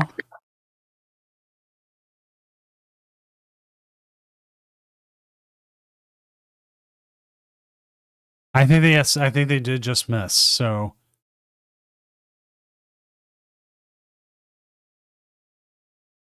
and I checked on the other one, the other matches.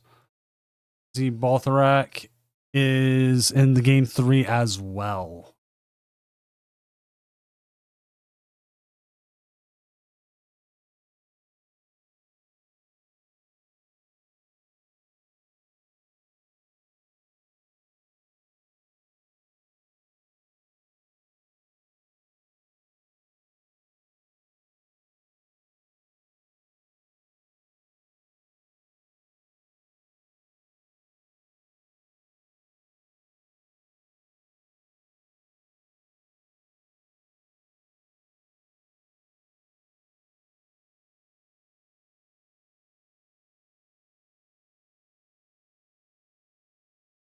We see the item lock start here. Moving into a Dracloak on the bench. You hate to see that when you put them in item lock and they're like, hey, here's my Dracloak. And you're like, hey. I have certain words I want to say. I have certain words I want to say, but this is a family-friendly stream.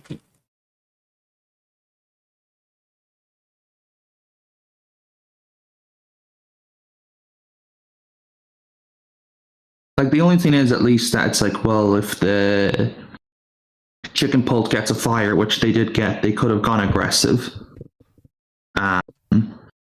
And just start swinging with Dracloak, which would be funny. I don't know if that's correct or not, but it would be funny.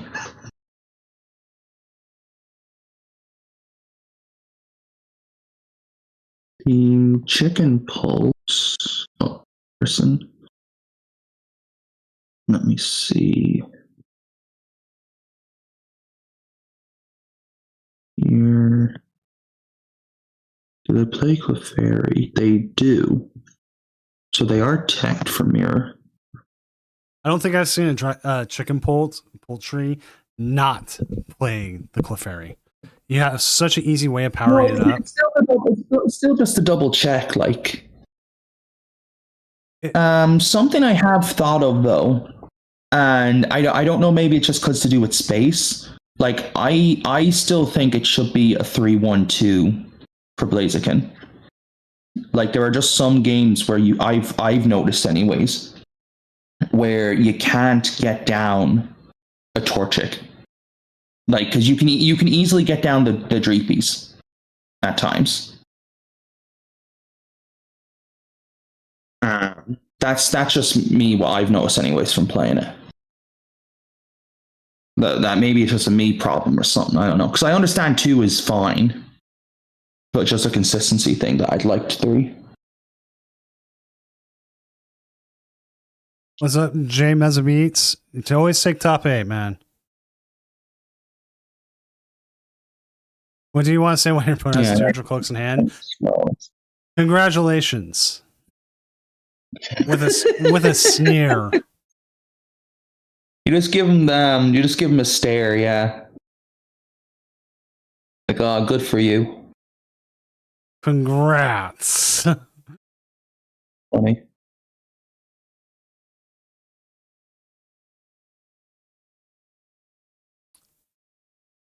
I hope all your pizza is burned in the future.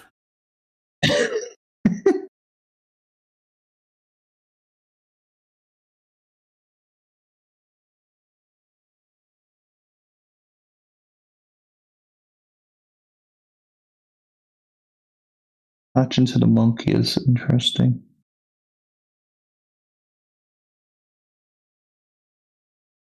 Oh, they are going to move it over. Okay, I think that's kind of risky because they just have dark, which we know they do have. You're just wasting it.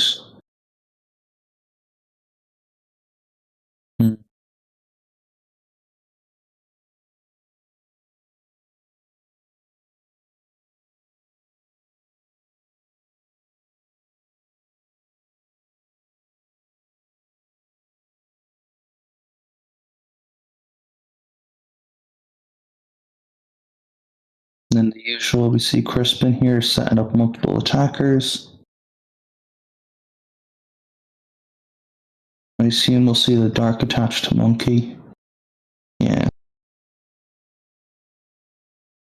Like, preferably, I would like to take out both cloaks. But yeah, you're close. But you can just go for the Torchic, like. Yeah, just clear it out. Yeah. Just put all 6 on it. And like, and this is why, like, the monkey, like, I don't think the chicken pulp player should have done the monkey ping. Like, I understand it forces a lot out of the candy pulp player, but still, if they get it, you're in such a bad position. And you know they have such a big hand, they get the top deck, and they get to see 6 new cards because of 3 Draclooks.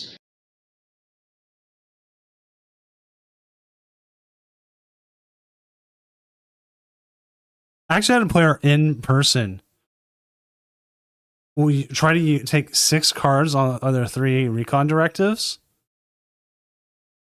And I stopped him because I'm like, okay, you could just take the first 3 you see and put the other 3 on the bottom, and that's not how the card says. No. Reading the card explains the card.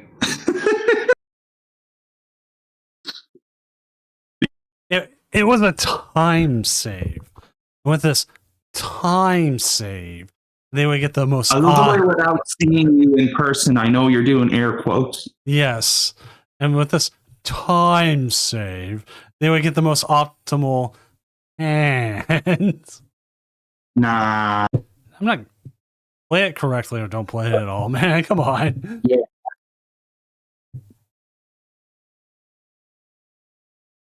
Like, if you're going to time save, do it correctly.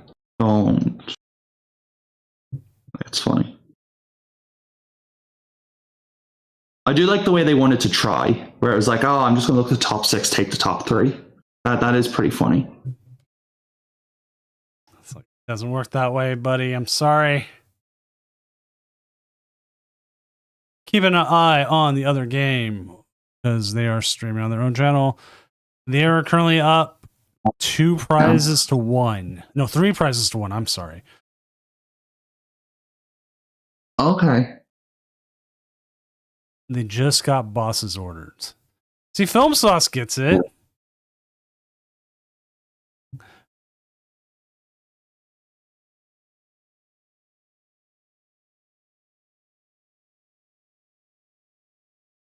Oh, that was a 2-price turn because they had put 70 onto a Haunch Crow already. Wow. Yeah. That was the other game. Like, hey, what about this game? No, I mean, the other one. Good game. Good. This one person here. Nodders.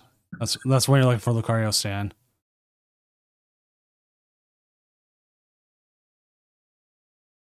Okay, yeah, I see what you mean with the Haunch Crow.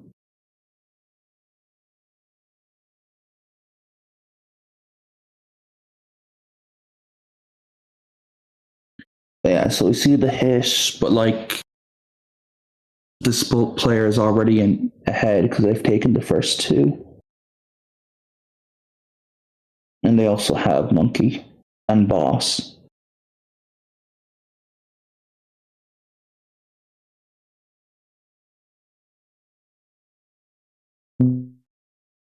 Right, he's never played Blaziken.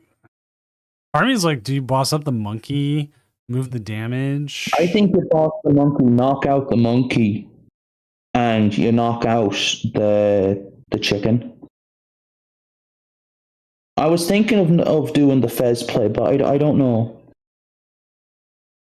I'm not 100% because like you can do that later on if you want. You don't have to do that now. No. Like I'd rather knock out the monkey and the chicken. Because like, yeah, wow, you're spreading. Like I don't. Yeah. Like I don't see the benefit of that. Now I don't play Pulp Mirrors, so maybe there's some logic behind that. Pulp mirrors are Wild West. Yeah. You can think you're ahead and you think you're in a dominant position and you lose. Yeah. Like they could easily give up a 4-price turn here.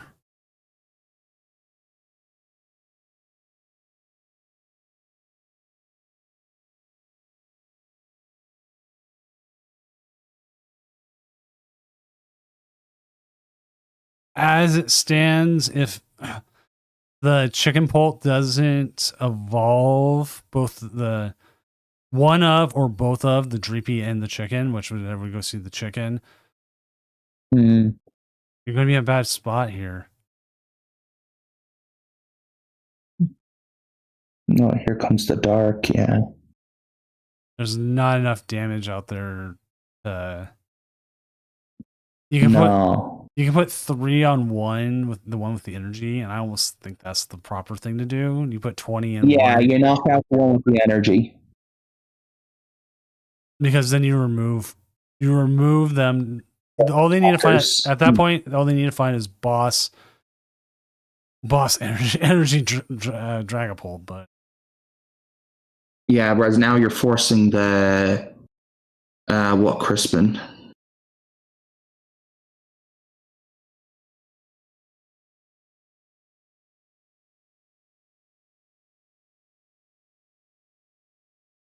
You said earlier the Honchkrow player won the sudden death game, didn't you? yeah, game 1. They are currently in game 3, Yeah. and that is down to 1 prize. Oh, there's 3 to 1 prize. Yeah, that's why. Like, I just had a quick look, and I was like, "Oh, I thought I'd confirm."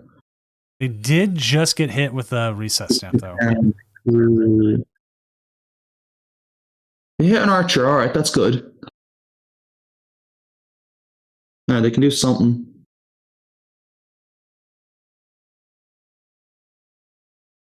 It's like I thought I might as well have a look at that while watching this. You do need to evolve into Dragapult this turn. Yeah. Like, interesting to see that they don't. All right, they hit Crispin anyways, but it's interesting that they didn't want to Ultra Ball first. Jizo, don't miss. Thank you for the follow.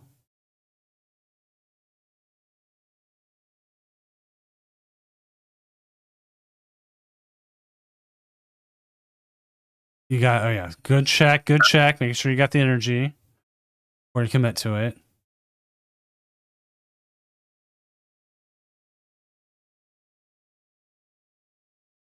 Get rid of the Ho-Oh, get rid of the Dracloak. We used to here. Yeah. Gonna play Archer. Is there what, down to 2 prizes? Yeah, Pult's down to 2 prizes. So they have to evolve both of them, or at least the Porygon.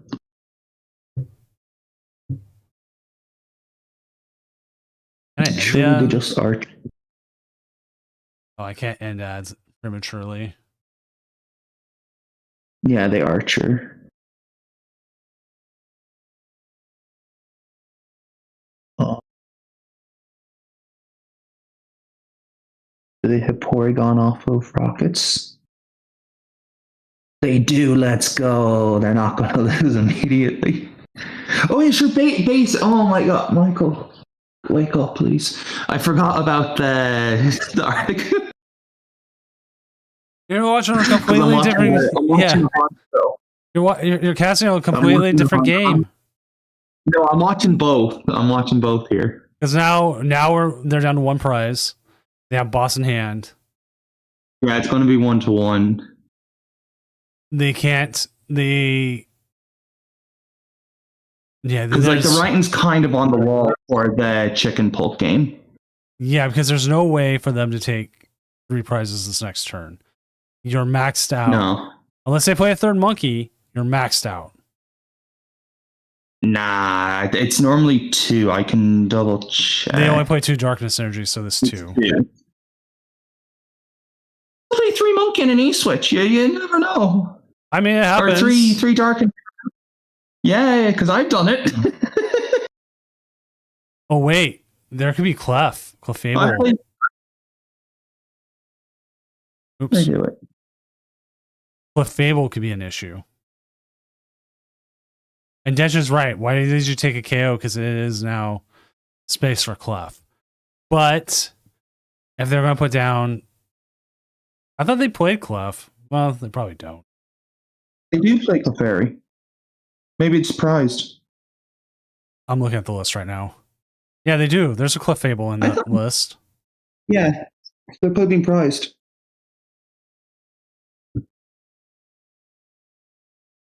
Don't scare me like that.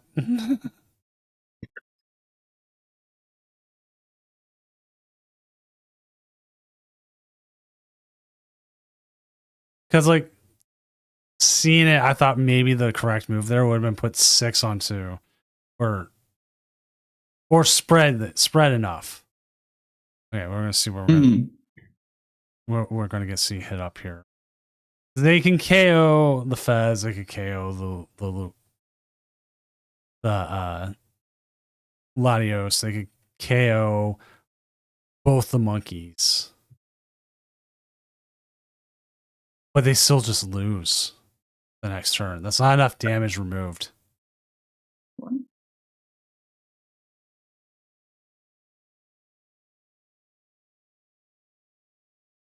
It's weird. I'm watching the board.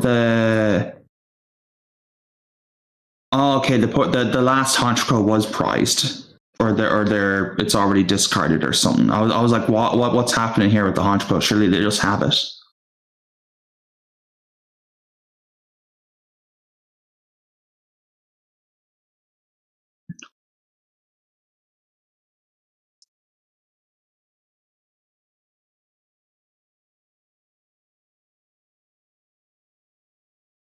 But it looks like the Honchkrow lad's losing. So we're gonna have a guaranteed Dragapult. Well, I mean, we have it anyways. There's a possibility of a guaranteed. It's all gonna come down to the Starmie Frostlass.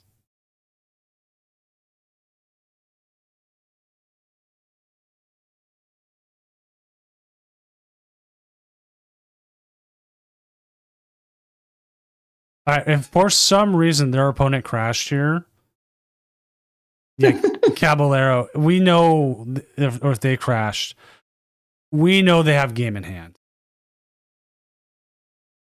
Did Gabriel actually crash? If Gabriel crashed here, we're watching it and we know he has game in hand. Because we saw Stamp being played earlier, wasn't it? Okay, there someone goes.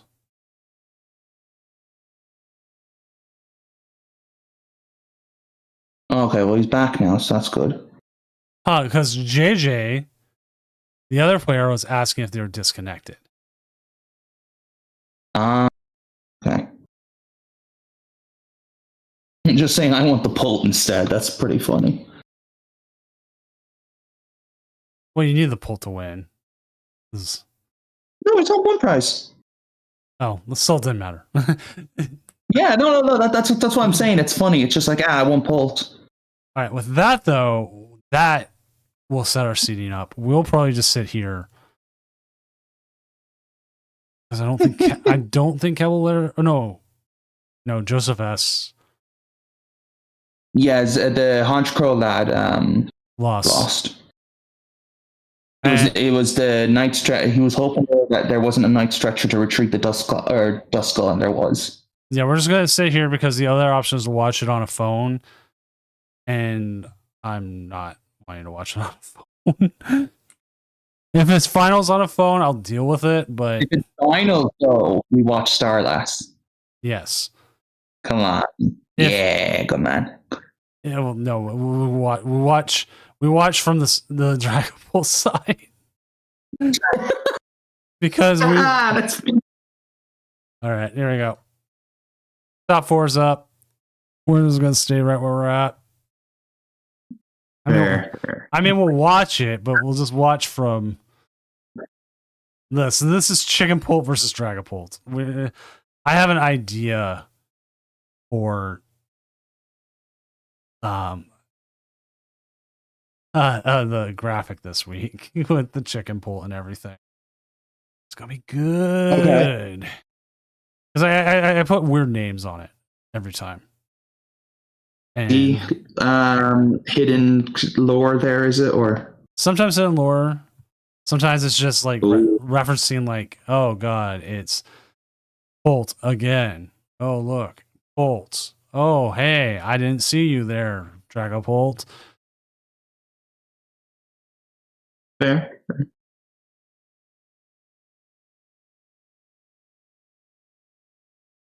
All right, so they are set. Sure, everyone's getting into their match. K-Raza and Caballero.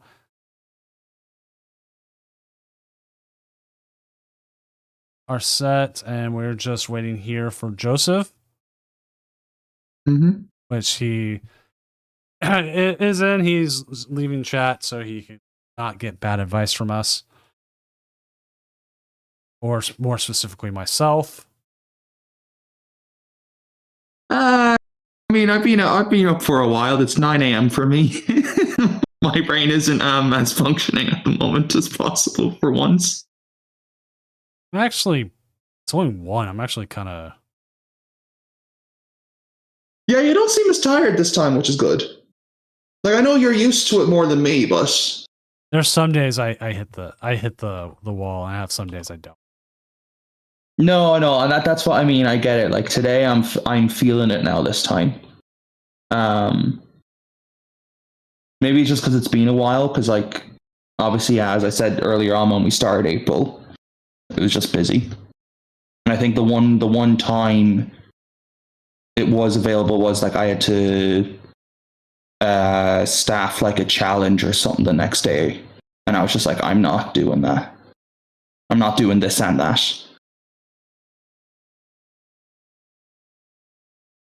Staffing a pre-release is fine. Oh, are you in LA, Film Sauce? Oh yeah, that is like in 5.5 hours.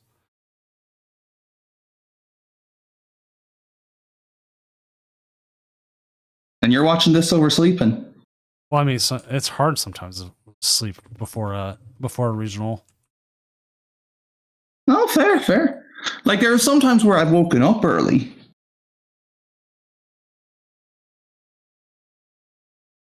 No, fair play. Good luck. What'd you lock in? That's the questions.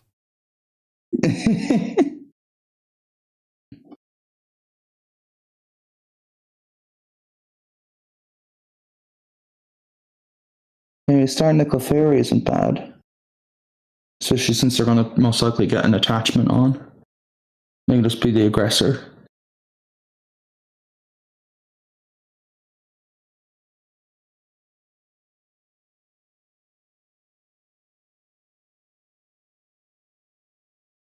I assume, by the way, I actually don't know why. I've never asked this. Your chat, I assume, is on Twitch. Yes, there is a YouTube chat, but it's never as active.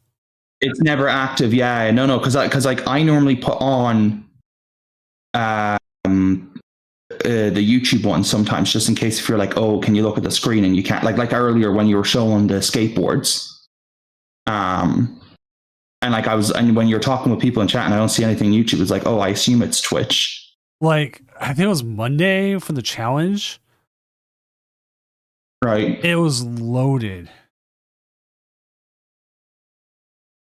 And it was like there was a lot of talk, and then like tonight, YouTube's not as busy, and that happens sometimes. It varies. Like Twitch. No. Yes. I won't lie. Like I kind of like prioritize Twitch a little bit, but Oh no, that's understandable. Like, I get it. Oh, there's no energy on the Clefairy. Big.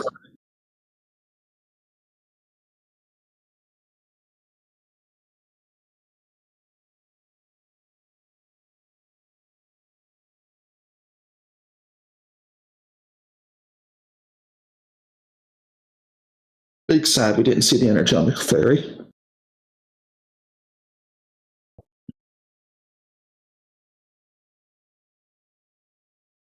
And will we see the Badoo Wars? That's the big question.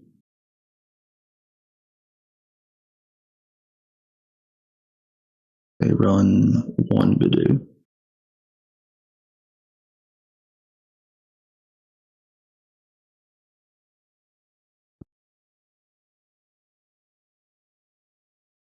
I even have that shouldn't be right. The caster thing, I updated that. What's wrong? And the casters thing for exclamation point casters I thought it was updated because the timer's been right all the time. At this point, I'm just gonna leave it. Okay. So if you go exclamation point casters in Twitch, it gives you Crumrion, who was here on Monday. But if you wait on the timer that shows up, it says it's you. I'm it's going to your thing now. I want to see this. yeah, it's on Twitch. Like I This is funny. come to Yeah, Twitch. no. I'm just trying to get it to load because I don't know why the internet's been slow with the laptop today. I don't even know how many people I have on YouTube now. I think I'm about to 500. Oh, nice. Which originally YouTube was almost Explanation went faster. They had Crumbie on, and then now it changed it to Michael. well. That's funny. That's the timer one. So no idea what's going on. It doesn't matter. Like I said, at this point, it's like Well, it doesn't matter. It's just funny. you're Crumbry on now. I'm sorry. Oh, okay. I'm Crikel. Okay, that's I got the Crikel. new name. Yeah, I'm Crikel.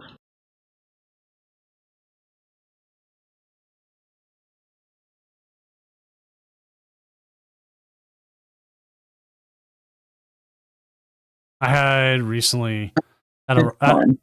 I recently had a restaurant. The waitress did call me Zatch. Oh, finally someone on you in person from Twitch, and it's funny. They were like, "Oh, come to Twitch. It's fun." That's funny. I like that. No, because I feel bad. Like I do need to get into, and I'll know for the one later on where it's like, I actually should just keep the chat and whatever and help interact with it.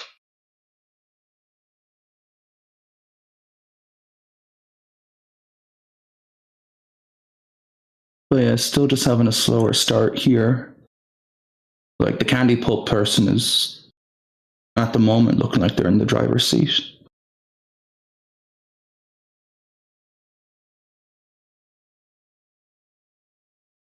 I see the video, that's good.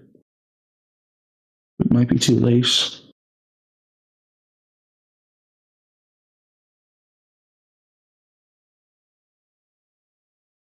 I wish Blaziken did get an altar. I wonder why it didn't. Like, did they just feel like it wasn't going to be good enough for it, or it's had too many? Oh, I like the Lucario lads thing. So rather than Crikel, it's a million. A million? I actually like that one. A million. All right, I like that. But yeah, it's weird, Blaziken. Like when you look at some cards that don't get illustrations. But I thought the Blaziken EX did have an illustration or something. No, it doesn't, surprisingly. I think it's the baby Blaziken got an Illustrator Rare. Yeah. Baby has one. Oh, I'm thinking of the old VMAX that has one. That's what I'm thinking of. It's got two, actually. Got the weird looking one where it's like bigger than the building. Then they have another one where I don't remember the trainer. It's from like Gen 3 trainer. It was like holding onto its leg for dear life while it's like taking a step. Yeah, it is weird. Another case of I couldn't find my chickens in Chicken Pull. I like that. Actually, you probably know why. It was Journey Together. And I'm assuming all the illustration rares and Journey Together went to the partners. Nope, I lied. Salamence got one. And so did Volcanion. Is Volcanion more popular than Blaziken? I can see Salamence, but They just decided, you know what? Look, we give this guy enough love. We're not giving it anymore. gave Hopzation one, but I still got to get that one. How much is it right now? But that's a partner one. They're gonna Yeah, Volcanion did both. they're gonna do that. $30. I'll hold for a little bit longer. I feel like that one might still go down. Oh, it went up and now it's going back down. What about over the last 6 months? It spiked over Christmas. Like upward. Which spiked? Hopzation Illustrator Rare. Oh. Zacia is one of my favorite legendaries. It is. It's a good dog. It's not even that's a good dog. It's a good dog with a sword in its mouth. That's cool. Yeah. It's just a sharp stick. That's all it is. You know, the dog wants to get. He found a sharp stick. Arctic is correct. You don't attack the Badoo with your damage. It's not worth it. You usually for me, you use it to like win. You can use it to win the game. Like if you need to, because it's so weak. Or there's different ways, but you just kind of leave the Badoo alone. Yeah. That's just a check, like a checkmate play later on, where it's like, oh, if I need this extra prize, I can take it.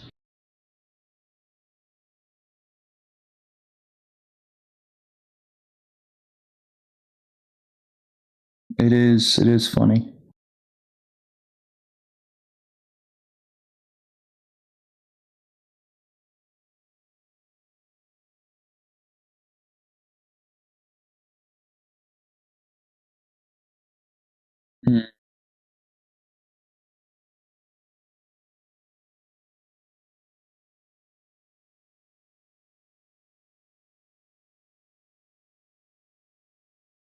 Because like the Pult player, like the Candy Pult can just go return knockout here.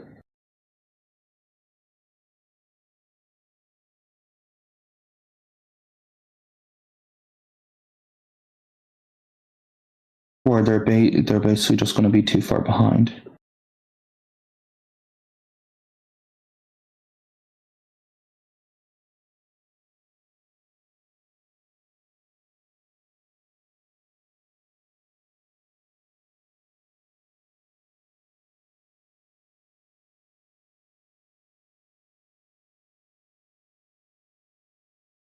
Actually, let's all check that Blaziken Pult.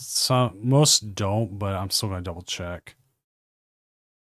No, the Chicken Pult doesn't. It's the Candy Pult that we're watching. Okay, I was just making sure because we knew Candy Pult had it. I was just making sure.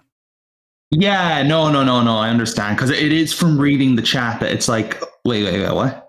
And then you have to double check. But I know what they're trying to talk about.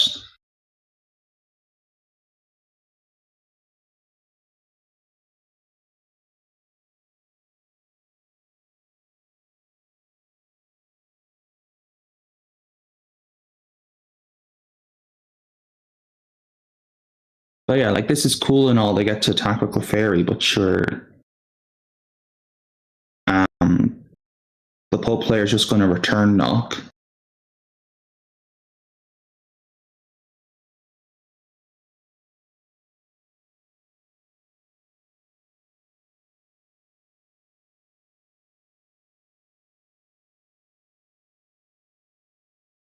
Yeah, now they have Ursaluna, so it's like, oh.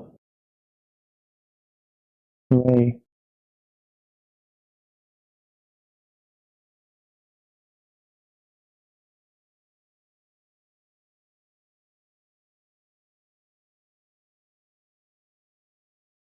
The Pearl is interesting in the Clefairy builds, but like you're not finding it. Like it's the same issue I have with the sloth box kind of lists, where it's like I've seen builds with it, and I don't think it's necessary because like you're just ruining consistency.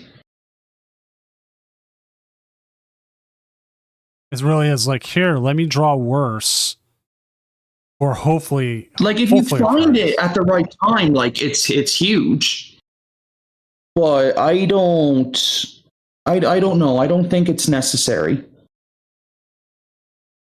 Because like if you time it right, like you should be fine.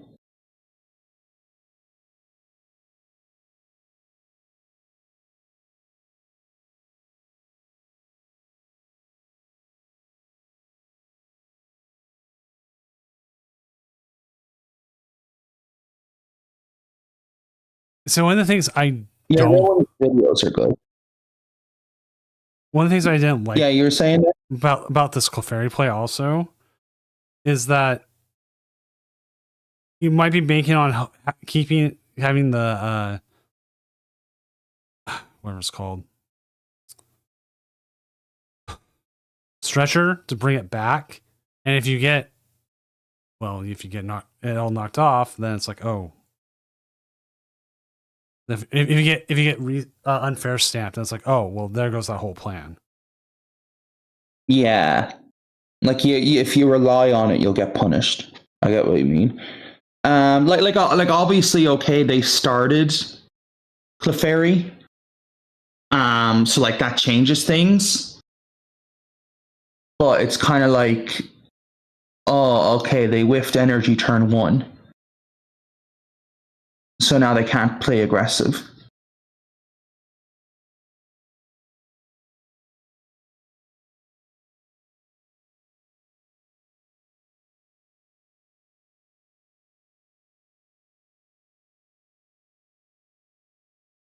You do see it stamp here, like.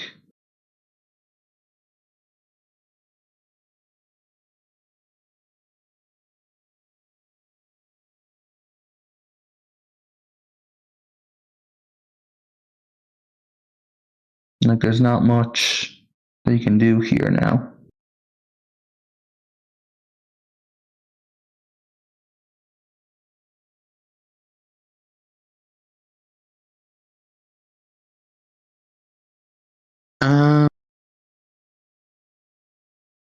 For Pulse, I do like the candy build because it's aggressive, but I do also like the Dunsparce build because you can just like have the whole draw engine thing. That feels in a weird way, it feels like the original Gardevoir in that your attacker like you can draw cards with the Drakloak. Then you evolve into your attacker, but you still have a secondary draw that isn't your Drakloak. If you get me. Straight Pull is also good though. But I do have to admit I like the candy build for Straight Pulse rather than just the slower build. Because then, yeah, as I was saying, like you get to play the aggressor, especially now that the format is kind of like, well, go first. And most Pulse seem to be going down to mirror turn 1, them going second. It's unlikely, like they'll probably still get to do item lock, but it's still like tougher because now the chance of it being prized is higher. Like all of them.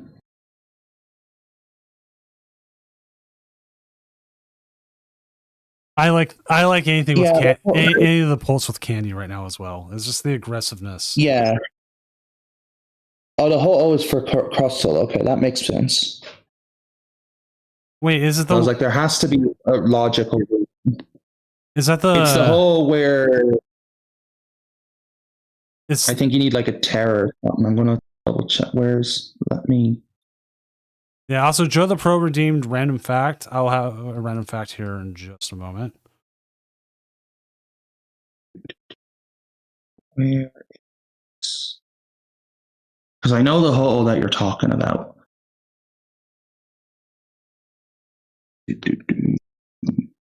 I'm kind of more on the Chi-Yu myself, but yeah. So you do 200 base, and then if you have a Terra on your base on your bench, you're doing another 100. So you can just blow up. The Chi-Yu might be easier to use, the one where you discard the stadium. But like it can like just not or like it can like fail on knocking out, because especially if you don't have a stadium to discard, because you're doing what, 240 then if you discard a stadium, I think. Yeah, 60 plus 60 and then discard a stadium, so you're doing 240 then with weakness. But sure, if they then you're not knocking out. Yeah, exactly. Exactly, Lucario.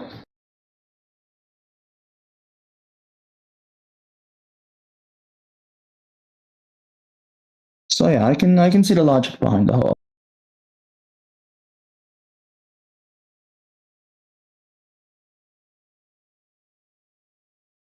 We do have an update from the other game. They are current. Ooh. Hey, Raza is up 1-0. Ooh, let's go. No, Festival Lead isn't that much of a problem. Unless like you have a slow start and they just pop off. But like that can be any matchup. So you kind of just take that on the chin.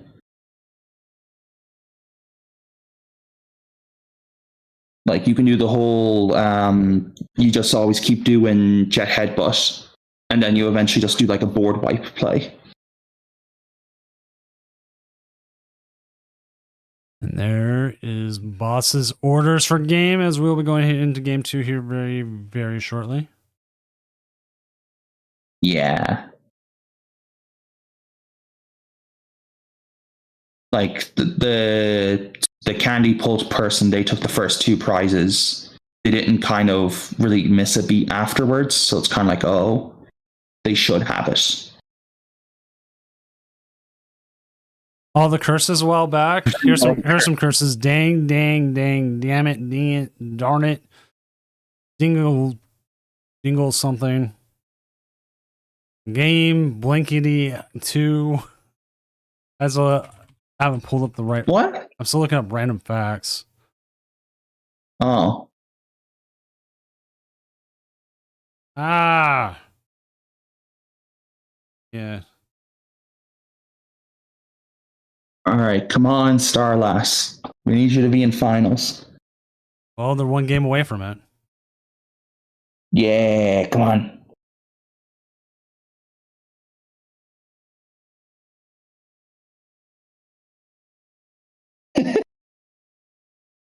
That's funny. A monster game. Sure. That would be very funny. I mean, I have a couple of the playdats printed right now. Oh. Very nice. Only in finals.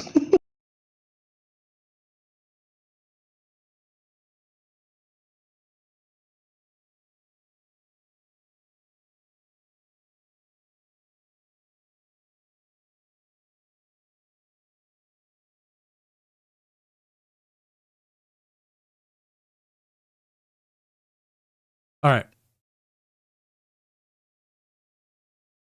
Very roughly, it would take 10,000 normal balloons to lift a person. Oh. Approximately 300 party balloon cylinders at supermarkets. So it's a lot to do that.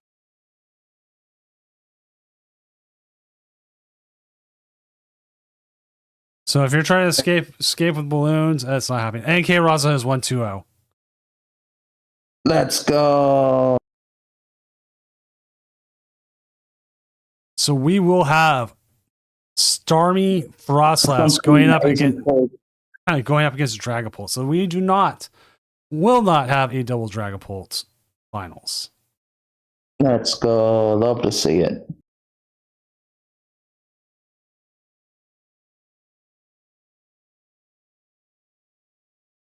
What was it? It takes about 10,000 balloons to lift a person.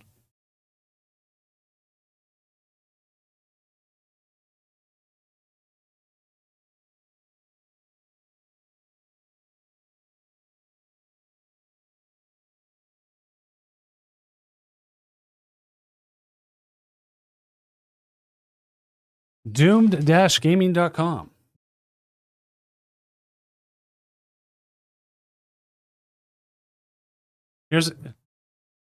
Here's another random fact. As soon as people realized that this was a pult mirror, half the viewers left. Really? Yes. That's mad. We were at like 130 viewers, and now we're down to about 75. They're like, oh, we're done with this. Yes. Screw this. Screw you guys. I'm going home.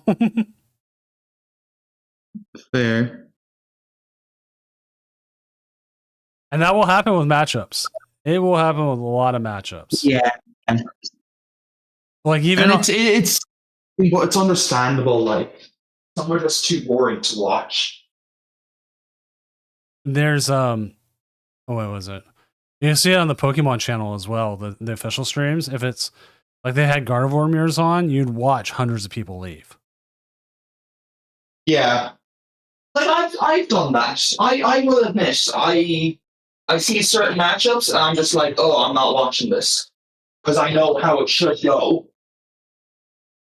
And so like the finals, because we'll have the finals on because both these players are streaming. So if we see this side lose, we can always jump over to Denshin's side. They'll probably come back to see if Mega Starmie Frostlass wins. And you know what? Mega Starmie Frostlass, I believe, has a favorable matchup. Starlass is favored if they have a good starting hand. And that also being that if they have a supporter in hand. And Which they is- can do things. Which, if I'm the Dragapult player, I'm going into that matchup going first. Yeah, you have to go first. You can't let that, especially since you know. Because like the Starlass player was what, the lowest seed? So the winner of this will yeah. choose. Yeah, no matter what, the winner of this chooses.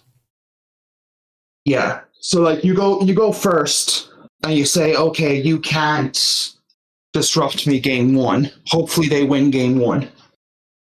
Like Starlass can still win going second, but like it is tougher.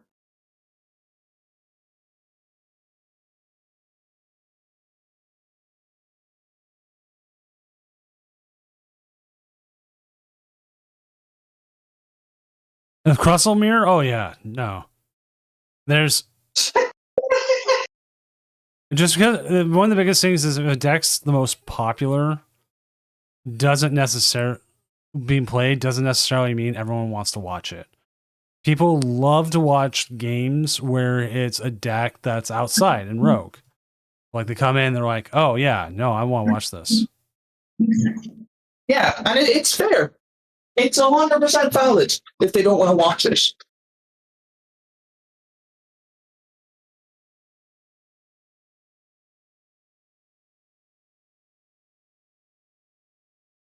And I mean, I personally, I do. I every game we put on stream, I at least try to look at the matchup and try to make something that's not just like, yeah, here's have Dragapult again. No, someone did play Crustle today. They went. Yeah, there was some crust. We actually put Crustle on against a deck that was favored into it, which was Mega Lopunny. Let me see now. Let's go back.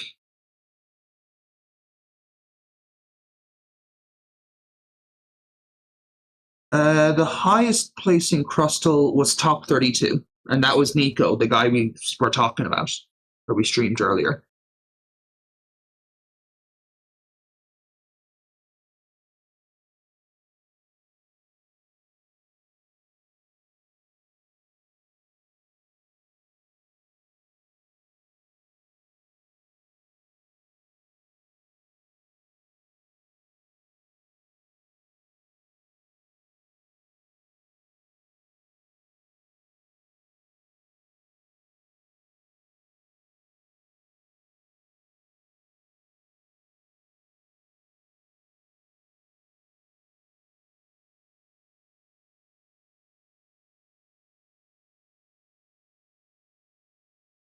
Because the thing is, like, the funny thing about it is that people will complain about matchups and will sit there and play the decks in their own time.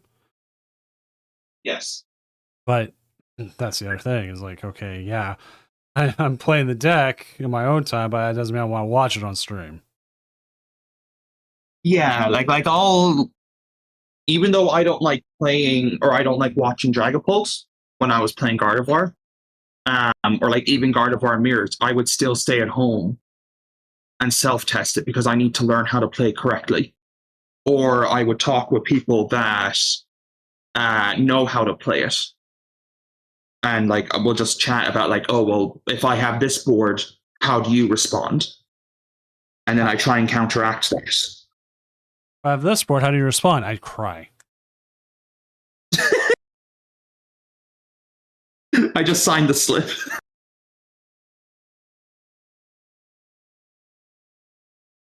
That would be funny.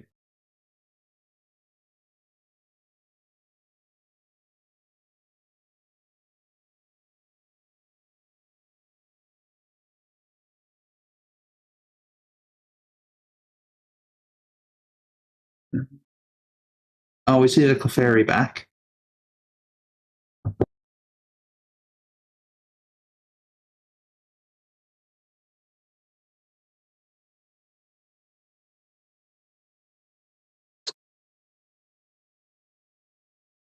Yeah, it's true. Like you get to by watching games, you also can learn things.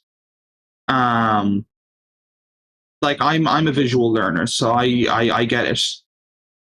Where sometimes I have to see certain lines. Like earlier, what was it? It was the Lopunny Frostlass where they were confused.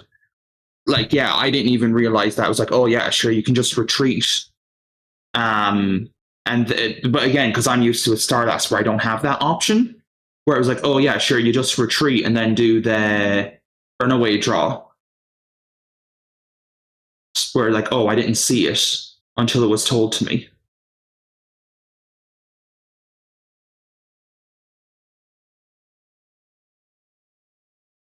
Does the opponent play Judge? I don't believe so. No, doesn't look like it. Some play Stamp and don't play Judge, but there have been lists where they play Judge and Stamp. It just depends. Depends. For Slowpolt, I Yeah, was no, very cool. much a Judge and Stamp player. Yeah, it's good. Yeah, neither of them have it. After confirming.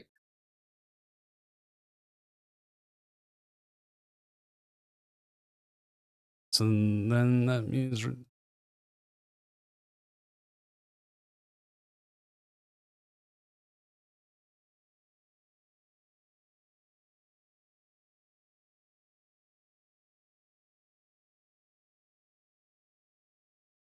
It will be interesting to see though how this one plays out because the fact that the Candy Pulp player can take a prize next turn, maybe 2 prizes, depending on what the Chicken Pulp player does. And then going from there, just finishing off.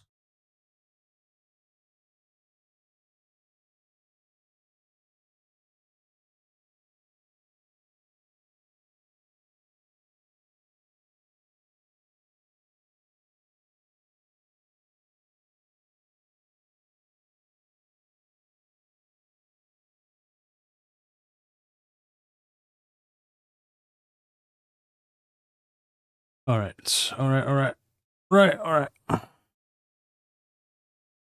Yeah, so like they're going to hit. Candy Pulp player is going to be able to knock out like the benched Draploak and put damage on the active Dragapult. So then Ursulina can just clean up. Yeah, I think that's the correct move there. Yeah.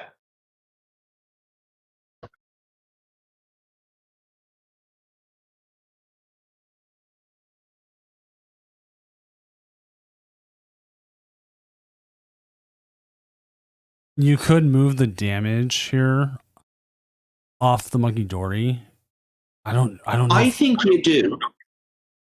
I think you take it off of the Monkey Dory. I don't see a benefit of leaving it there. I mean, move the damage.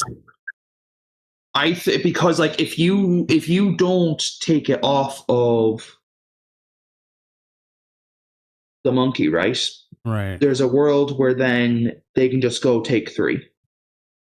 Like I think you have to take it off the monkey. Yeah, you take it off the monkey, then you can Chin Pao. And, well, I don't know. Because they can, I'm trying to see how they take 3. And I keep thinking that both those monkeys have them out there, but I don't think they do. I think you put Well, I don't think they bench like they're benching Dreepies here. I don't think they do that. I don't think they should do this. Like I think that's wrong because now if they get a dark energy and ball, or sorry, just a dark energy, now they can just go knock out the active and put 10 on a Dreepy. Like I think you just heal. I think that's what you do. He's just putting the Dreepies out there, just get them out of deck. Now they're Or no, they had to do that. Sorry, I'm wrong. No, what they're doing is correct because now they have to Chen Pao and get rid of both Dreepies and the monkey. Yeah, I'm wrong. What they're doing is correct. so now they're just sitting out. Now they're safe. Now they removed the 3 of them and they're safe.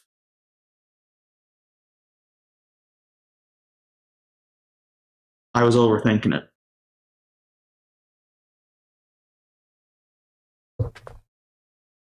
They've got everything in hand for game next turn. Yeah, they're checked.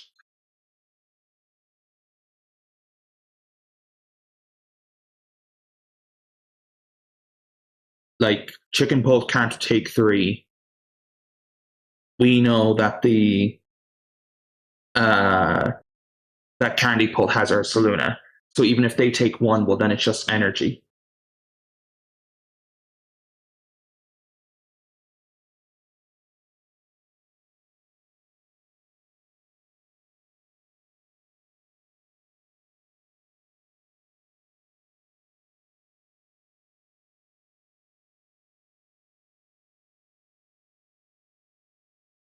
I don't remember if I bought Chin Pao or not. No, it was on my list.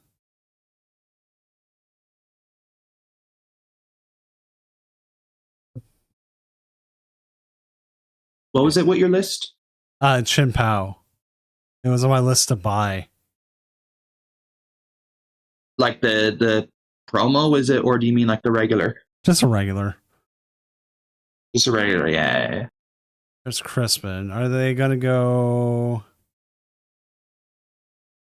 They could try, I guess, and go for like Monkey Confuse, and because they don't take a prize, I guess that's a line they could try.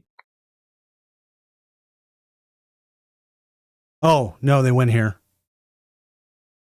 6 on the POW.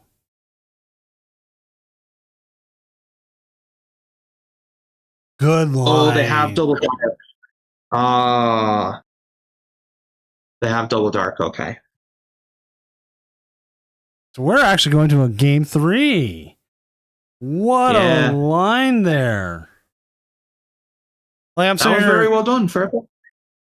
I'm sitting there. I'm like, okay. We got rid of stuff. We removed the Monkey Dory.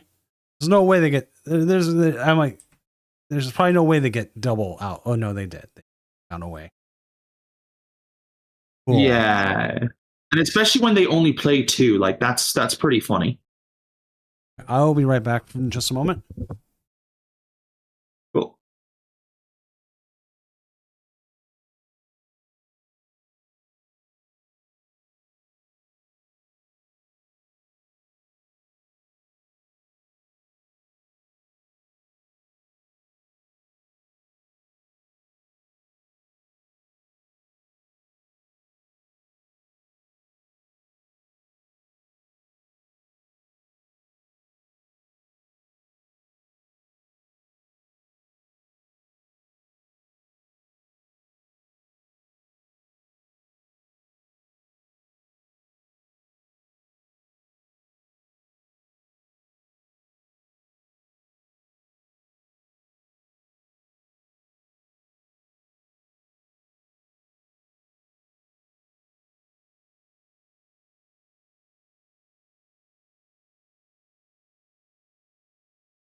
All right, I'm back.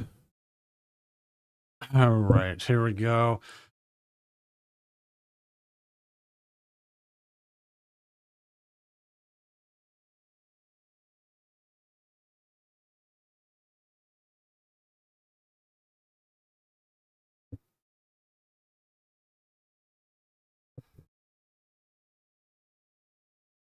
Do we know who's going?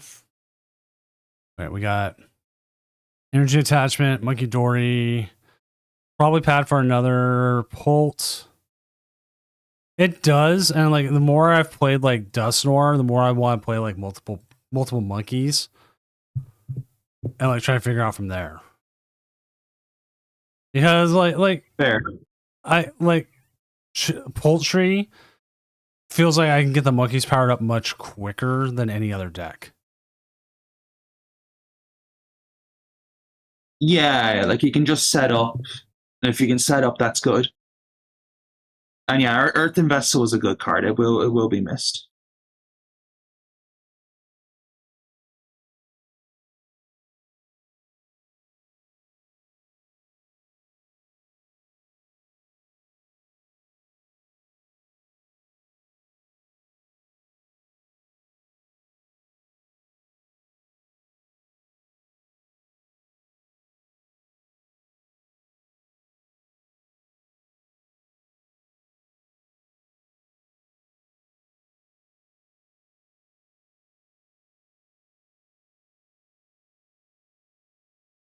Right. I wish Earthen Vessel got like a regular full art item. Like I'm glad they switched to these some silver bordered ones. They're not all gold. Yeah, it would have been cool.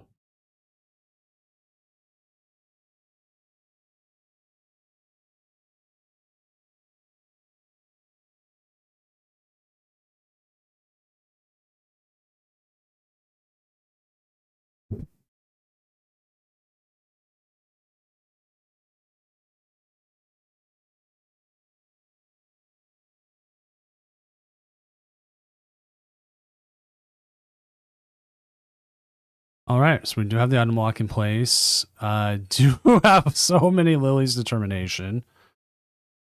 Yeah. When it's more than one, it's like, oh, okay, cool. It's just extra party. Yay.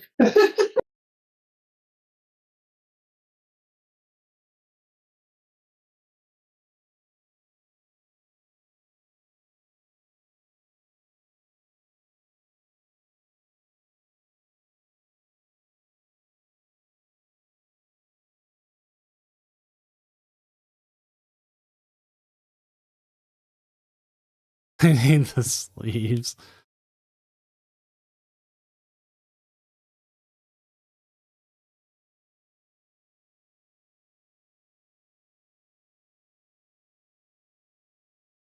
I mean, I've got enough sleeves around. Like I don't even remember where I got all the sleeves. Like I even get some sent by Dual Spec, and just random ones I buy.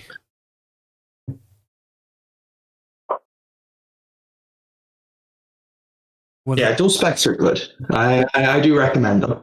What I need to do is go find some comic shops that are like off in the side and have like still have dragon shields from like 2019 that have just been sitting there gathering dust. Right. So then that I can go find the good ones still. Be like, oh yeah, the vintage.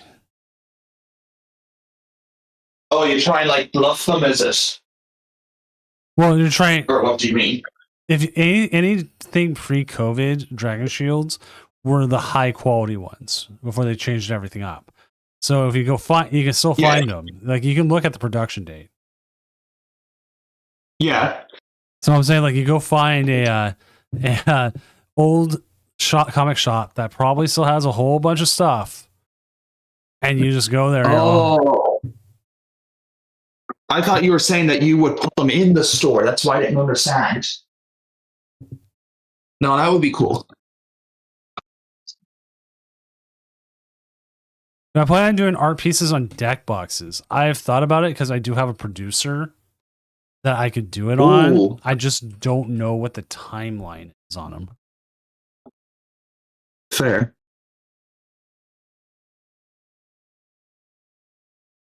And what do you mean with the producer thing where like you could do like a streamed batch of them, is it, or do you mean like by doing ones? It means they would print onto the deck box itself. Oh, so you could just like digitally draw the design, for example, and then it just print to it rather than having to hand paint it. Right. Ah. So they have a custom deck box. Cool. I don't know fully what it is. I have no idea what their timeline is. It would cost me at least $35 per to make. Fair. So on top of that, I would have for your art and time, for your resources and time and stuff. Yeah, I would have to charge more, and then I'd have to find shipping boxes and other things. So, yeah. So it's like you'd at least be charging roughly around 60 minimum, something like that. Something like that is my understanding. Maybe more towards maybe towards 50. Okay, and that's not bad. Did we just take a nice 2-prize turn? Yes, we did.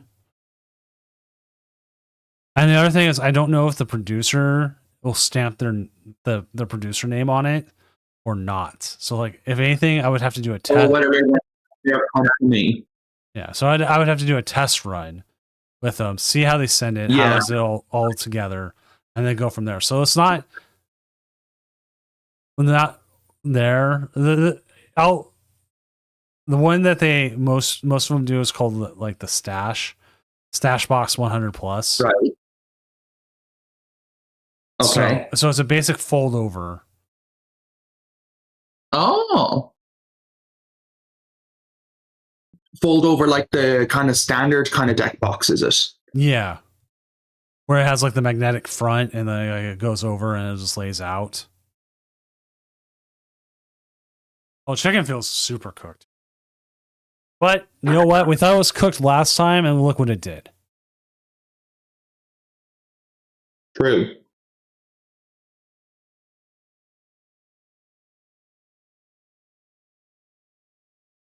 There might be more custom deck box providers out there, but the biggest thing is I'm always trying to find one in America because they produce faster, and then I don't have to worry about like all of a sudden getting tariff to hell on them and having to pay extra money. Yeah, that's very understandable. Like especially when you're putting so much so many resources into it.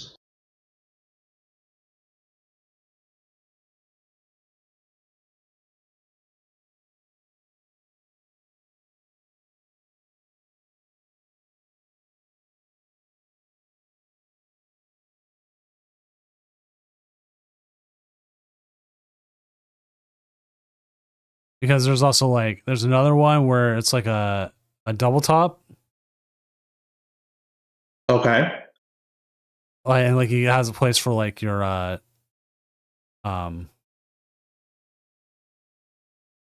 where your dice and everything. Double top is in the... okay, so double top, that's what they mean. Okay. Yeah. So like they're a little bit cheaper this one, but I believe they're based in Mexico. Oh. So okay. I don't know. Like it's been an option, and I've thought about it. I've been on like this skateboard thing for a while because like I've wanted to do a skateboard. Like I've done a skateboard. I have 3 of them up that I've done, but those were all like ones where I was like, yeah, here we go. Just drew Raging Bolt with a super long neck. Okay. And I ran a Kickstarter, enough people paid for it, and I did a limited run on it. I've got them hanging up on my wall. Actually, I'm looking right at them. But yeah, this one like you're more passionate about. I get you.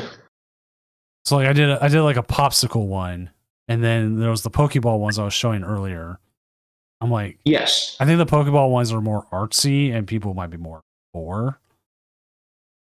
Yeah, they did look good. I might put some more detail on them, but it was there, and we'll see. Like art wise, like I want to produce as many things as I can, and like I used to do stuff like that. I used to do stuff like that through work, but my current job doesn't have me doing that. It's like, okay, so I gotta find my own outlets.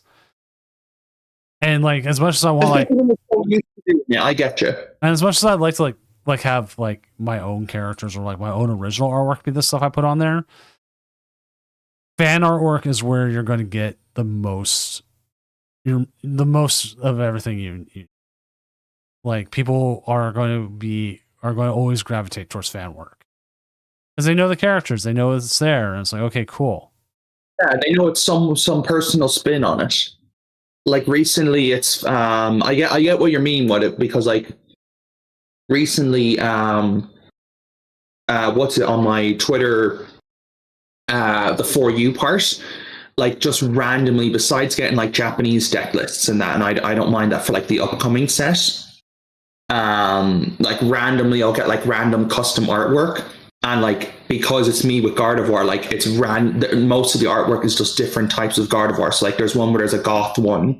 There's one where I think it's like her in like a 1980s or 1970s kind of outfit. Like all these kind of like custom artworks that people have drawn. And like, I get you, it's cool. So it's like people are more passionate then, because when they know it's something that's creative, but they know the baseline. Yeah. Like when you look at like the standard stick figure that they have. So that's like the things, like I sell more being creative with a current IP than I would with my own stuff, which is sad, but I mean, well, if your stuff gets known, so, but here we do see Candy Pulse beat Chicken Pulse. All right, so we will have this game up, and you were saying that you're needing to take off, so you can go to a pre-release, correct? Yeah, I have to staff. I have to go do staff in a pre-release, so I have to get a bus soon. Which is great, because you get the nice stamped pre-release, don't you? Yeah, I get the staff ones. It's nice. I have staffing. I'm staffing one today, and then I staff another one tomorrow. I was so mad. The one time I did staff a pre-release, we were supposed to get the staff Charizards from Team Up. Maybe it was a different one. I don't remember which one. But the judge, the organizer, not the judge, the organizer held on to them all, and he ended up selling them for a store. I was like, come on. That's not fair. You're supposed to get one. Yeah, and after that, I kind of like got a little disillusioned. I was like, come on. No, that's fair. It ruins it for you. But we will be on the Dragapult side. We will have the Mega Starmie. Any last second promotions you want to give for yourself before you take off here? Well, I'd like to firstly thank you for letting me again be here, and hopefully I'll be seeing you again soon. I'd like to shout out both Bad Card Gaming, my EU sponsor, and then TCR, the Championship Reserve, for my NA sponsor. Awesome. But thank you for having me. Always a pleasure, man. Yeah, and look, have a good one. I'll be watching it now and again when I'm on the bus and stuff, if it's still going on in a little bit. It should hopefully go for a little bit, but I mean, like, Starmie costs. Yeah, it should. Starmie costs will just blow up. You never know. Yeah. You never know. All right. Well, thank you again. Yep, no problem, man. And I'll see you soon. Take care. All right, chat. Let us get ready here. All set. Players. Gabriel Cruz here is going first, so we know exactly which one. His list name is literally Toward Prague. Timers have been reset. Round is set. Here we go.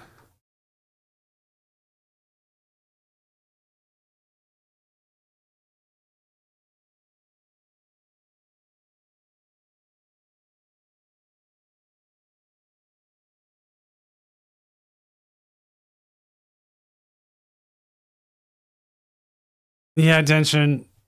That game 2, though, that move you did on game 2 with the Monkey Dories, though, that's like move of the year for me right now. That was amazing. That's like the kind of move you want, that kind of play you see that you're just like, wow. So like, yeah, game 3 didn't work out as well as you'd hope, but my God, that game 2 play.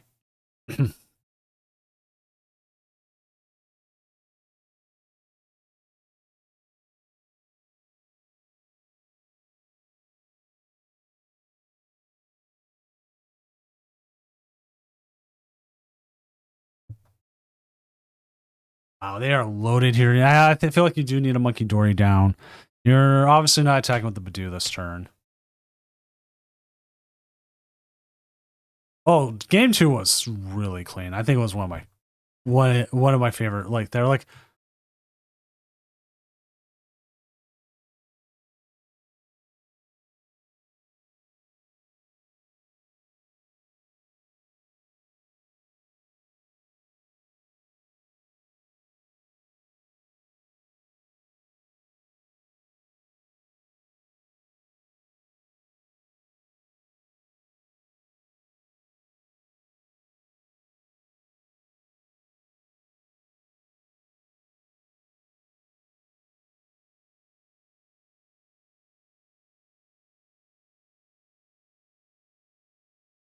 see the Risky Ruins come down. They're going to Badoo.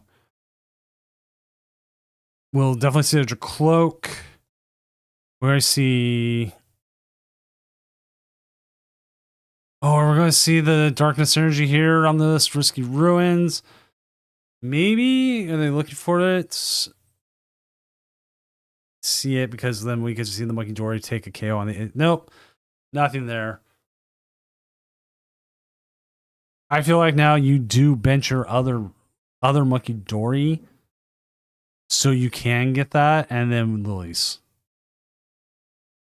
No, we're gonna Recon Directive first. I don't know. Hard call here. Can't use any of your items. So we're gonna see a Meowth. Meowth to Crispin isn't a bad idea.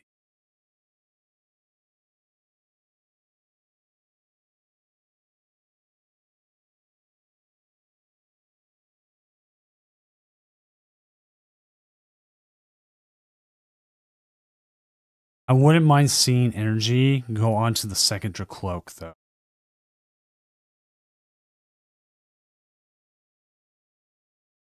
Or Dreepy. It's not even a Dracloak yet, the Dreepy.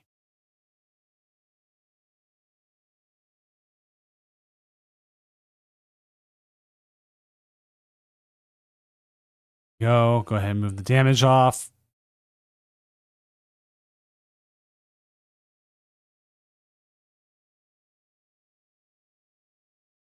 Item lock, get the 3. And the 3 needed here. So I don't know how good of a spot you are. They can KO your Badoo here with a Monkey Dory, and then the problem becomes what do you send up?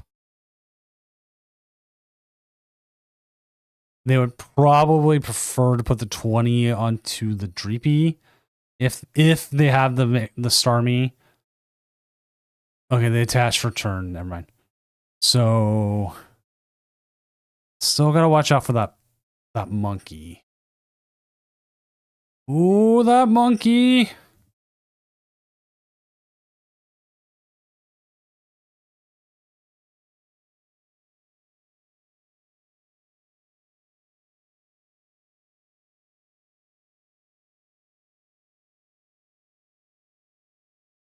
Oh, so we're taking the Starmie back. We're going to sit here and give him a sacrificial Snow Runt. Snow Runt is one of the again, like I've been talking about like favorite Pokemon, and like the thing is like everyone has a favorite Pokemon, and I'm still trying to find out what Mrs. Dooms is.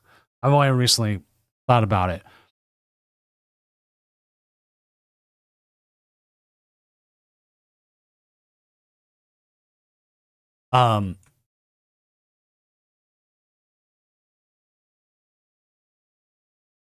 Snow Runt's up there because I did a national parks poster for it. it was one of the things that really got me kind of back into, well, not just drawing. Drawing, it got me like back into the fandom. I was just doing random video game stuff all the time. And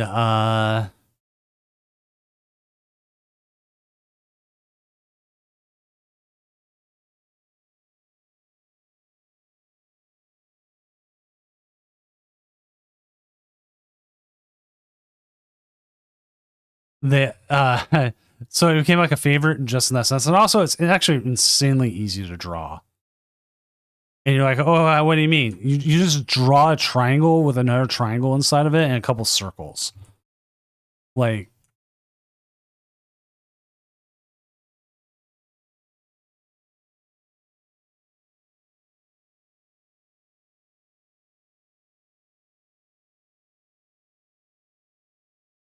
I just found Badoo was actually kind of difficult to draw, of all things. All right, getting rid of all these Snorunt. So now we're not worried about seeing if Snorunt will come up and come out as a Mega Frostlass and take the KO.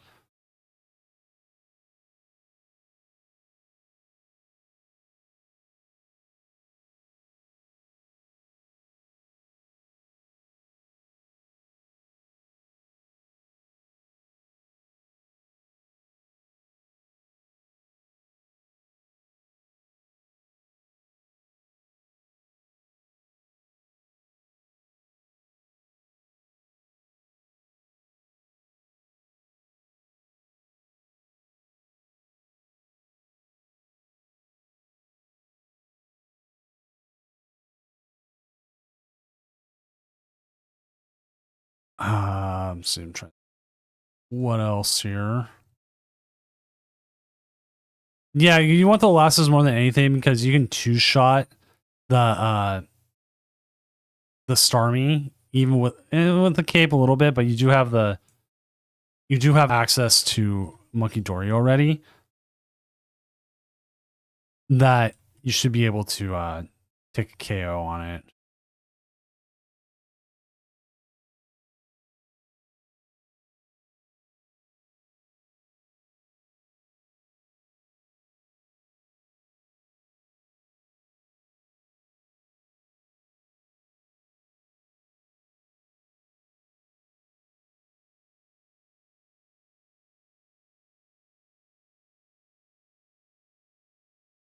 And that is actually one of the biggest things is that Mega Starmie, it can be two-shot fairly easily. Not easily, fairly easily. Even with the cape.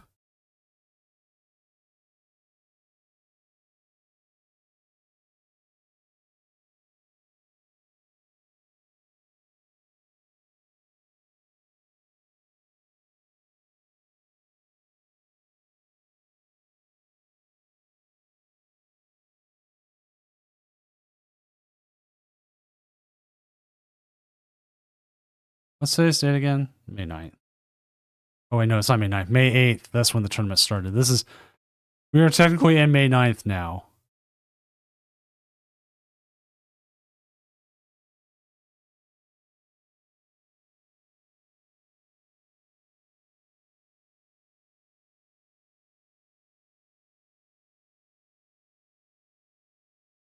Always gotta watch out for the Wally play. The Wally play hurts so much.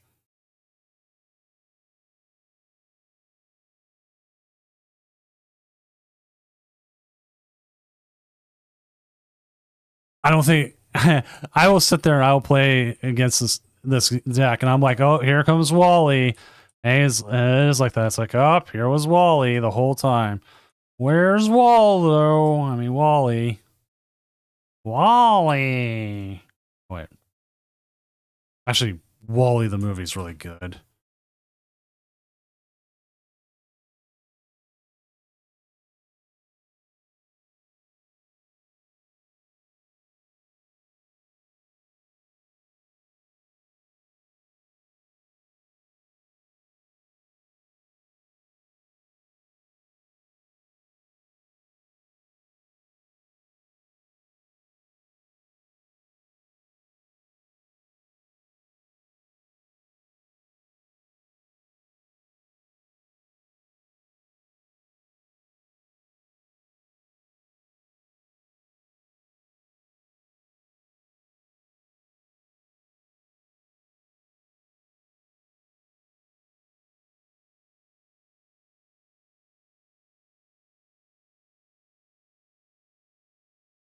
All right, so we got, oops, sorry. Unfair stamp, here we come. No damage out there. We are down to 2 prizes. Go. Let's see, a couple cards here from the Flip the Script. Boss's Orders isn't going to do us much good. Bunch of Dreepies.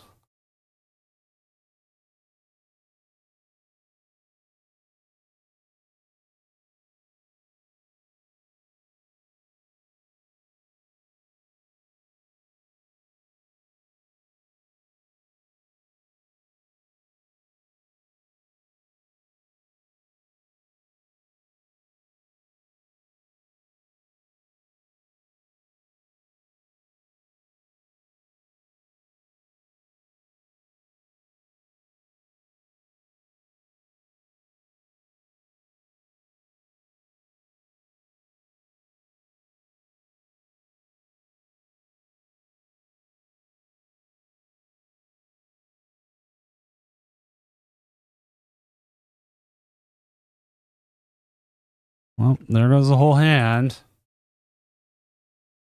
Get that Meowth, and what time do you think it is? What time do you think it is?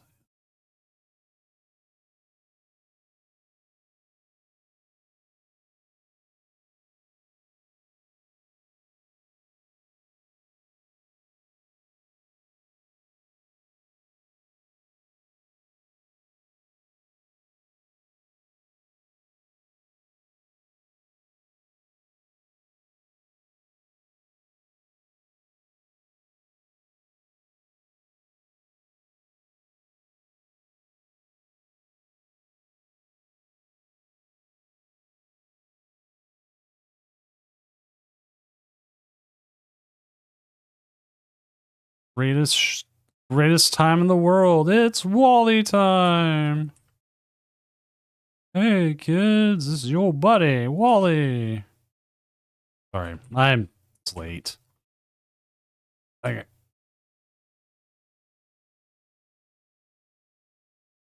I should be seriously casting, but Denshin, thank you for playing. Thank you for being able to stream. We did stream. I always appreciate all our players who are able to. And congrats on the run. As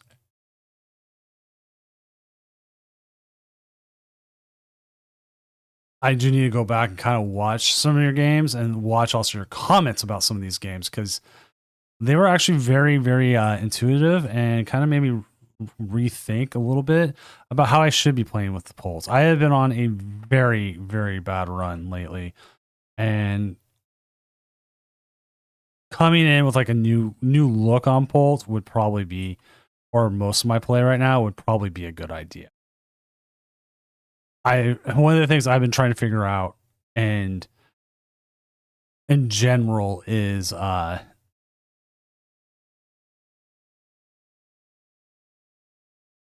the word I'm looking for here? How to make my play better.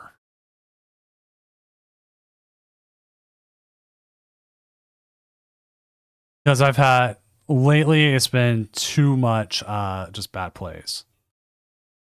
All right, we got Gabe here winning game 1.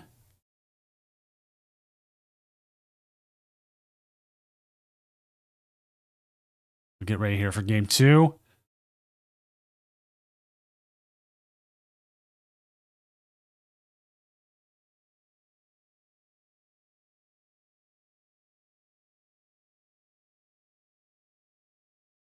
I was also saying, you're talking about viable decks that play Wally. I kind of saw that in chat. Lucario lately has been playing some Wally.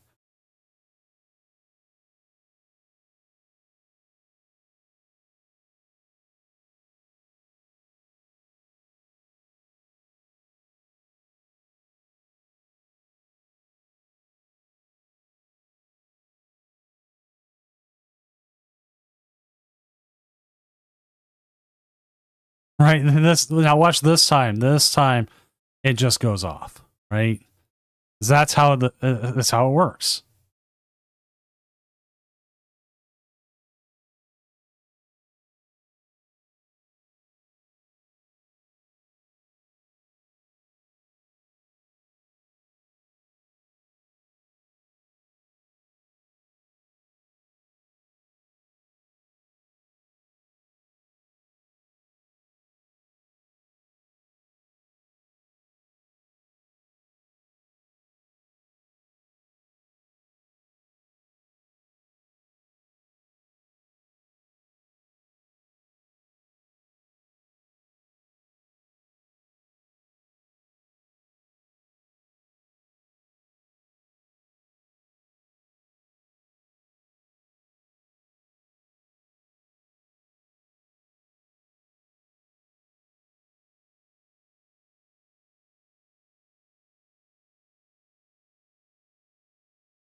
It is towards the list pretty much, Joe the Pro.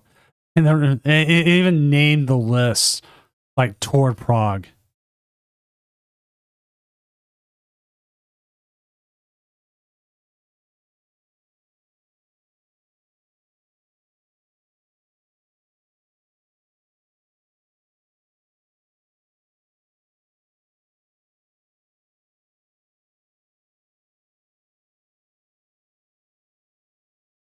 So he knew. He knew.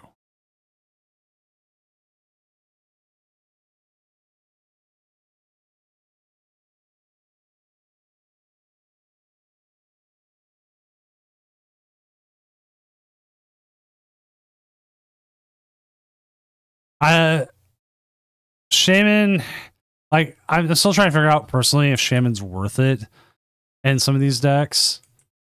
Or Dragapult. Like, if you're hitting... If you're hitting, like, what's the word I'm looking for here? A lot of these on ladder, then sure. Less thing like Starmie is just like, what is up with it? It is just running so well. Like I'm like 1-7 against it right now.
All right, let's continue watching here.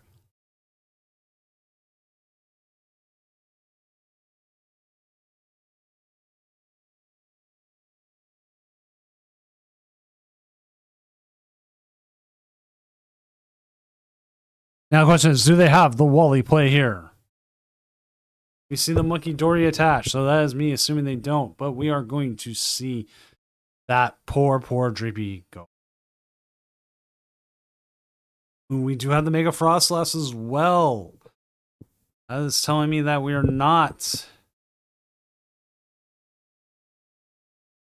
All right, this is going to be painful because you know you have to keep your hand free. And you're going to get 3 cards off a prize here.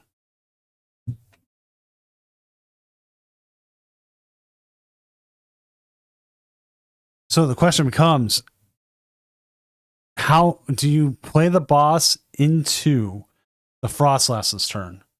Which I think might be the correct play, because then you can move 6 onto that Mega Starmie.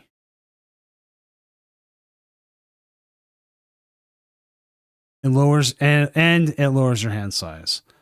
This puts you at, well, you're getting KO'd anyways.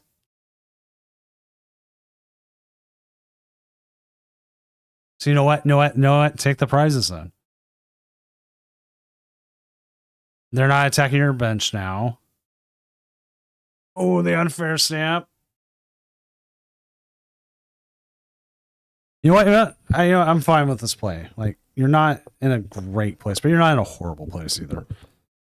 Because you're going to get Mega Frostlass here. They're going to move 30 damage off.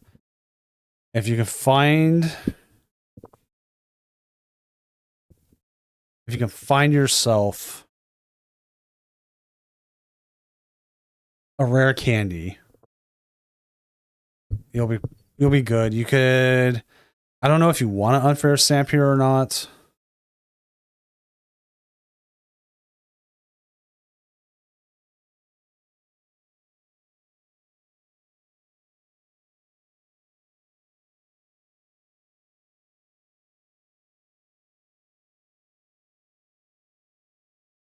At this point, I say yes.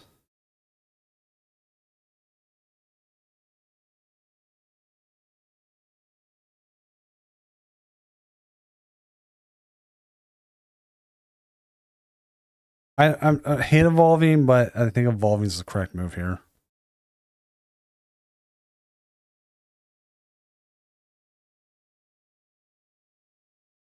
You can play the Brox. You can play the Brox the next turn. Oh, the confusion would have been a move. Oh no. Well, so is Bear, though. You could attack with Bear, actually, this turn.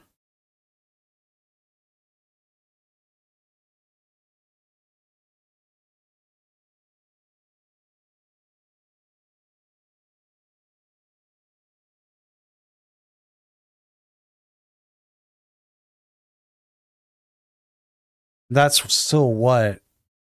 That's just 200. Okay. Wait, double check my math. Why do I think it's 50? It's not 50, is it?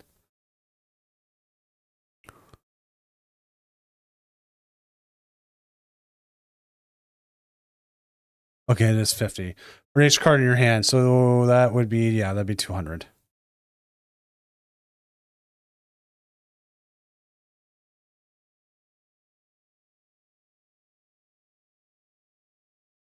But you're going to see it. Oh!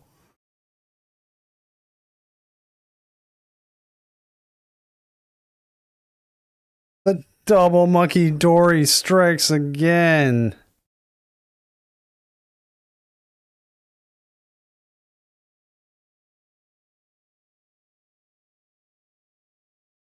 How many times has this happened now tonight? Twice? Probably more. It's not in this game alone.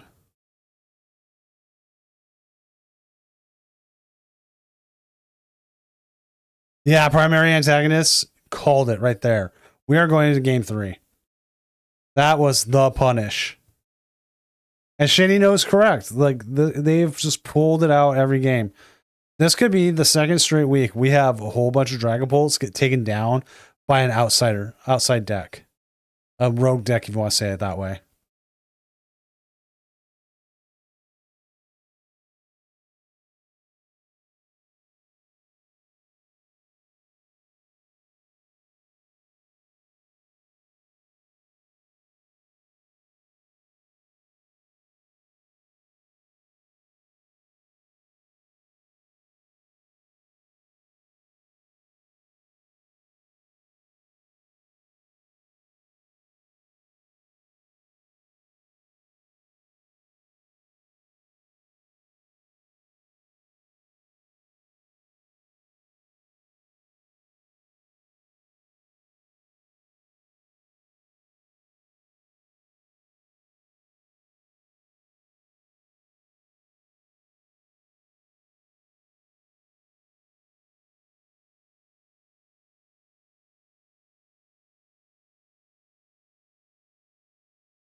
The kitty cat start, double kitty cat start.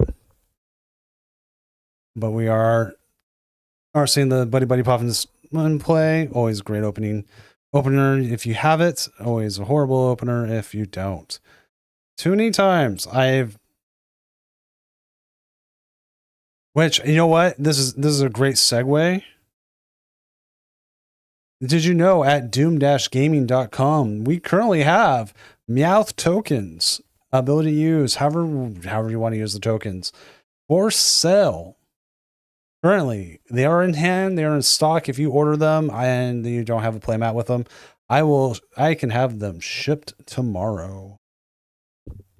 Which reminds me, I do need to see if that thing those mats, the Badoo mats finally sent.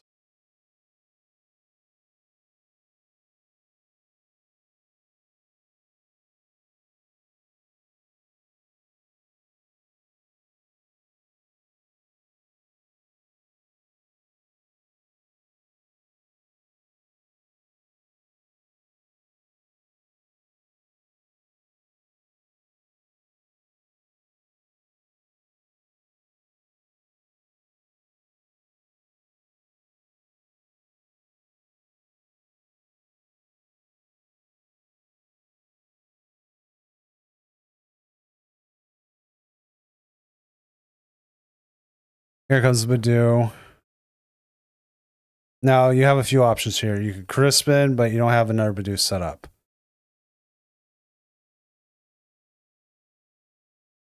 You could Lily's Determination.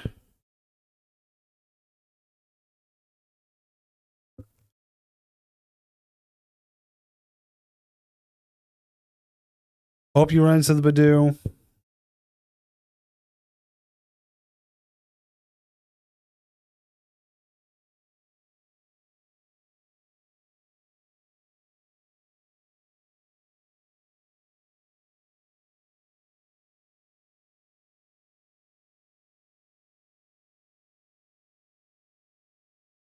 That's a top deck.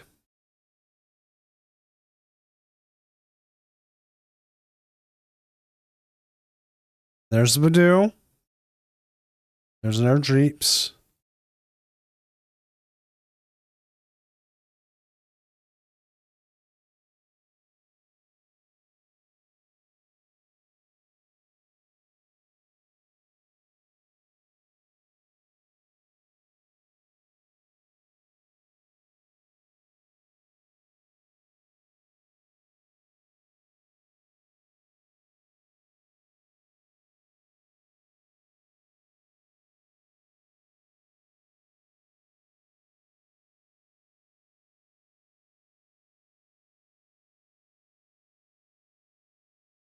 Never fail. Never fail to have that Mega Starmie.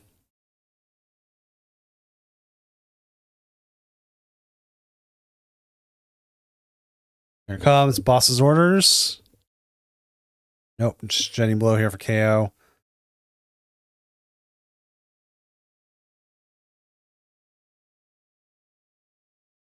We'll see 10 damage here onto the Dracloak.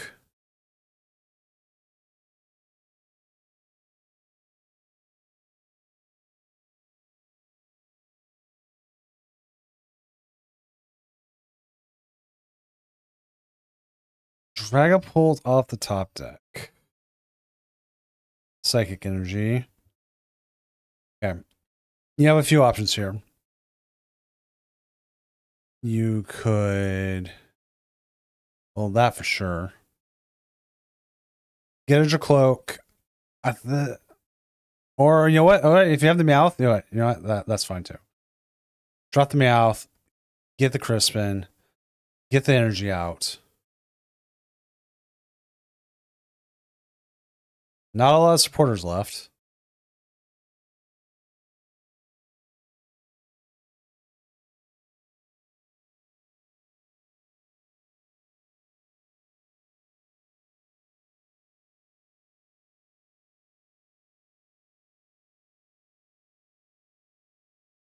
And then we do see the Unfair Stamp here.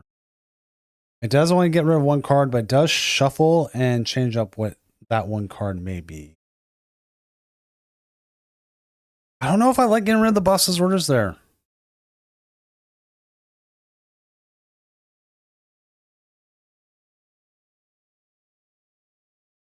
Like boss can come into play.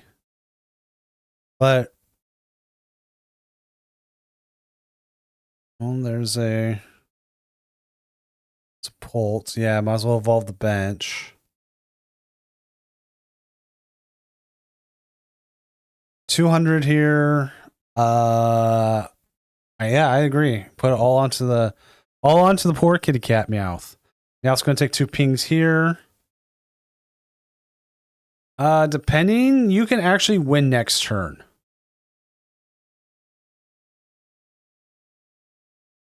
That could be a 6-price turn we're looking at here. Shady, I 100% agree, but I think Dragapult wins next turn if they don't have a Wally's. They've got 3 cards in hand. There's going to be 2 pings onto the Meowth. And then there's going to be you don't even have to clear the whole thing. If that is all they have, that is game GG. We're seeing a 6-price turn next. There it is.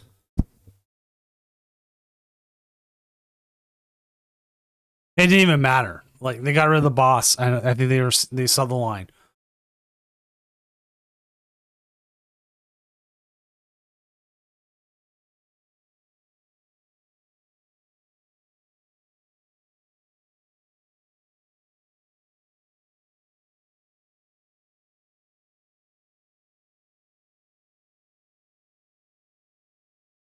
And no Wallies, sit there. You won there.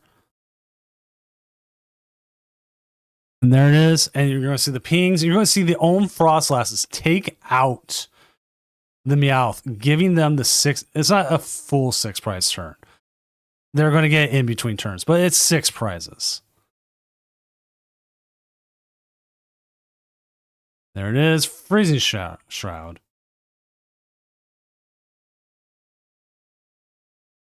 That is it.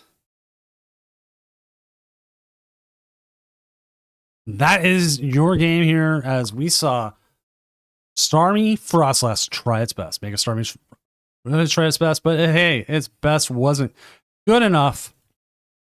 The only thing better was this Dragapult.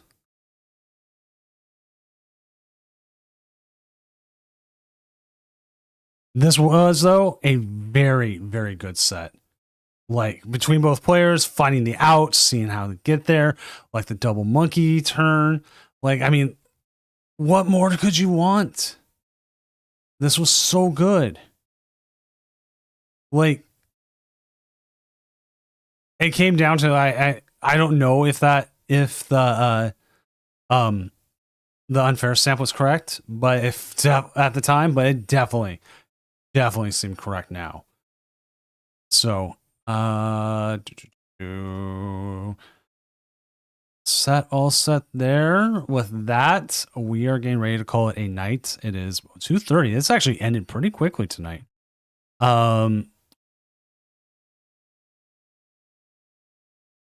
Yeah, with that, again, congratulations to our winner here. Came in and said, hey, you know what? Dragapult's gonna win. I'm like, oh, come on. But you know what? It happens. It happened. And so we will be back next Friday. We will be in the last of the perfect order format. Then I gotta schedule out the next Challenge of Doom. Probably not next week, but the week after. So we'll be there. I'm going to send everyone here on Twitch off to the kitty cats, the Japanese kitty cats. They've got some kittens on stream right now. Very cute, flopping around, playing with each other. Then there's a big old fat orange cat that's getting his butt tapped and seems to be loving it. Hopefully you had a good night. This was a very good set. Good tournament. What's up, P4 Stepson? We are actually getting ready to call it a night. So again, we'll hopefully see you next week when we have the next Tournament of Doom, the final here in the perfect order format. Have a good night.